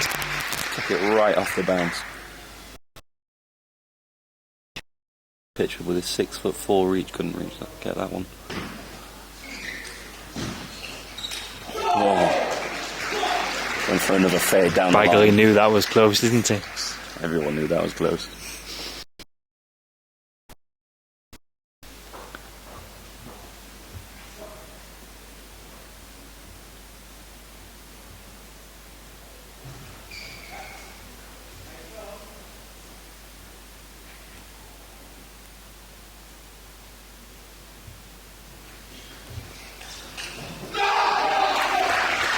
See the intent from Drinkhall was to get that forehand deep, get Bagley out of position, but the error came in.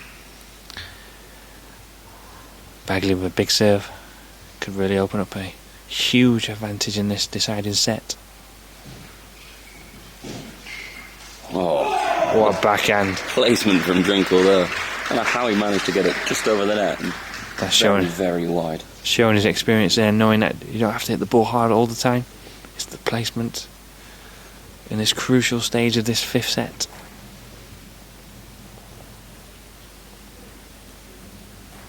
9-all.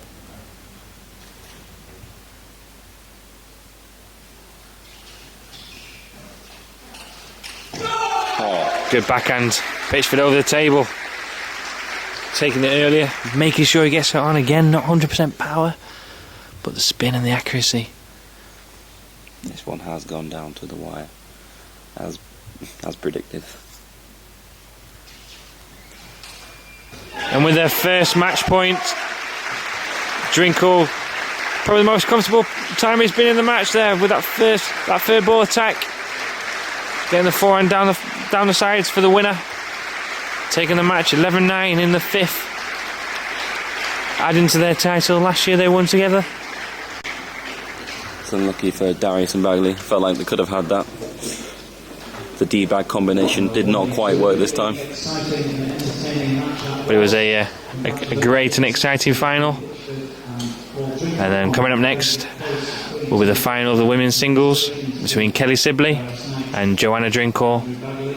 And your commentators for this match will be Alan Cook and Matthew Stamforth.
Hello everyone and welcome to the 2014 English Senior Championships here at Ponds Fortune Sheffield. We're about to start the women's singles final. Both myself and Alan Cook will be taking you through this match. So between Joanna Drinkhall from Surrey and Kelly Sibley from Warwickshire. So first game.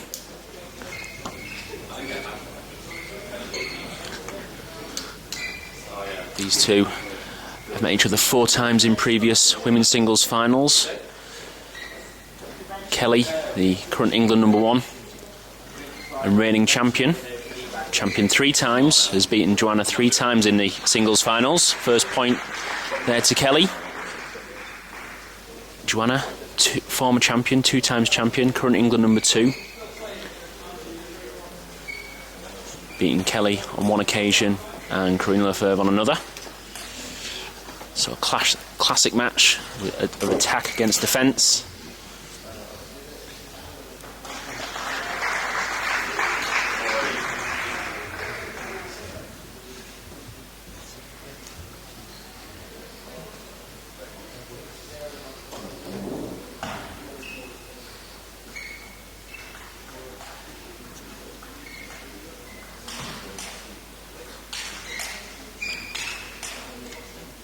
Oh, great play there, great smashing by Kelly.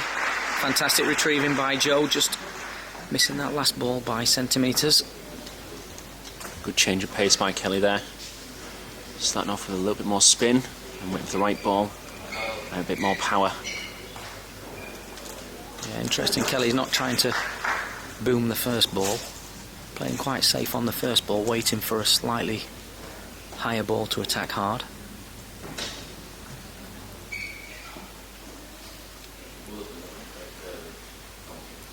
These two players played each other many times, as well as practicing and being England teammates together. That's a great shot by Joanna there. Good serve, loose receive by Kelly, and Joanna straight with a counter hit on the backhand.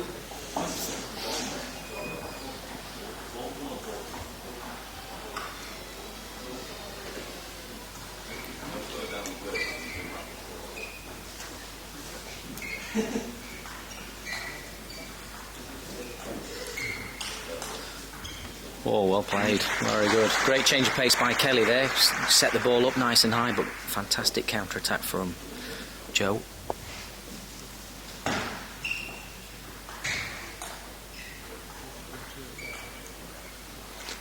It's not just the change of pace, it's also the depth of the topspin on the other side of the table. So still attacking, but bringing the defender in and out from the table as well.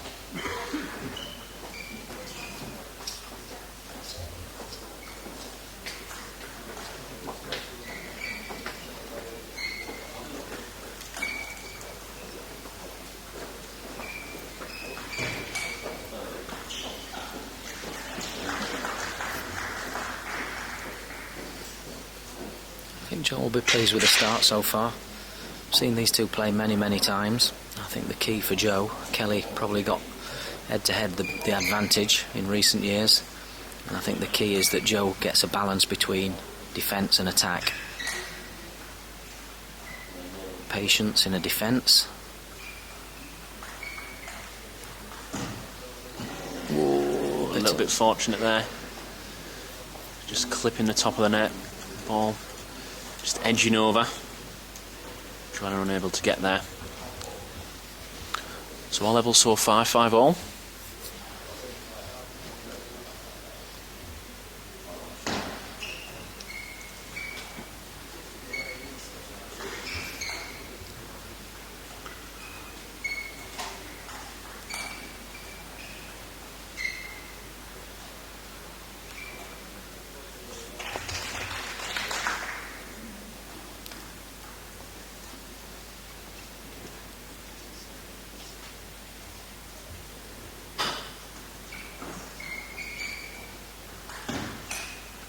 Yeah, just a quick acceleration there. Quite patient, Kelly. Prepared to push 1 or 2 balls at the start of the rally, but just a little bit more acceleration in that forehand there.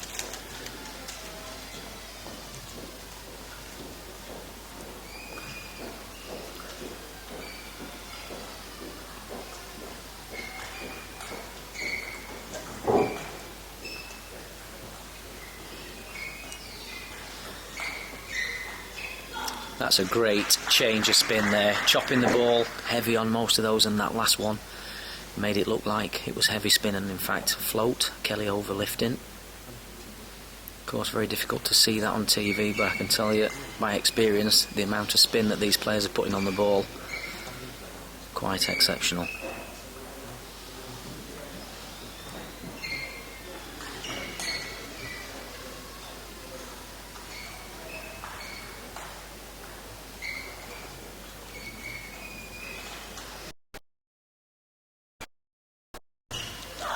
Great rally. Both players showing exceptional skill. They're using all the table. Kelly just telling herself to calm down again. The one thing Jo does very, very well, the amount of spin she gets on the ball, the backspin when she's chopping. Means if you mistime the ball a fraction, it's going to be a mistake. Once again, great defence there. Kelly went hard into the body. Very agile there from Jo. Sharp get on the ball, kept it low.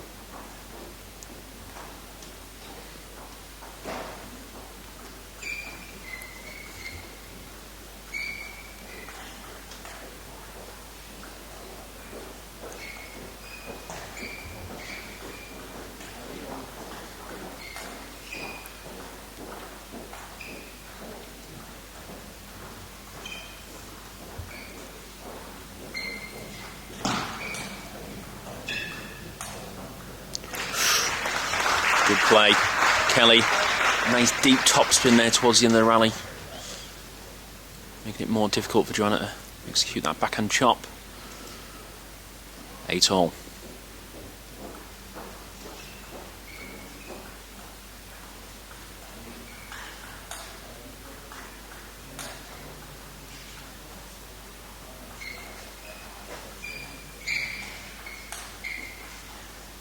Again, a great change of spin there. The speed and length of that ball, very difficult. Even if Kelly reads that ball there, so difficult to keep that ball down.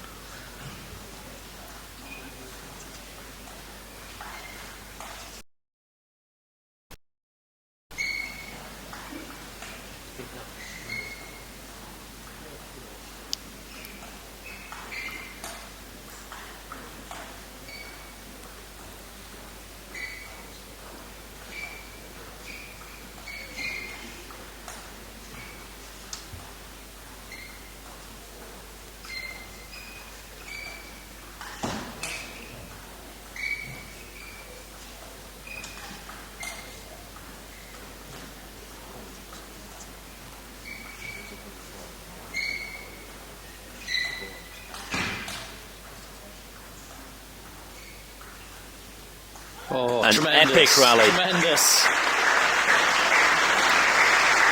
Both players having to work so hard. When you think the average rally length now at international play is less than 3 shots in one rally, I think this must be 4 or 5 times that here. Both players having to work exceptionally hard to win the points. Both players showing real good patience as well.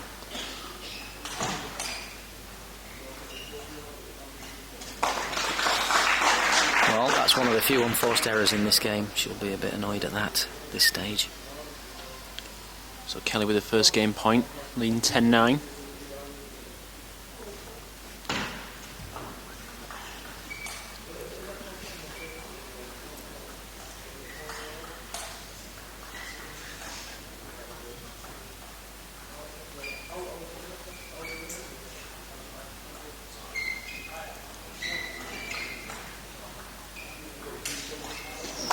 Missed opportunity. It's there.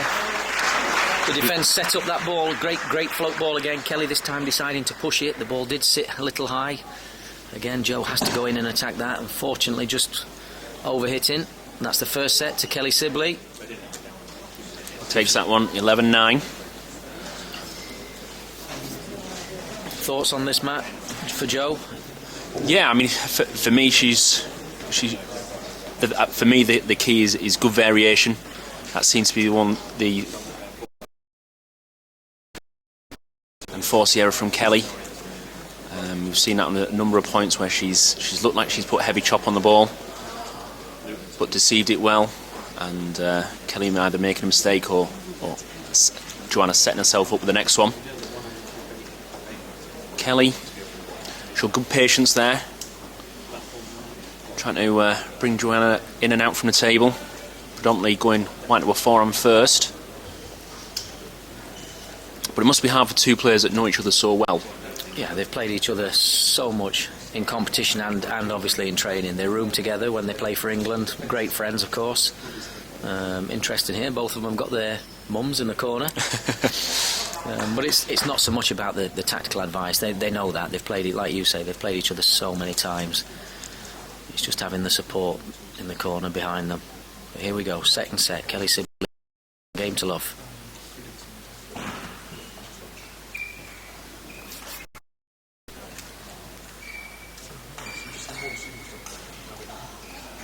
Again, that float ball there by Jo, creating difficulty for Kelly. The ball seems to come through a little bit quicker when she's given that float ball. Yeah, and I think she's staying a little bit closer, which is, again, a good tactic. I think it gives Kelly less time to see what's coming, and also it gives Jo an opportunity. Well, so I think she has to do that. Again, staying up to the table with the defence slightly better. More difficult, but the results can be better for her.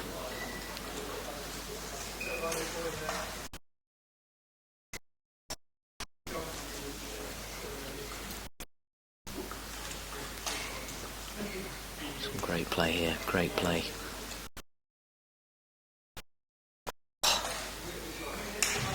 Oh, fantastic. Tremendous rally. I credit to both players there. Jo doing really well, consciously trying to stay up when Kelly's attacking the ball. Quickly, eventually forced the error. So Joanna leading 2 games, 2 points to 0.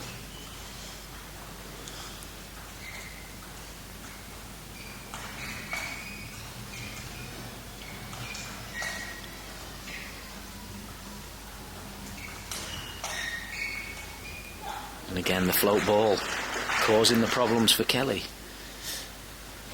It's a long match when these two play.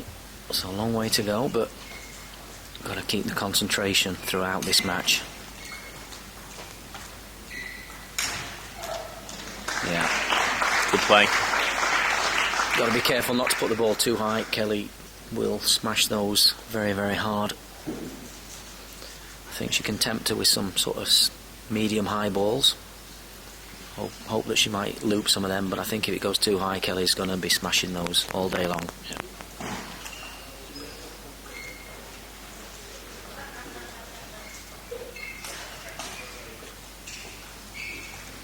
Well, I think that was the right shot. She has to do that. I think when the balls are there, be prepared to come in and look to attack, backhand and forehand.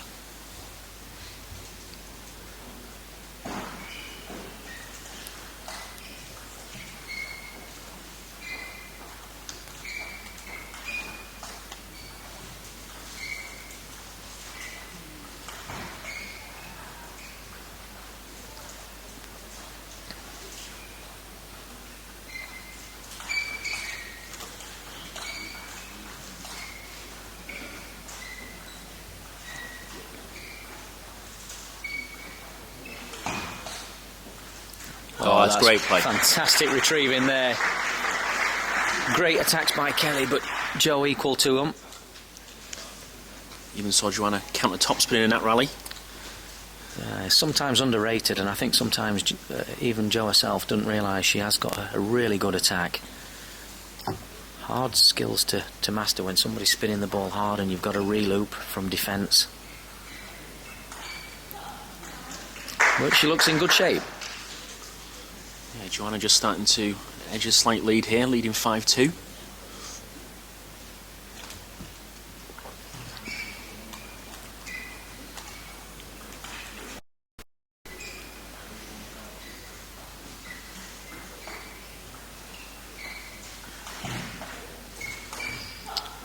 Fabulous.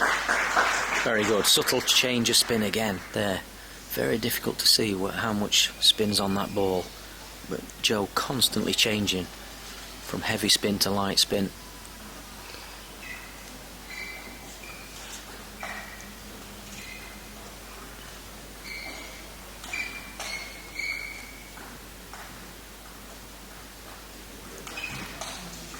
Now it's Kelly's turn to do what you said, Matt, earlier, just changing the length of that topspin, bringing Jo in, taking her out.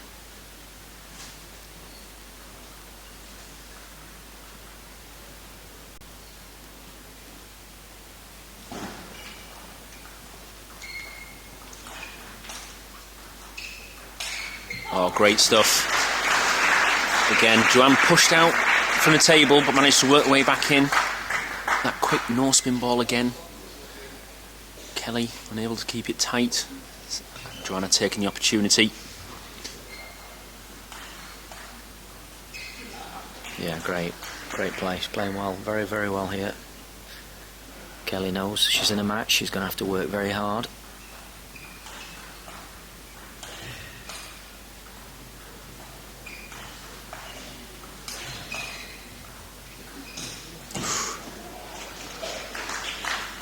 Well, it was there. Didn't miss by much. And it also lets Kelly know if she puts the ball a little bit high, I'm going to come in. So even if it doesn't come off every time, I think at the moment she's got the initiative in this set.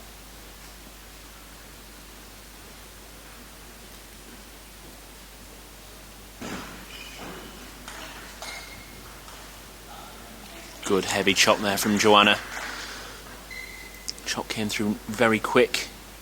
Kelly unable to lift the ball.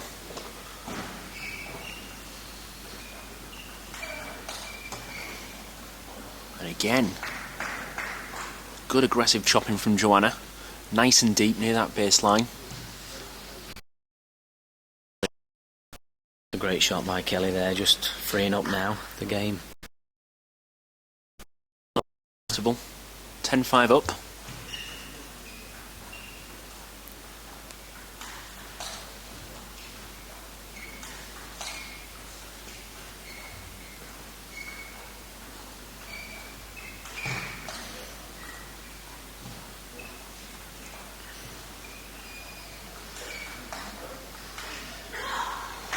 And well played, Joanna Drinkhall. Takes that second game 11-5. Level in the match at 1 game all. Yeah, great start. Jo looks in good nick there. As you said, Alan, seems to be just staying up that fraction closer to the table. Yeah, Very aggressive. She looks solid on her defence. She's not stepping too far back, but she looks quite safe. Whether Kelly's going to try and put more power into that first attack in this set or not, it'd be interesting to see. It looks like Kelly's starting the 4 balls, trying to target the slightly weaker push, but Jo looks comfortable at the moment, and she's with the consistency and the ability to change the spin. It's the mistakes in that set coming from Kelly. But both these players very experienced, played for England, both of them on numerous occasions, from being youngsters now in their prime, and both hoping for Commonwealth Games this summer.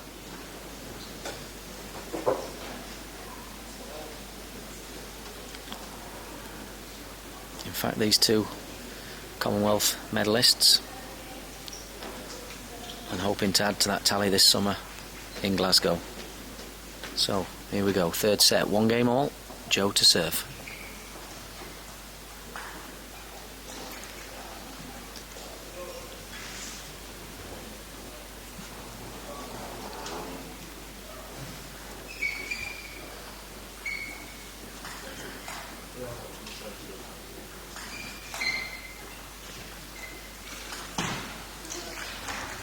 Good play there by Joanna. Getting those defensive strokes nice and deep.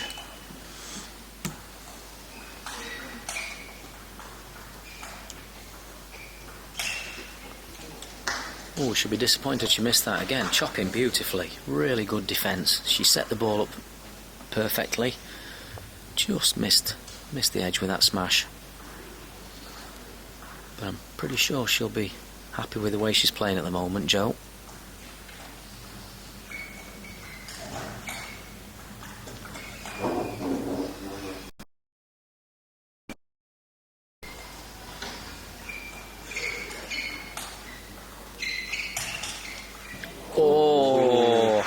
Tremendous shot there. Great smash by Joe, but Kelly again read that ball. Fantastic backhand block there.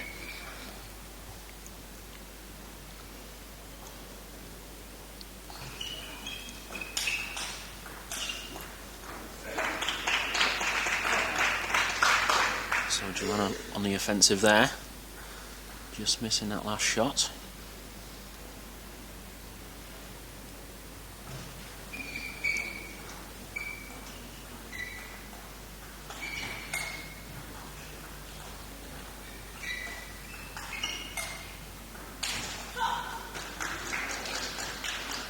Well, she doesn't miss many of them, but I think the reason being she's not had many opportunities so far in this match. Joe's been chopping really well, kept good length, good variation. That's one of the few balls that landed a little bit short, and surprisingly Kelly missed that opportunity.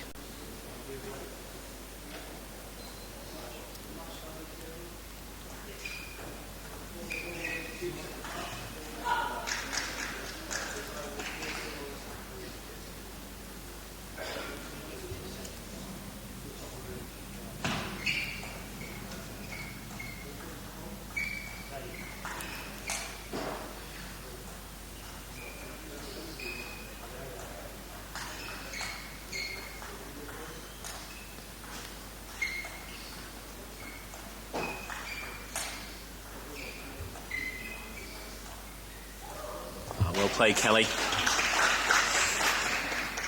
Not just changing the direction of the ball from left to right, also bringing Joanna in and out from the table, showing very good patience there. 4-all.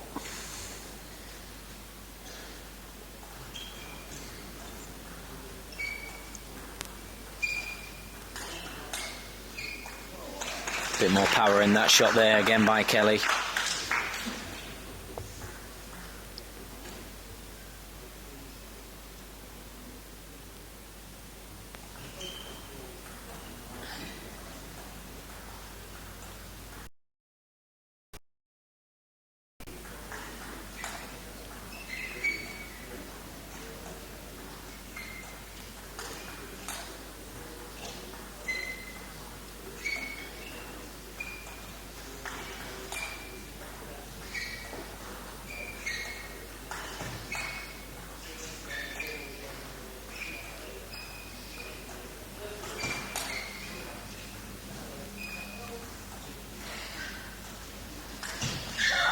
Well played. Good long rally. Well, Kelly making Joe do all the running there, but it was Kelly that made the error in the end. Nothing in it between these two girls. Kelly trying to get with a little bit more power, try and push Joanna a little bit further away from the table. Joanna standing strong. Oh, well played. Good aggressive play, good power, nice and deep.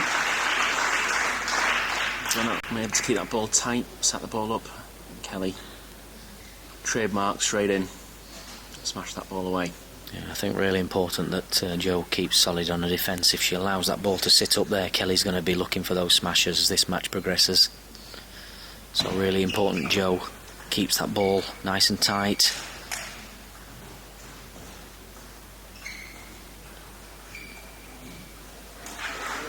Well, she did well there to get that smash back, but she needs to really try and keep the ball a little bit lower, keep Kelly lifting, and then those odd variations can create some errors, but advantage lying with Kelly at the moment again. Joanna with a serve, but 7-5 to Kelly.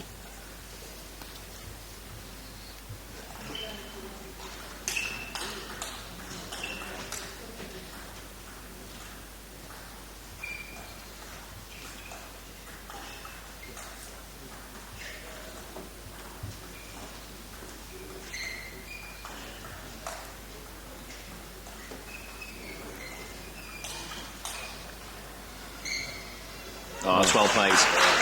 Joanna trying to slight change attack to there, long fast. Trying to catch Kelly unaware. Strong attack, but Kelly ready for anything. and played with good power and kept the ball really short when she was.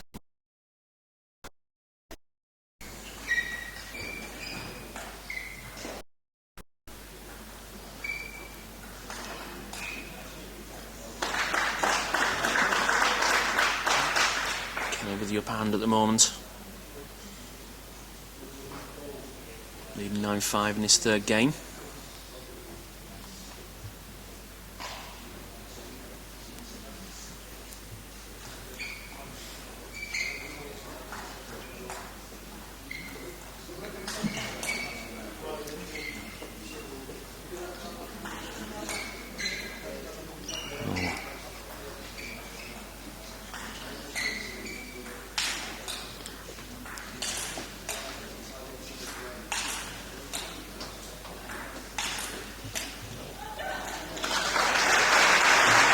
Kelly. Great play there. Yeah, a bit of everything in that. Some great retrieving, but not enough. At this stage, it's Kelly leading.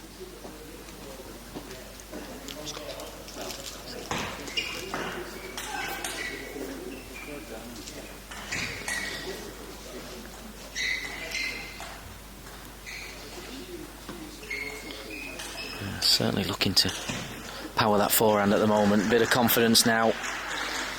Push one or two and then looking to get in with a strong attack. Just telling himself just 1 point at a time. Leads 10-6 in this game.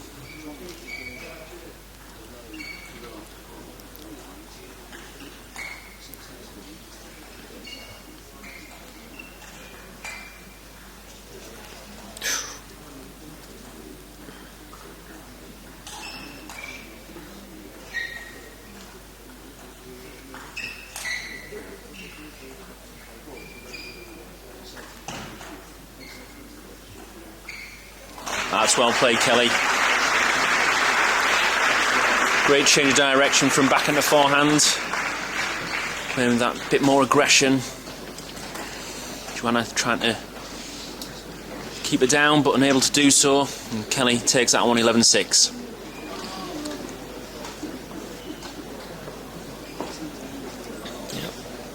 So both these players play professionally in the French league. Kelly, of course, 4 times singles champion.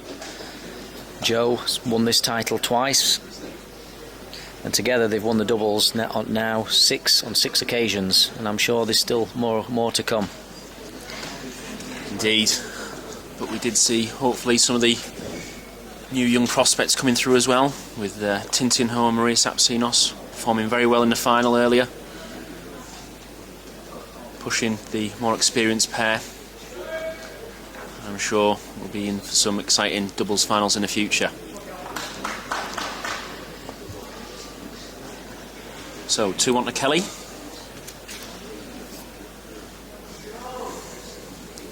Looking to build on that last game. I think playing with a bit more aggression has worked for a while. Still with patience. It's definitely just pushing Joanna just that bit further away. She's finding it a little bit harder to deal with. That's giving Kelly the chance to attack a little bit more strongly. So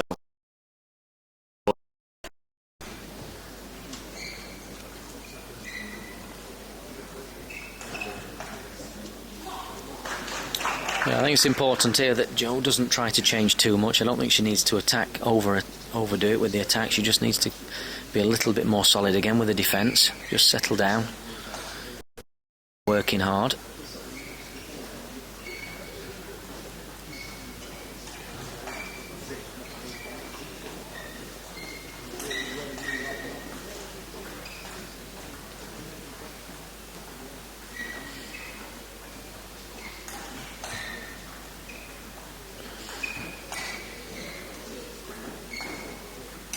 Well, that's brilliant play. Absolutely super play, that. And again, that's it, quite simply what Jo needs to do. Just keep fetching back the big top spins that Kelly's throwing at her, and just be patient. She keeps threatening to have a look when Kelly drops shots, whether she can have an attack on that ball, but needs to wait for the right ones. And there we go. Joanna looked like she was just playing her chop a little bit deeper on the table, not allowing Kelly to get in with as much power, forcing her to just spin the ball up a little bit more.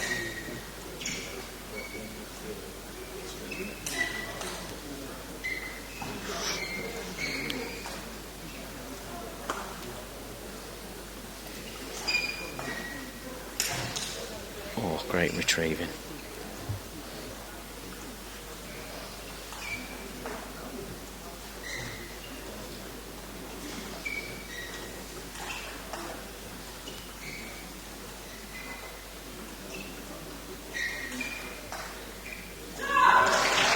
Great rally by both players there.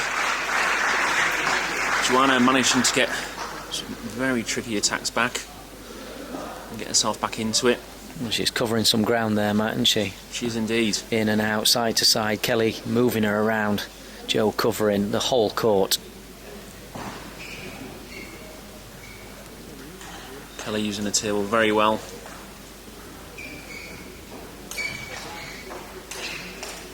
Oh, that's brilliant.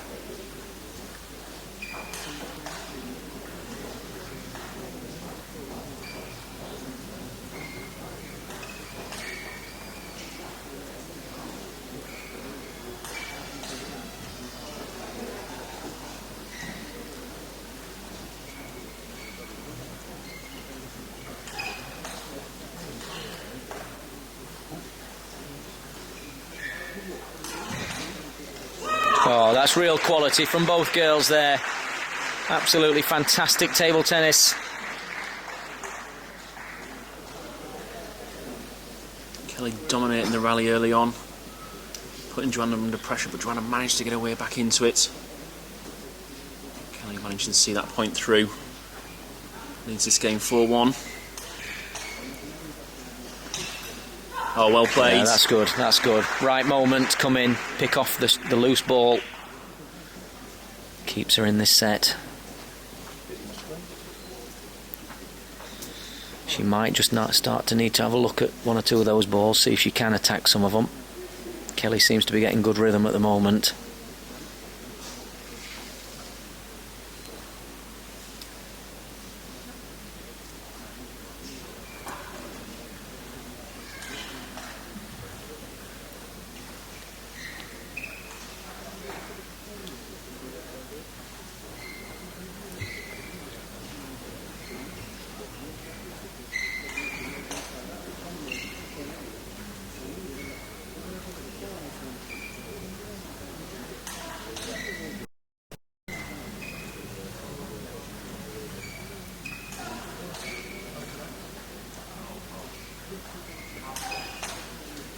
Wow, what a rally.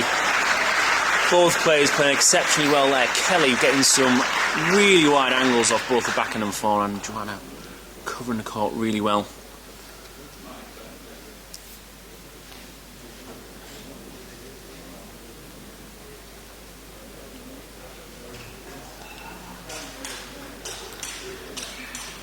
Oh, that's brilliant. Brilliant attack by a defender to attack that quality. That was fantastic. And Kelly she knows exactly where Jo's going to hit it. That's the difficulty Jo's got here. Normally when she plays against the foreign players, you know, they're surprised when she attacks like that, but Kelly can read the direction. So great point there by Joanna. That's got to be the difficulty when you've got two players who know each other so well, without even thinking about it, they know what each other's going to do. That's a good smash. It clipped the net, but again, the direction right into the body makes it difficult. So she's up in the percentage of attacks right now. Kelly just still leading by 1 point at 5-4.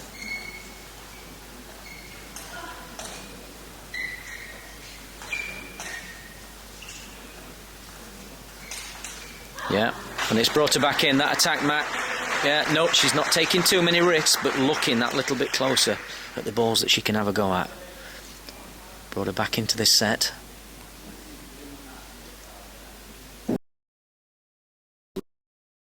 You've been making her work really hard. She's worked and worked, waiting for the right opportunity. Interesting to see the ground coverage in a match like this for somebody like Jo.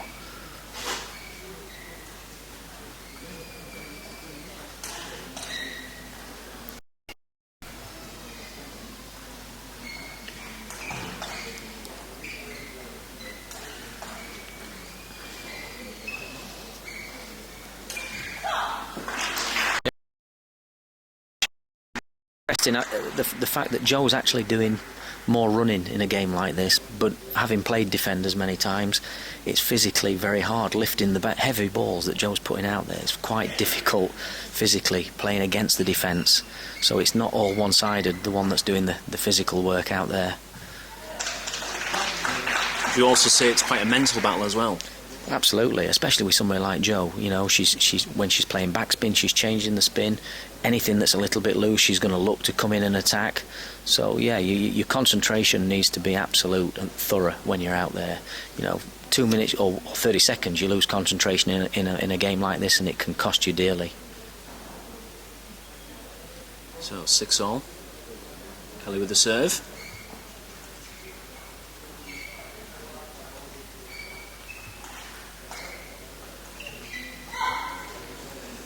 Misread the spin there, Kelly.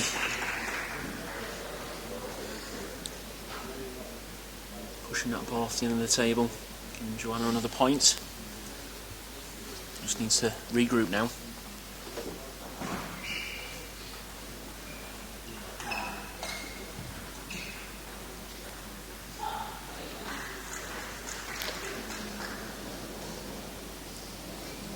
So just seen two unforced errors, things we wouldn't normally see from Kelly.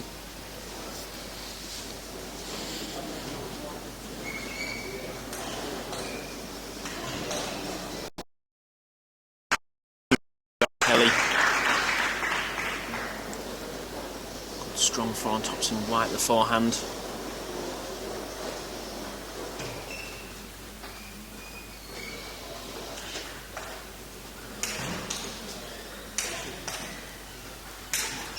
Oh, she did extremely well to get those smashers back there. Kelly will be disappointed at missing that last one, but Joe, the one before, was fantastic, full stretch. Crucial point in this set.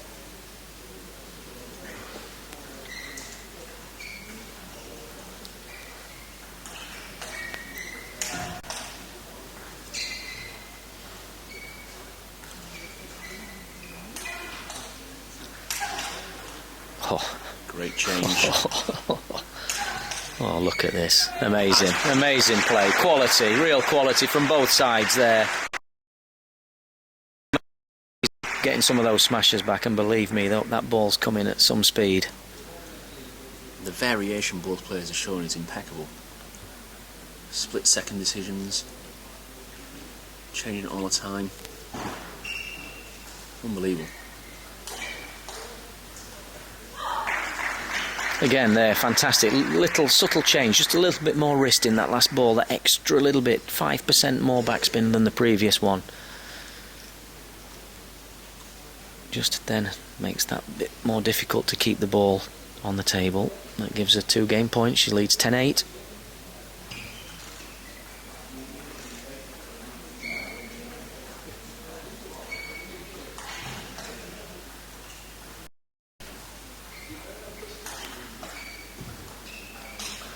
Oh, brilliant finish to the rally. Wow.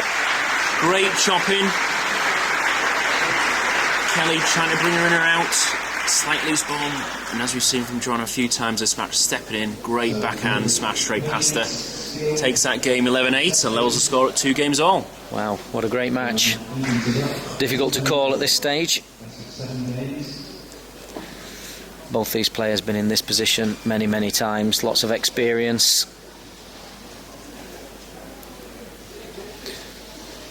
Kelly talking to her mum, Lynn. Lynn used to play.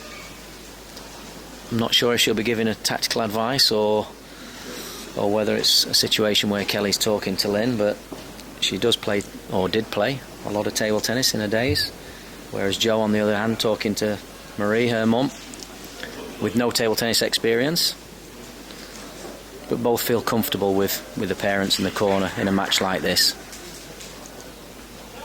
As I said before, maybe not so much about the tactics, just trying to help the players regroup. Yeah, just reassuring. Keeping them calm, keeping them focused.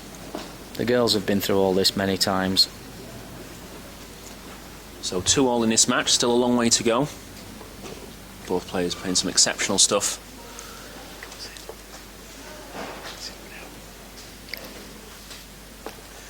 So So Joanna with a serve in the 5th end.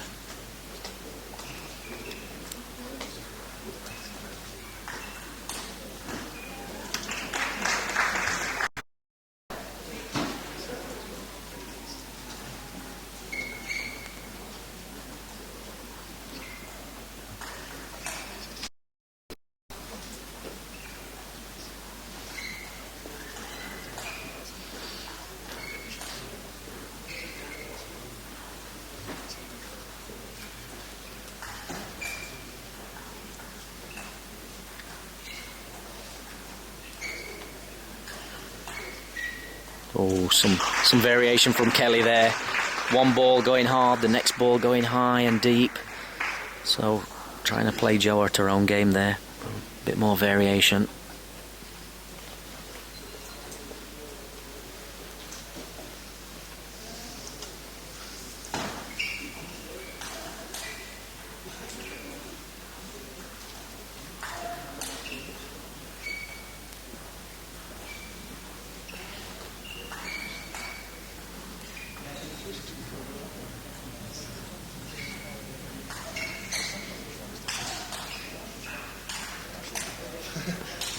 Unbelievable rally. Oh, Kelly frustrated at that one, but that was some brilliant retrieving again. Jo just getting that one ball back, that extra ball, asking the question. And Joanna had the answer.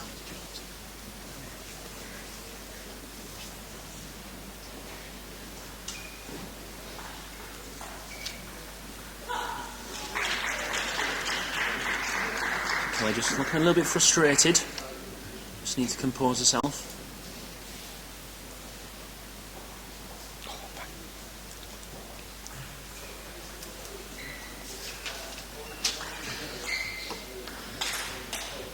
Oh, well played. Good topspin straight into the body there. Yeah, previously going out wide to the forehand on the first attack, that time going into the body, and I have to say I think that's probably where she needs to be playing a little bit more.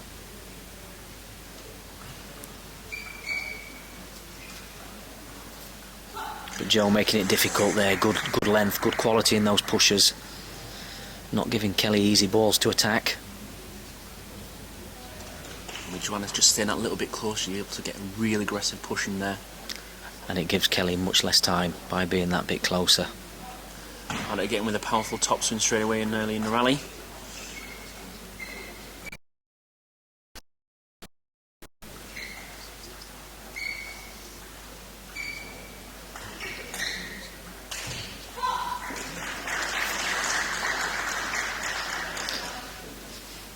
Big difference. You know, if Kelly's leading 3-4 points, those smashes seem that little bit easier, but when the games are as tight as this, if you don't fully go for those shots, you tend to make errors.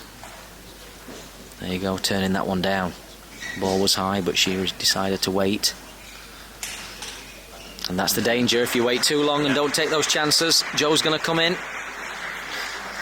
Kelly just sitting those pushes up a little bit higher. Yeah. Joanna. Opportunity.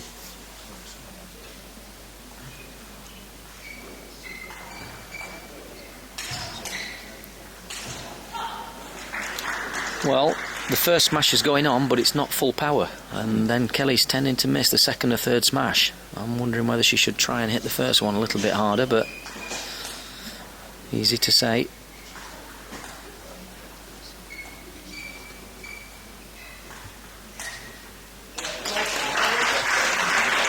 Seen when she's been able to get an aggressive topspin on the first one, just pushing Joanna that little bit further away.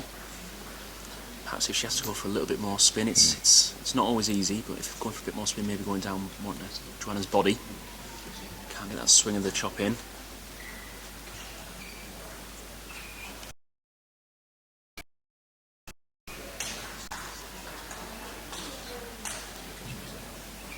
Good variation. Yeah. Great control by both these players. There's the float, followed up by the attack. That was brilliant, really, really clever. She showed patience, she showed quality, and she chose the right ball there to go after. Kelly just looking like she's run out of ideas at the moment.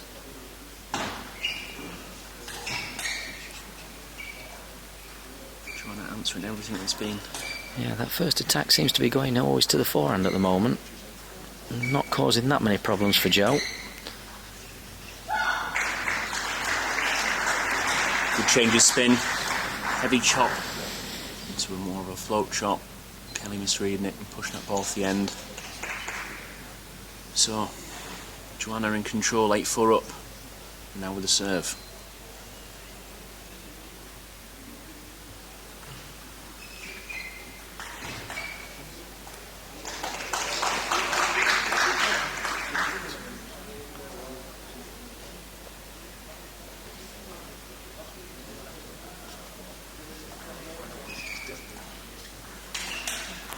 Oh, great shot.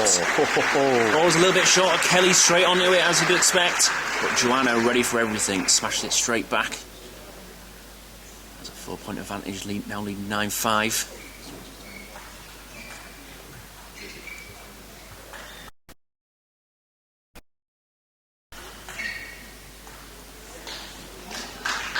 Good play by Kelly. Showing that mental toughness, not giving up.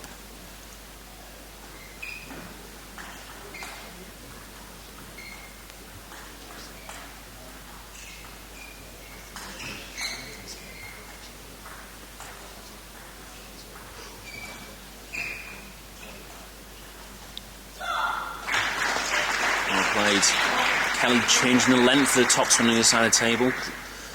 Spin the ball up high, but shorter. Joanna having to come in, retrieve that ball a little bit more, but now has 4 game points, 10-6. Oh, well played. Great play. Joanna seeing the opportunity coming in. Kelly ready for that. Good forehand topspin after that. Joanna still with 3 game points.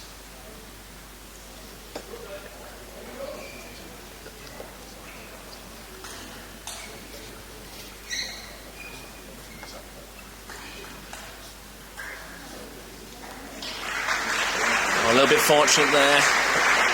Chop just clipping the edge of the table. But Joanna taking that game 11-7. Moves into a 3-2 lead. Yeah, she played really well there, really well, really in control of the defence. Also, just a subtle mix of the balance between defence and attack. She seems to have got it right. I remember last year, you know, and same when they played earlier in the season at Bristol. Joe 1 minute chopping every ball and then next minute attacking every ball. Getting the balance between defence and attack, crucial in a match like this, especially against someone like Kelly that's played her many kind of can read if she just attacks or just defends. You know, Kelly's going to have the upper hand. So getting the balance of defence and attack right is the crucial thing in this match, and so far it's worked well for Joe. But still a long way to go. Kelly's, you know, she's won 4 titles already, singles titles, and she's been in this position, as we say, many times. But Joe, with the advantage, leading 3-2. Slightly with Joanna, taking the last 2 games. As you say, Alan, Kelly very experienced. Reigning champion, has been in this position before. Should be calling that experience now to take this next game. Interesting to see the tactics from Kelly here. I think for me personally, I think she needs to, once the ball's up and she decides to go for it, I think the first one has to be a little bit harder, because Joe seems very comfortable at taking the first attack at the moment. But like we say, if you do that, then sometimes you make errors. So tough decisions for players out there under pressure.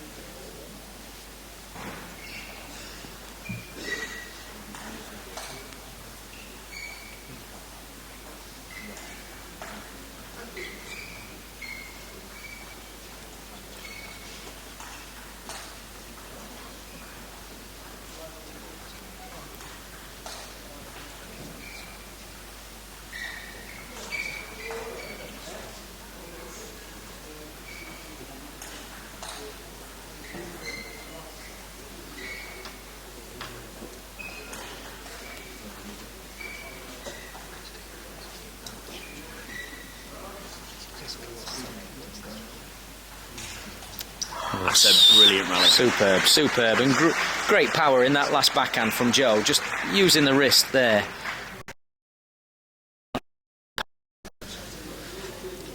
She just looked like she'd just started to step in. She knew it was going to come, reading it really well.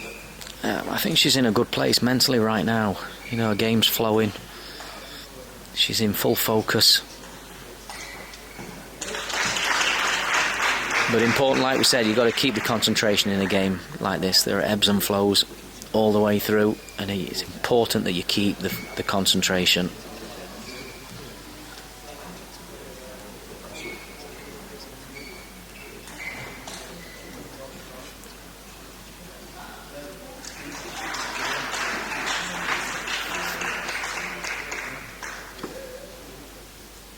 Important point here for Kelly, I think. Otherwise we might see a timeout.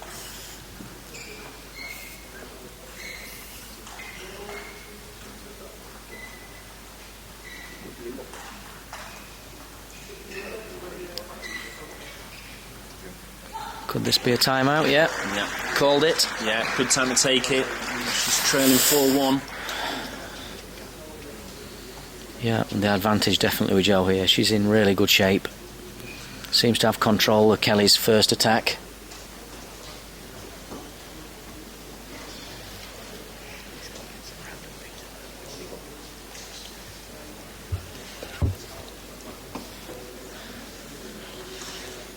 So, what do you think, Matt? Kelly going to do anything different here, or is she just going to come back and try and keep making it different? Any thoughts? I think it's. She's finding it difficult. I think she knows she wants to get with more power early on, but I think Joanna just being very aggressive with her defense.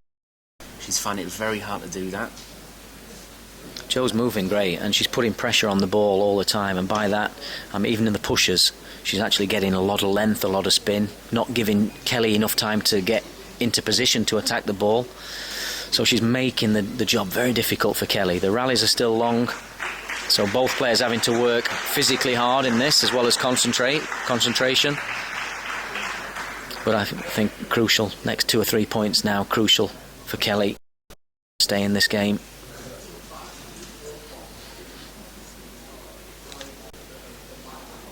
So it's Kelly serving at 1-4.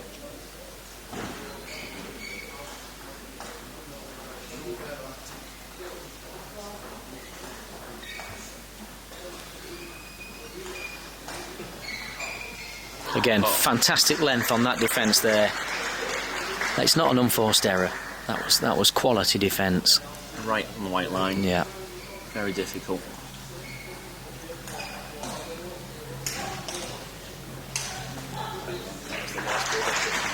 Well, Kelly did try to power that first ball there. It sat up a little bit, but again, Jo just looks in control of everything at the moment.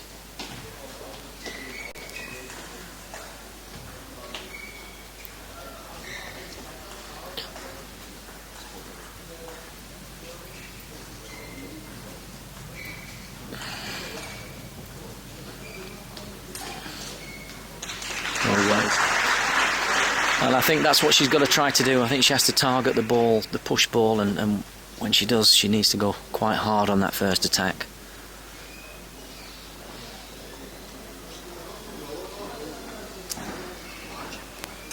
There we go.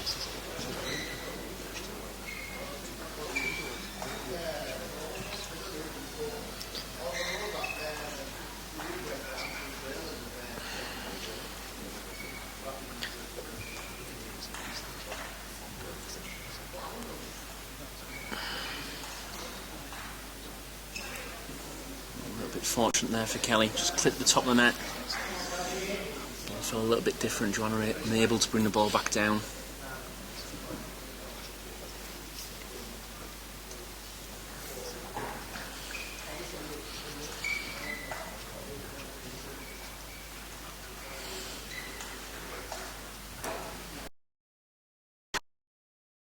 Here for Jo, practicing against the men players. The men hit the ball very hard. Kelly, obviously, on the women's side, hits the ball hard. But when you've practiced with the men quite a lot, I think she looks to have coped with Kelly's first topspin very well in this match. And I think that's because she has spent a lot of time practicing against the men in the last few weeks. It looks, even when Kelly's played with that little bit more power, Joanna, not a problem. Yeah, she's in great nick. But Kelly's still there. Still in this game. Good fighting spirit there by Kelly. It's far from over yet. Trying to lead in 7-4.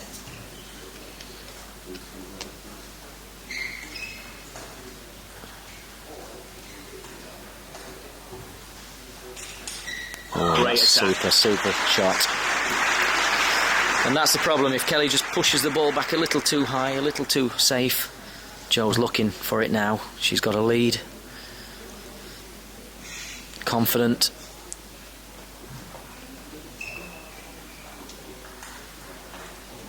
Ooh.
Oh, brilliant play. Whoever wins this title, they've had to work incredibly hard.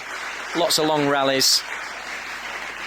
Absolutely fantastic rally there, finishing with a strong smash by Kelly Sibley.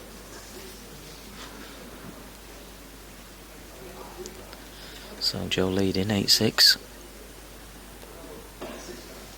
Both players there showing why they're the top players in England.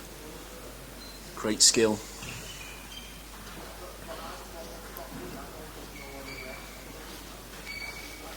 Both worthy champions, but there can only be one winner. Well, Kelly's clawed her way back in here. I think this next point is oh, and there we go. Jo deciding quite rightly, I think, to take her time out right now. Kelly just starting to get back into this set. Tough one to call, Matt. Yeah, I wouldn't like to put any money on it. Kelly's done very well these last few points. Showing her experience there.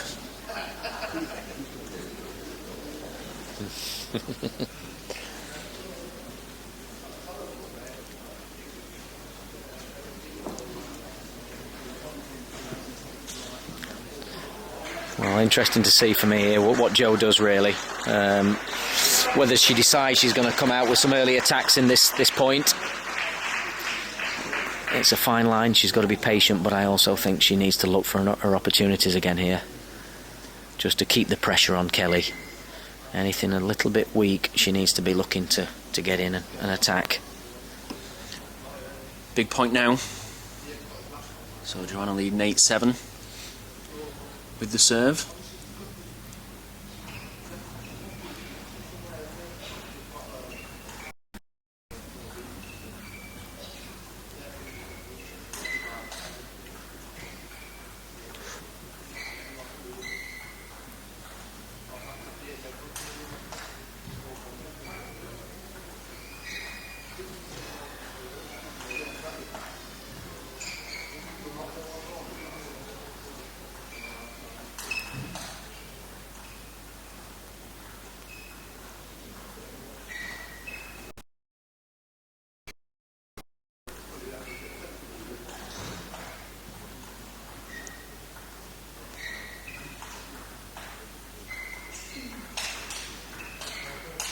Well played. Wow.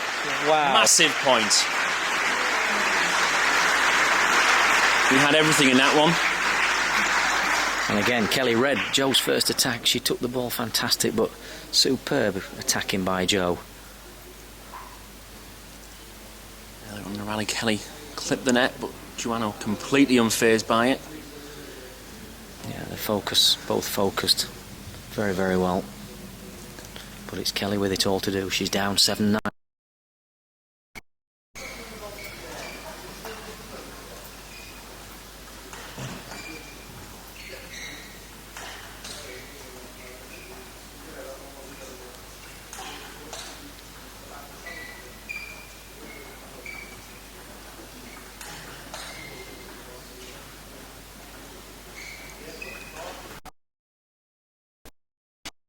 Well played again. Superb. Great defence. Eventually putting float ball in. Ball just sitting a little bit high and going in with a great forehand attack to finish it. And it gives her 3 match points.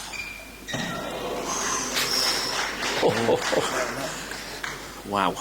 Well, it clipped the net. She said sorry, but it was a great shot as well.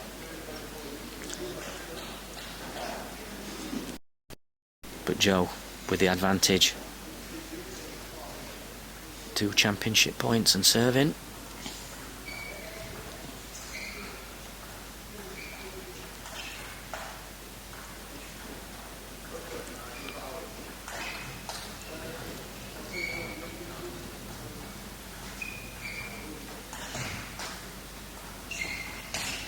Oh, opportunity there.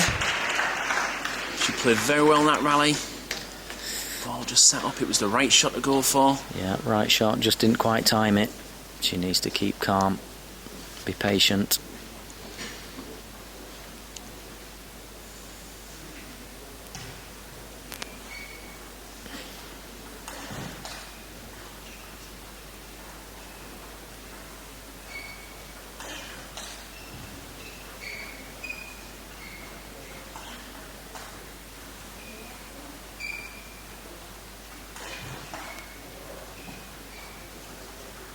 Well, there it is. That's the championship for Joanna Drinkhall. The 3rd championship, English singles championship she's won.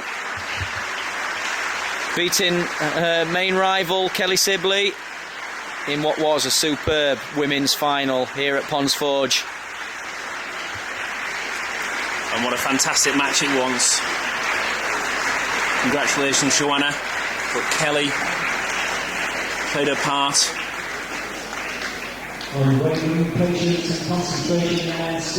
Fantastic match. Congratulations to Joanna Drinkhall, women's singles champion. Well played, girls. Great final. Congratulations to Joe. Kelly will be back as well, I'm sure about that. And so before we move on then, gives me an opportunity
Hi everyone, and welcome to the men's singles final between Cleveland and Liam Pitchford of Derbyshire. Chesterfield in Derbyshire, Matt. Indeed. Just down the road from here.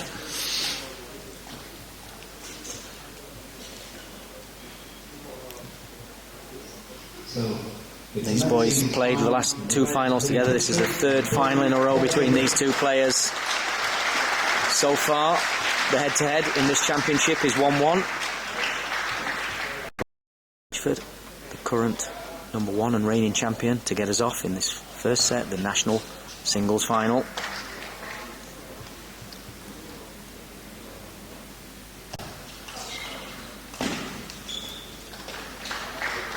Great backhand there, nice little angle out wide to Paul's forehand.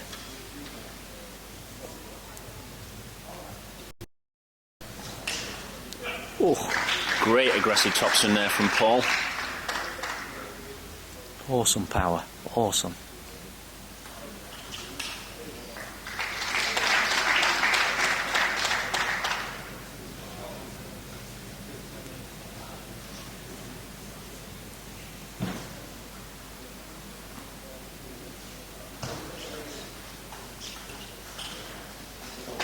Again, fantastic backhand. Liam more renowned for his backhand side, Paul for the forehand side.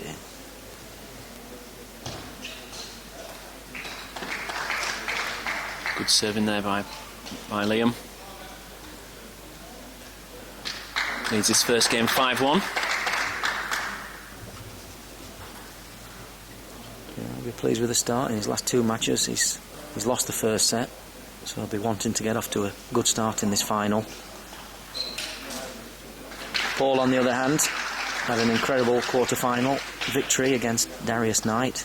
Came back from 2-0 and 10-8 down to win that, and then played superbly in his semi-final against Sam Walker, winning 4-0. Liam with the tougher of the semi-finals, had a brilliant battle with Andrew Bagley. Really dug deep there, but managed to come through that 4-3.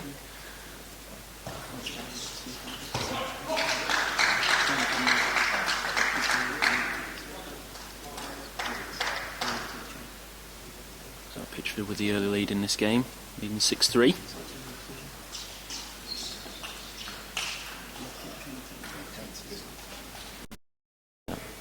Just caught the shirt there of Liam.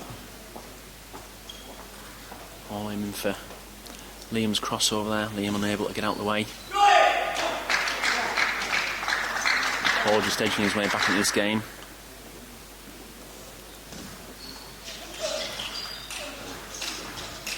Oh, that was a great forehand by Liam there.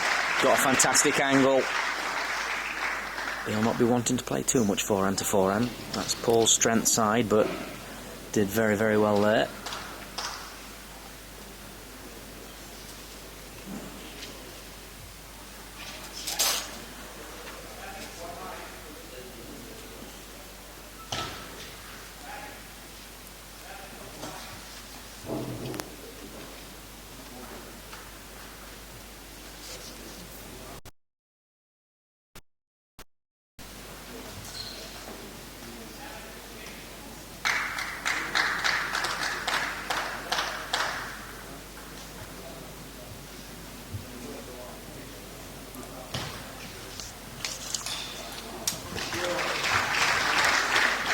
Overhitting that forehand there, Drinkhall.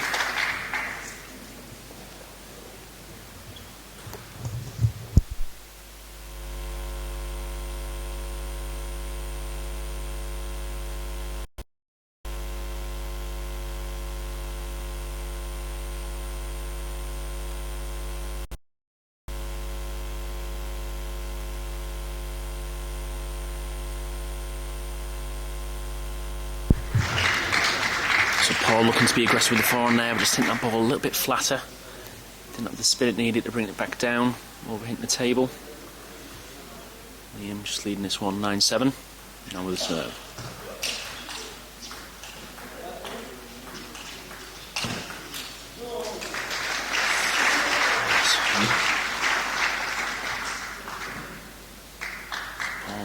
very aggressive at the beginning of that rally, but then just softened his attack, trying to change the pace, but it gave Liam an opportunity to come back in.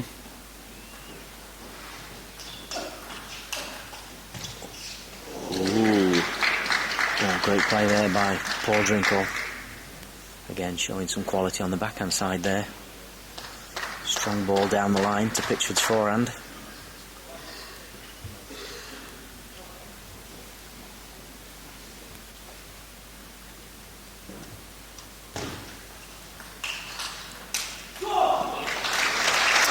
But first blood goes there to Liam Pitchford. Taking that first game 11-8. And so he leads this men's singles final 1-0. So both players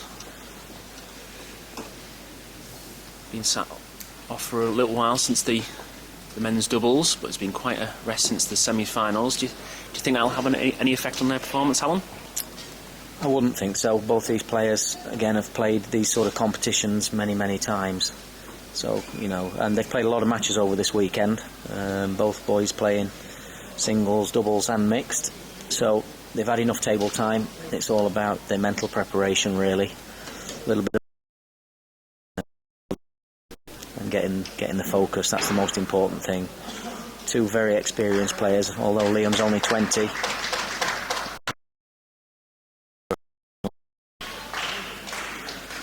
And he'll just be glad to get off to a good start in this match, having made a bad start in his previous two. But Paul Drinkhall, 4 times singles champion. Lots of experience. Still a long, long way to go. So second game, Paul with a serve.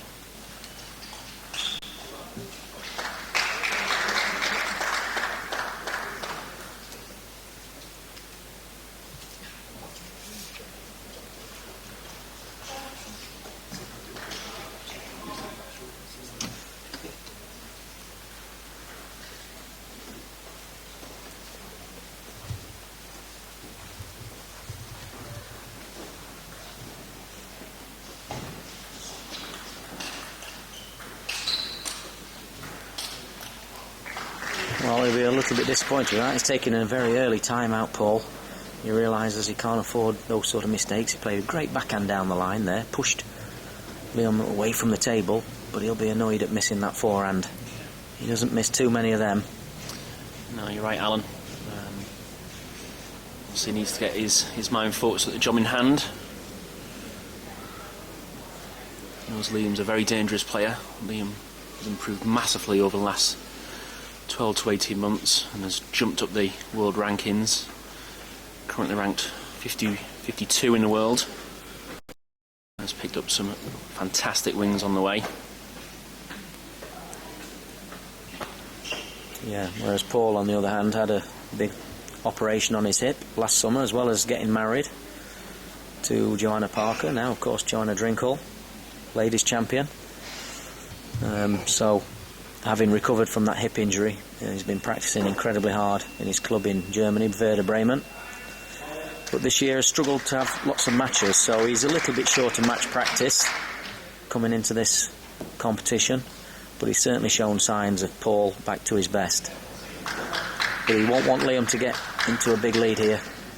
He needs to get back into this final as quickly as he can.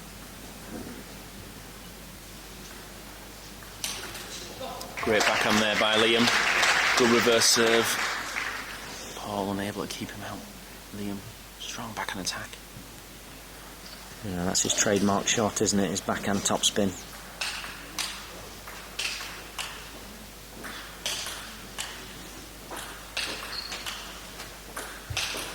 That's a great play. Great play by Paul there. Playing clever, not just going for the power there. Waiting for the opportunity to change the angle. Smart play.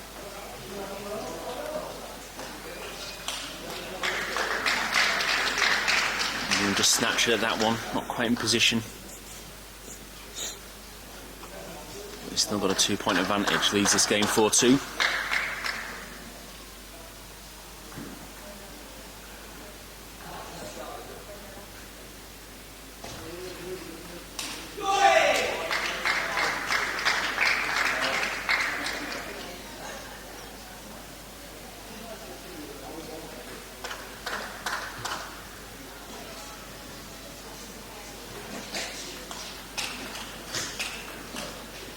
That's great play by Paul.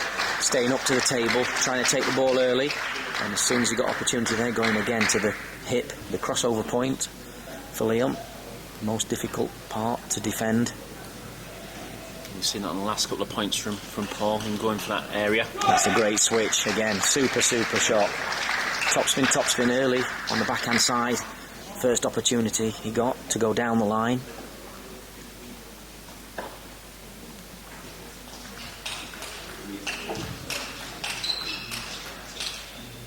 Oh, well played. Paul in the attack early on. But Liam unfazed. So 5-all.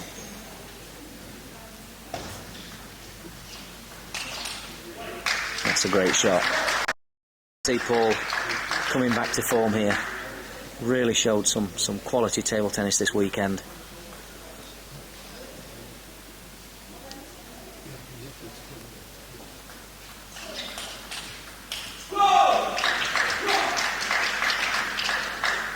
His confidence growing by the second. We've seen that in some of his previous matches. The more he's got into it, the more he's found his rhythm. Confidence just gradually growing. He's looking to do the same. Now leading 7-5.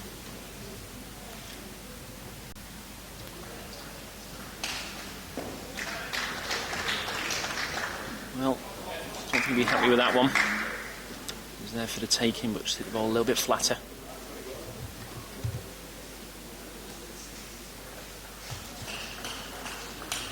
Oh, that was brilliant. Both players there playing unbelievably early with the backhand topspins.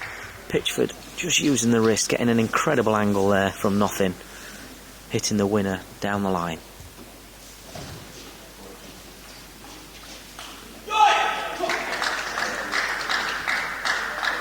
And Paul going for that crossover point into the hip.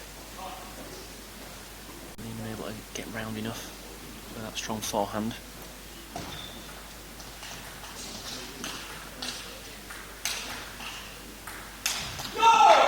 Now it's Paul's turn to play from a deep position.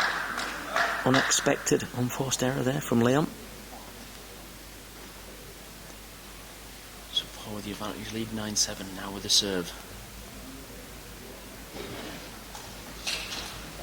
That's great play. Great play.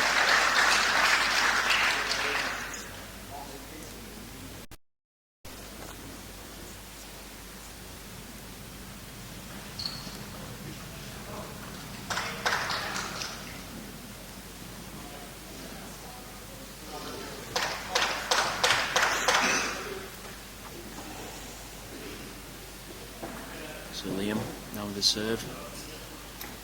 Use that to his advantage, getting back into this game. He's got 2 game points down.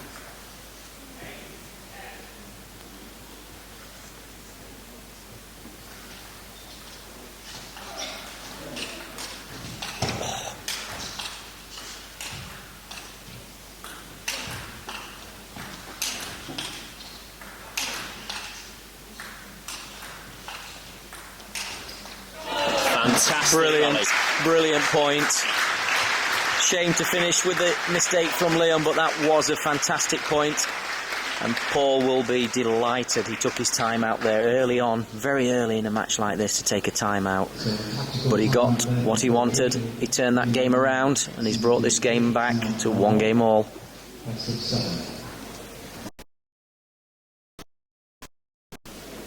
So Paul beginning to find his rhythm now. Get himself back in his game, but I'm sure Liam will want to come out nice and strong in this third game.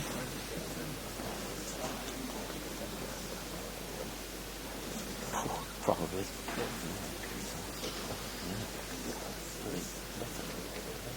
Pretty sure that would be.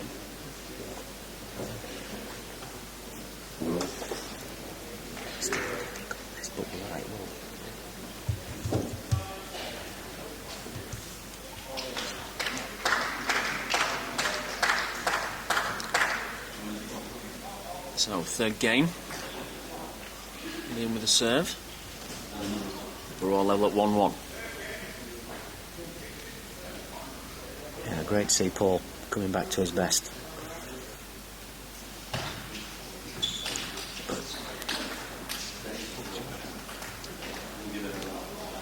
A little bit fortunate there, Liam.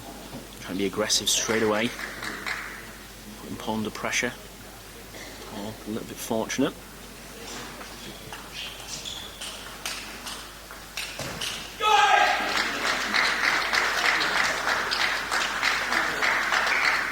Liam just shaking his head, not too happy with that, but I think it was more the good player Paul, really. He managed to step around and play a fantastic forehand.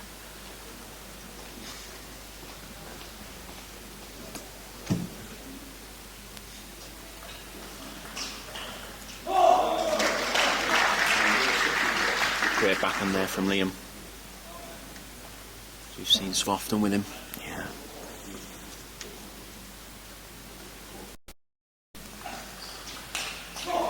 Yeah, he'll do that all day long. Incredible wrist action on that. Very difficult to read which direction he's going to play in, and a lot of spin in that ball. Brilliant backhand. But he does make mistakes there. Trying to, knows Paul's looking for his forehand, trying to pin him around that backhand corner.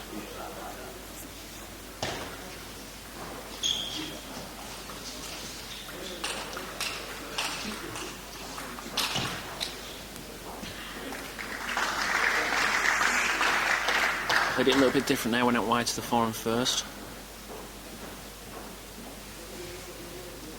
Then switched him back to the backhand. Let him control that rally, but we're all level at 3-3.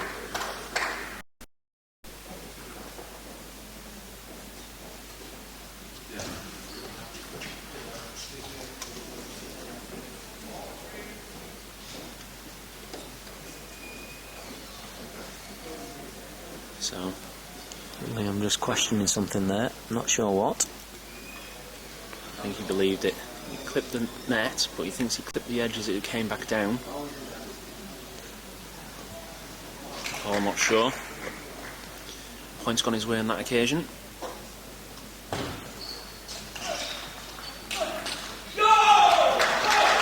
Good aggressive tail twist there by Paul.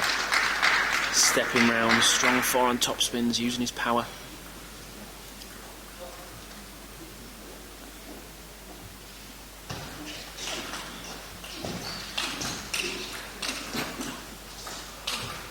Oh, that's well brilliant. played. Brilliant play by both players.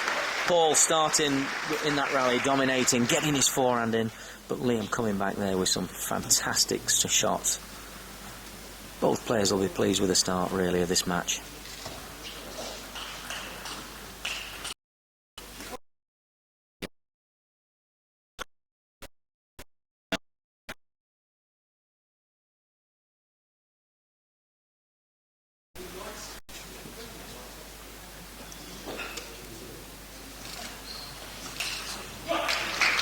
Well, that's Paul of old, isn't it? He's getting around that corner very, very quickly now. Really putting that ball under pressure.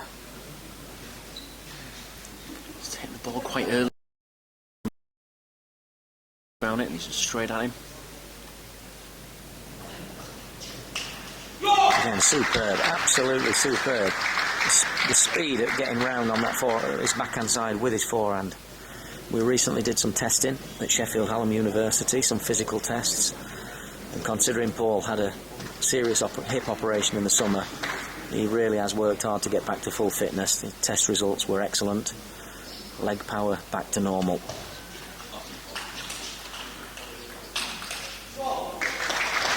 And by normal, I mean by their standards, which is very, very high.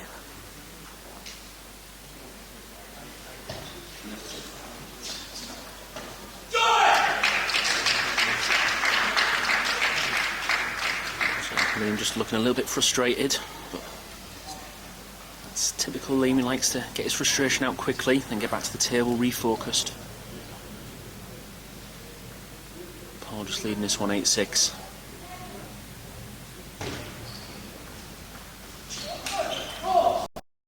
A little bit off balance there when he went around the corner. Still got the 1 point advantage.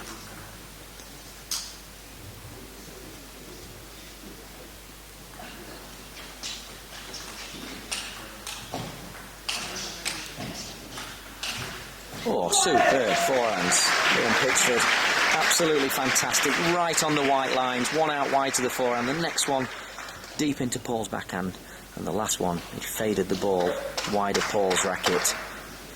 Superb.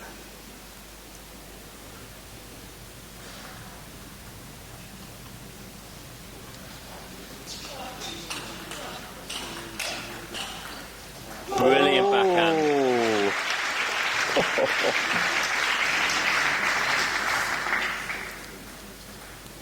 Just that subtle change with his wrist, changes the direction completely, really hard to see.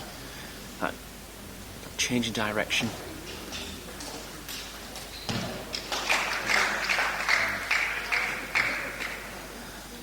Clean contact by both players there. Going Paul's way. So we're all level, 9-all, one game all. Paul just using his towel down. Players can towel down every 6 points. Use that time just to gather their thoughts.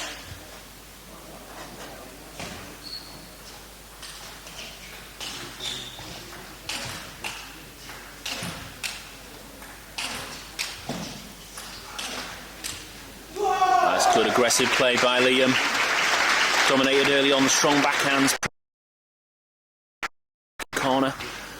With every shot just getting that little bit wider. Paul running out of space, unable to get it back. That gives Liam game point.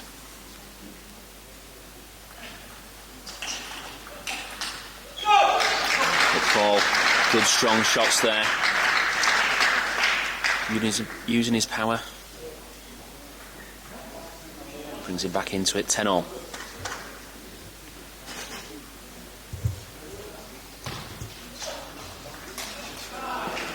Oh, he played a great flick there. But Liam getting good length on that backhand topspin. Paul just catching the top edge of his racket. Didn't really do anything wrong there.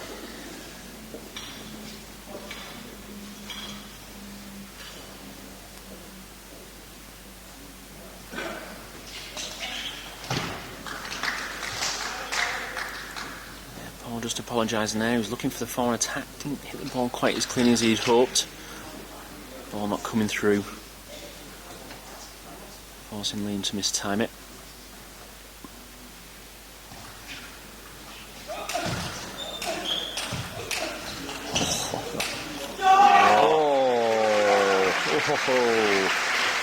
Paul looking very aggressive early on that rally, but Liam holding on and just throwing it straight back at him.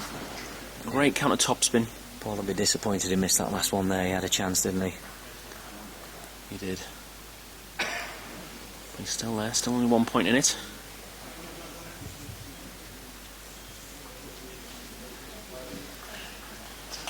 That's a great shot. Good return by Liam, but equally good backhand attack by Paul Drinkhall. Both players toweling down, 12-all.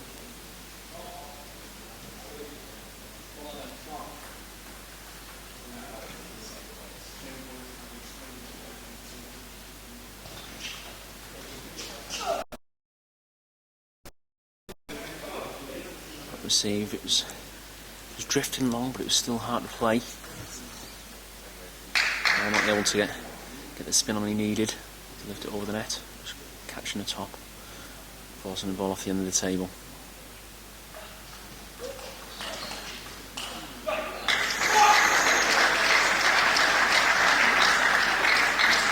Just didn't quite get in position for that one.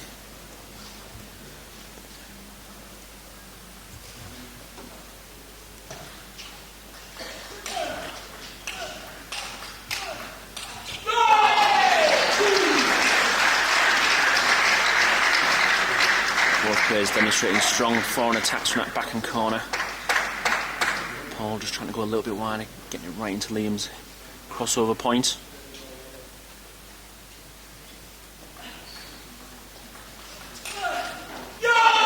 There's a good flick by Liam, but Paul was ready for it. And he takes that game 15-13. So Paul leading this final 2-1. So it's nipping top here as Paul takes a 2-1 lead. All to play. So Alan, you've known Liam a long time. being local to Chesterfield, what would you be saying to Liam? What do you think he needs to do in this next game? I don't think he needs to change an awful lot, but at the moment Paul's getting the forehand in from the backhand corner extremely well. He looks really, really lively, really, really sharp. Maybe just needs to go down the forehand to Paul's wide forehand a little bit more first ball, I think. But I don't think he'll be panicking at this stage. He's just got to keep his calm, keep trying to put the pressure on. I think there's a slight tactical difference from his semi-final. Paul keeping the ball really, really short around the net, and then when he is coming in, he's coming in very hard, very early, and that's creating problems for Liam at the moment. So it'll be interesting to see if he does try and change anything early on in this set. I think it's one of those things you just got to try and keep concentration and try and play a little bit better. So we'll start the fourth game. All leading 2-1.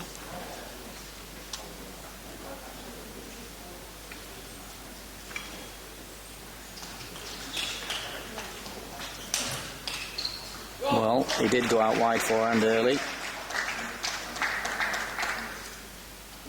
Liam looked like he knew Paul was going to go around that backhand corner. Ready for that top, some quick change of direction, good use of the wrist. There again, he switched it quickly again. Yeah, and that time Paul missing the slightly slower ball actually. Just trying a little bit too hard there, I think.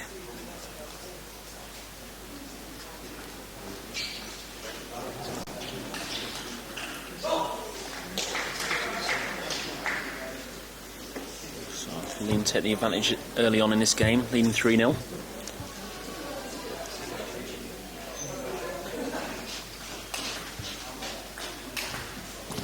There again, going out with the first one wide into Paul's forehand. Paul seemingly taking that ball slightly later from that corner, and that's giving Liam a little bit more time, I feel. It's been a long weekend, Matt, for both these boys. Played a lot of matches. Yeah. Both played in the doubles as well as singles, and of course mixed doubles. But still expected to play the hardest and the most important match at the very end of this competition. Both players extremely fit, as you've said before. Sometimes underrated by some table tennis players and people outside the sport of how physically fit these guys need to be. Well, message to those young players out there. If one day you want to be winning a title like this, guys, you've got to get out there and do some training. You've got to be fit, believe me. So Liam dominating this game, leading 6-0.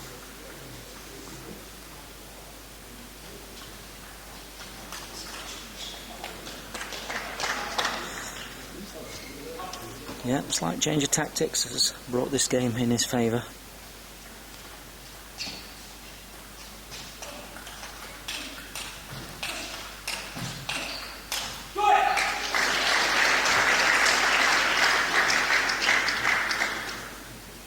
Good play by both players there.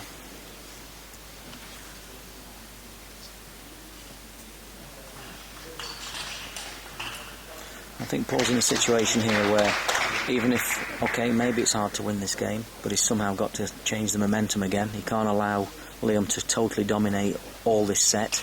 He's got to find a way back in. Of course he's going to keep fighting, but he's certainly got to change the momentum of this set.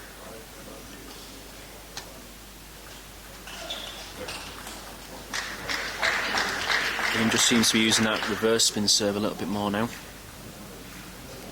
allowing him to get into the rally early on. And that's a new serve as well there, where he uses the reverse, but he's using it from the middle of the table rather than from the backhand corner. That's something new he's using. Spoke to him earlier this week. Seems to be using that in the German Bundesliga. That's a great flick there. Great flick. Nonchalantly puts that ball away. Effortless. It's an easier word to say.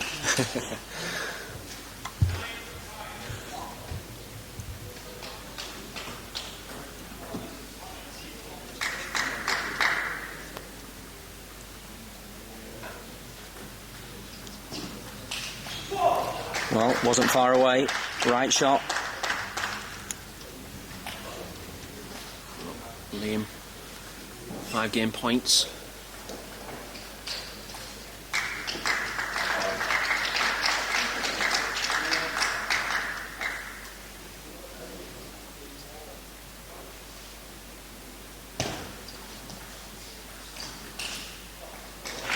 Takes that game 11-6, so slight change of tactics. So we established a lead in the fourth game and Stephen is up. Liam taking that game 11-6 and leveling this match at 2 games all.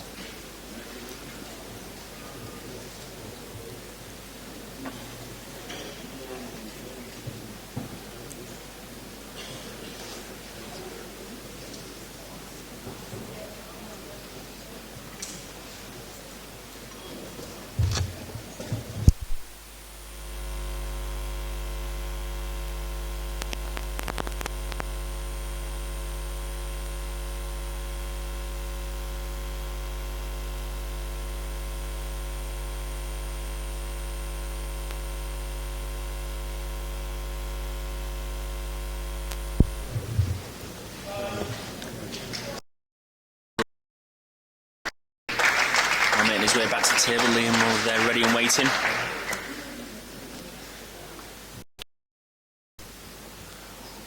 Liam to start this 5th set off.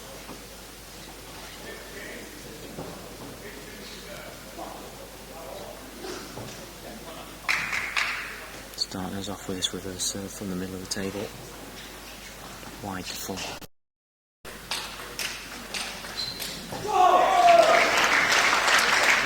We saw Liam use that very effectively against Andrew Bagley in his semi-final match. Players find it hard to keep it tight. Gives him a chance to get into the rally. Well, that was clever play. Looked like he was shaped up to hit the ball hard, and he actually played a very, very soft, controlled forehand topspin. Great play, clever.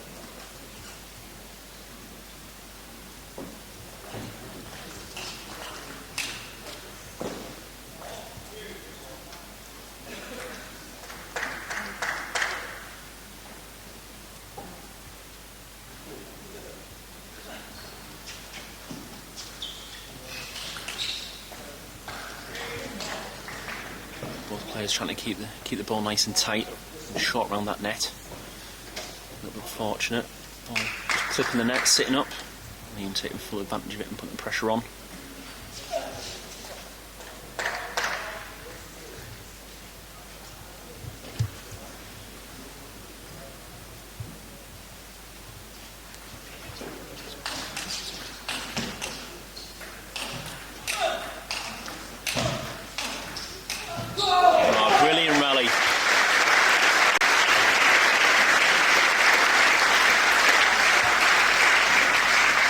Brilliant angles there, making Paul do an incredible amount of running there. Of course, both these players are still dangerous when they're off the table. If you give them half a chance, they're going to be coming back. But that was superb angles there by Pitchford. Paul did well to stay in that rally. Pitchford ready for anything.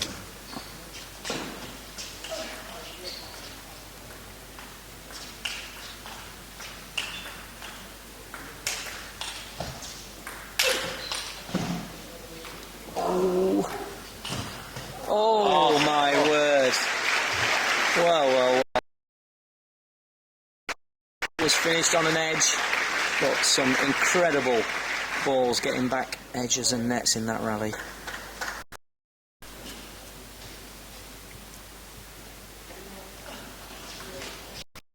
Pitchford is off to a flyer. Leading 7-1 in his 5th game.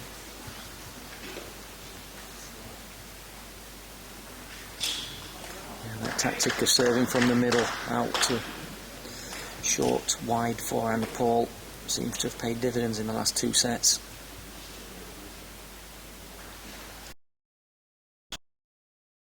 Direction, paid the penalty.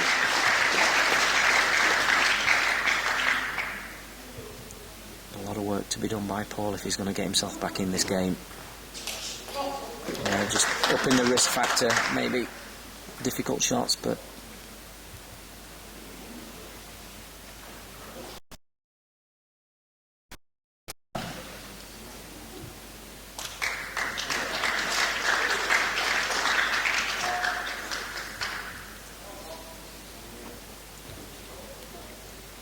So Paul taking that last point, but Liam still firmly in control, leading 9-3.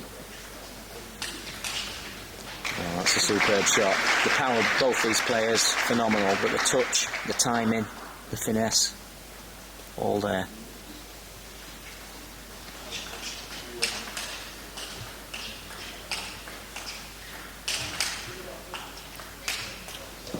Again, fantastic play really there. The ball just clipped the net.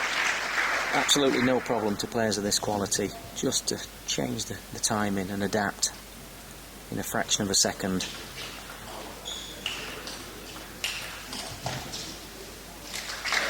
Strong play, strong topspins out wide, the backhand, quick switch right at the forehand. But still all to do, trailing by 5 points. And good change direction there by Liam, going out wide the forehand. Puts Paul on the back foot, he's unable to get it back. And that gives Liam the 5th game, 11-5. Yeah, he's clenching his fist, he's happy with that, he's in the lead, he can see, almost see the finishing line. So both these players go back to the coaches. John Davis, the coach of Liam Pitchford from Chesterfield, a player, plays in the Chesterfield League, good friend of Liam. And it's Stephen Bagley, also a former player, and the coach and again a friend of Paul Drinkhall. Probably got the harder job at the moment, I would say.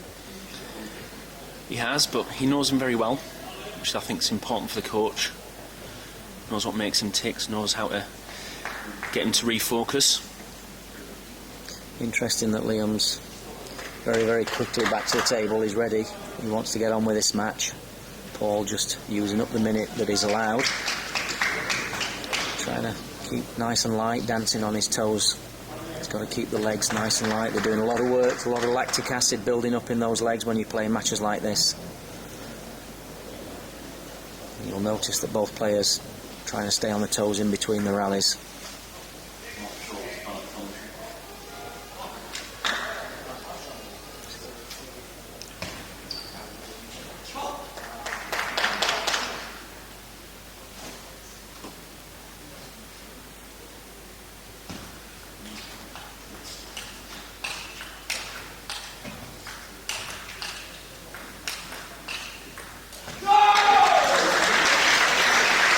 Happy with that one.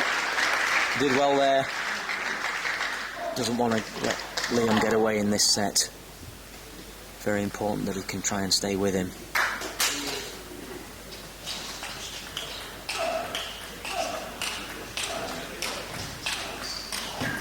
Oh, that's brilliant. Only just missed, but that was fantastic play by Paul Drinkhall. Again, we're seeing Liam use that reverse serve. Lets him straight away.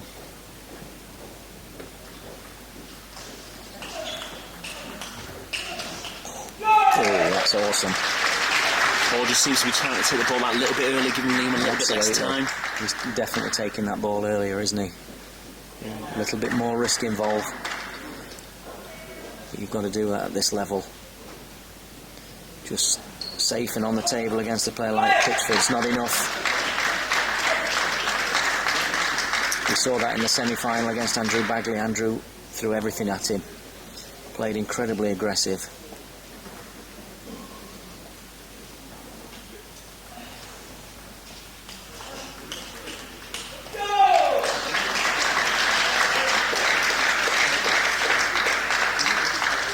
So momentum slightly with Paul now. 5-1 up in his 6th set.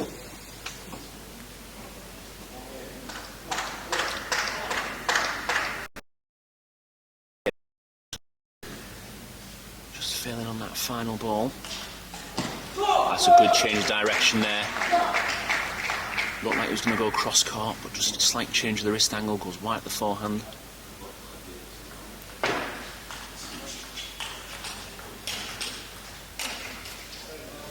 Ooh, just clipped the net there. It was a great shot, but it just clipped the net, threw the timing out. Difficult for Paul that time. The speed of action on that backhand from Pitchford is unbelievable.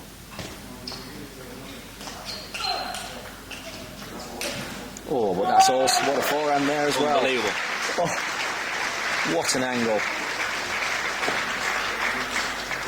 Of course, Paul's used his timeout. I'm pretty sure he would have took it now if he hadn't have done, but still leading 5-4. Yeah, so that 5-1 lead evaporates. Liam Pitchford back in it, 5-all.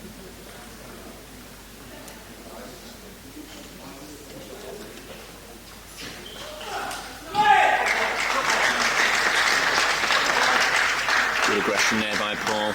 Nice strong backhand topspin.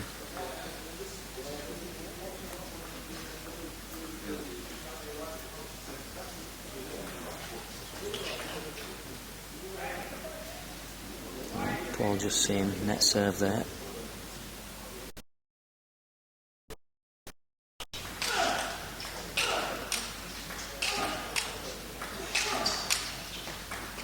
Oh my word. Wow. He did almost everything there, but unfortunately didn't finish off that point. Great defence, great retrieving there. Just getting those balls back. Incredible power from Paul Drinkhall, but Liam Pitchford equal to it. You can hear the effort Paul's putting in when he's trying to attack with a lot of power. His work rate in those rallies phenomenal.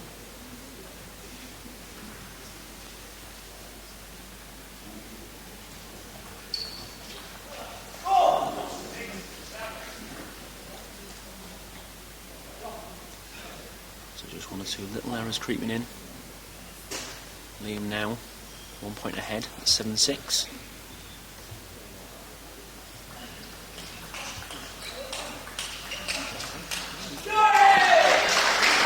Good play there, pinning White the backhand and switching it White the forehand. Liam just giving himself a little talking to there. He'll be disappointed he didn't make that one.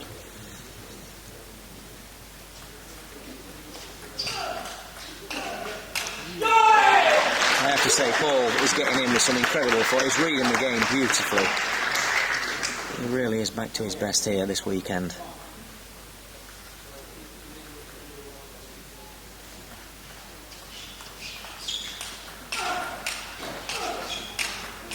That's good.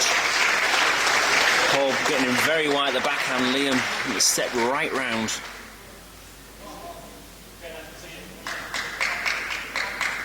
Eight all.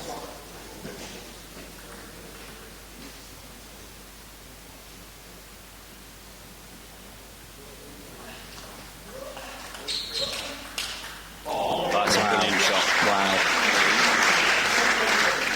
He saw the space, but he didn't hold back. He went for the length, he went for the power. Just clipped the edge.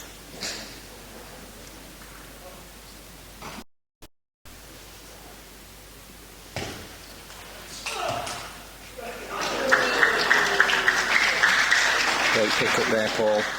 Looked like he'd gone the wrong way at one stage. Managed to forehand. So, crucial moment.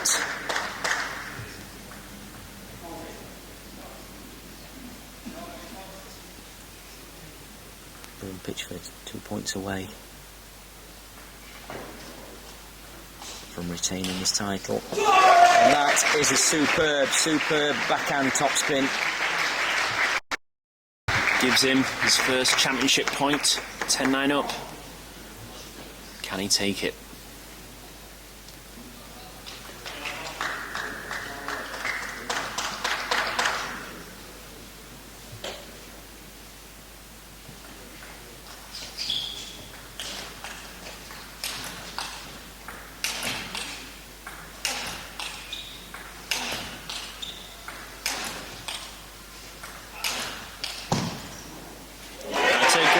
To finish. Fantastic attacking play by Pitchford. Title number 2 for Liam Pitchford. I'm pretty sure plenty more to come, but that was a great performance by both players. Credit to Paul Drinkhall. He's had a tough season coming back from injury, but he's had a great tournament there. Congratulations to both players.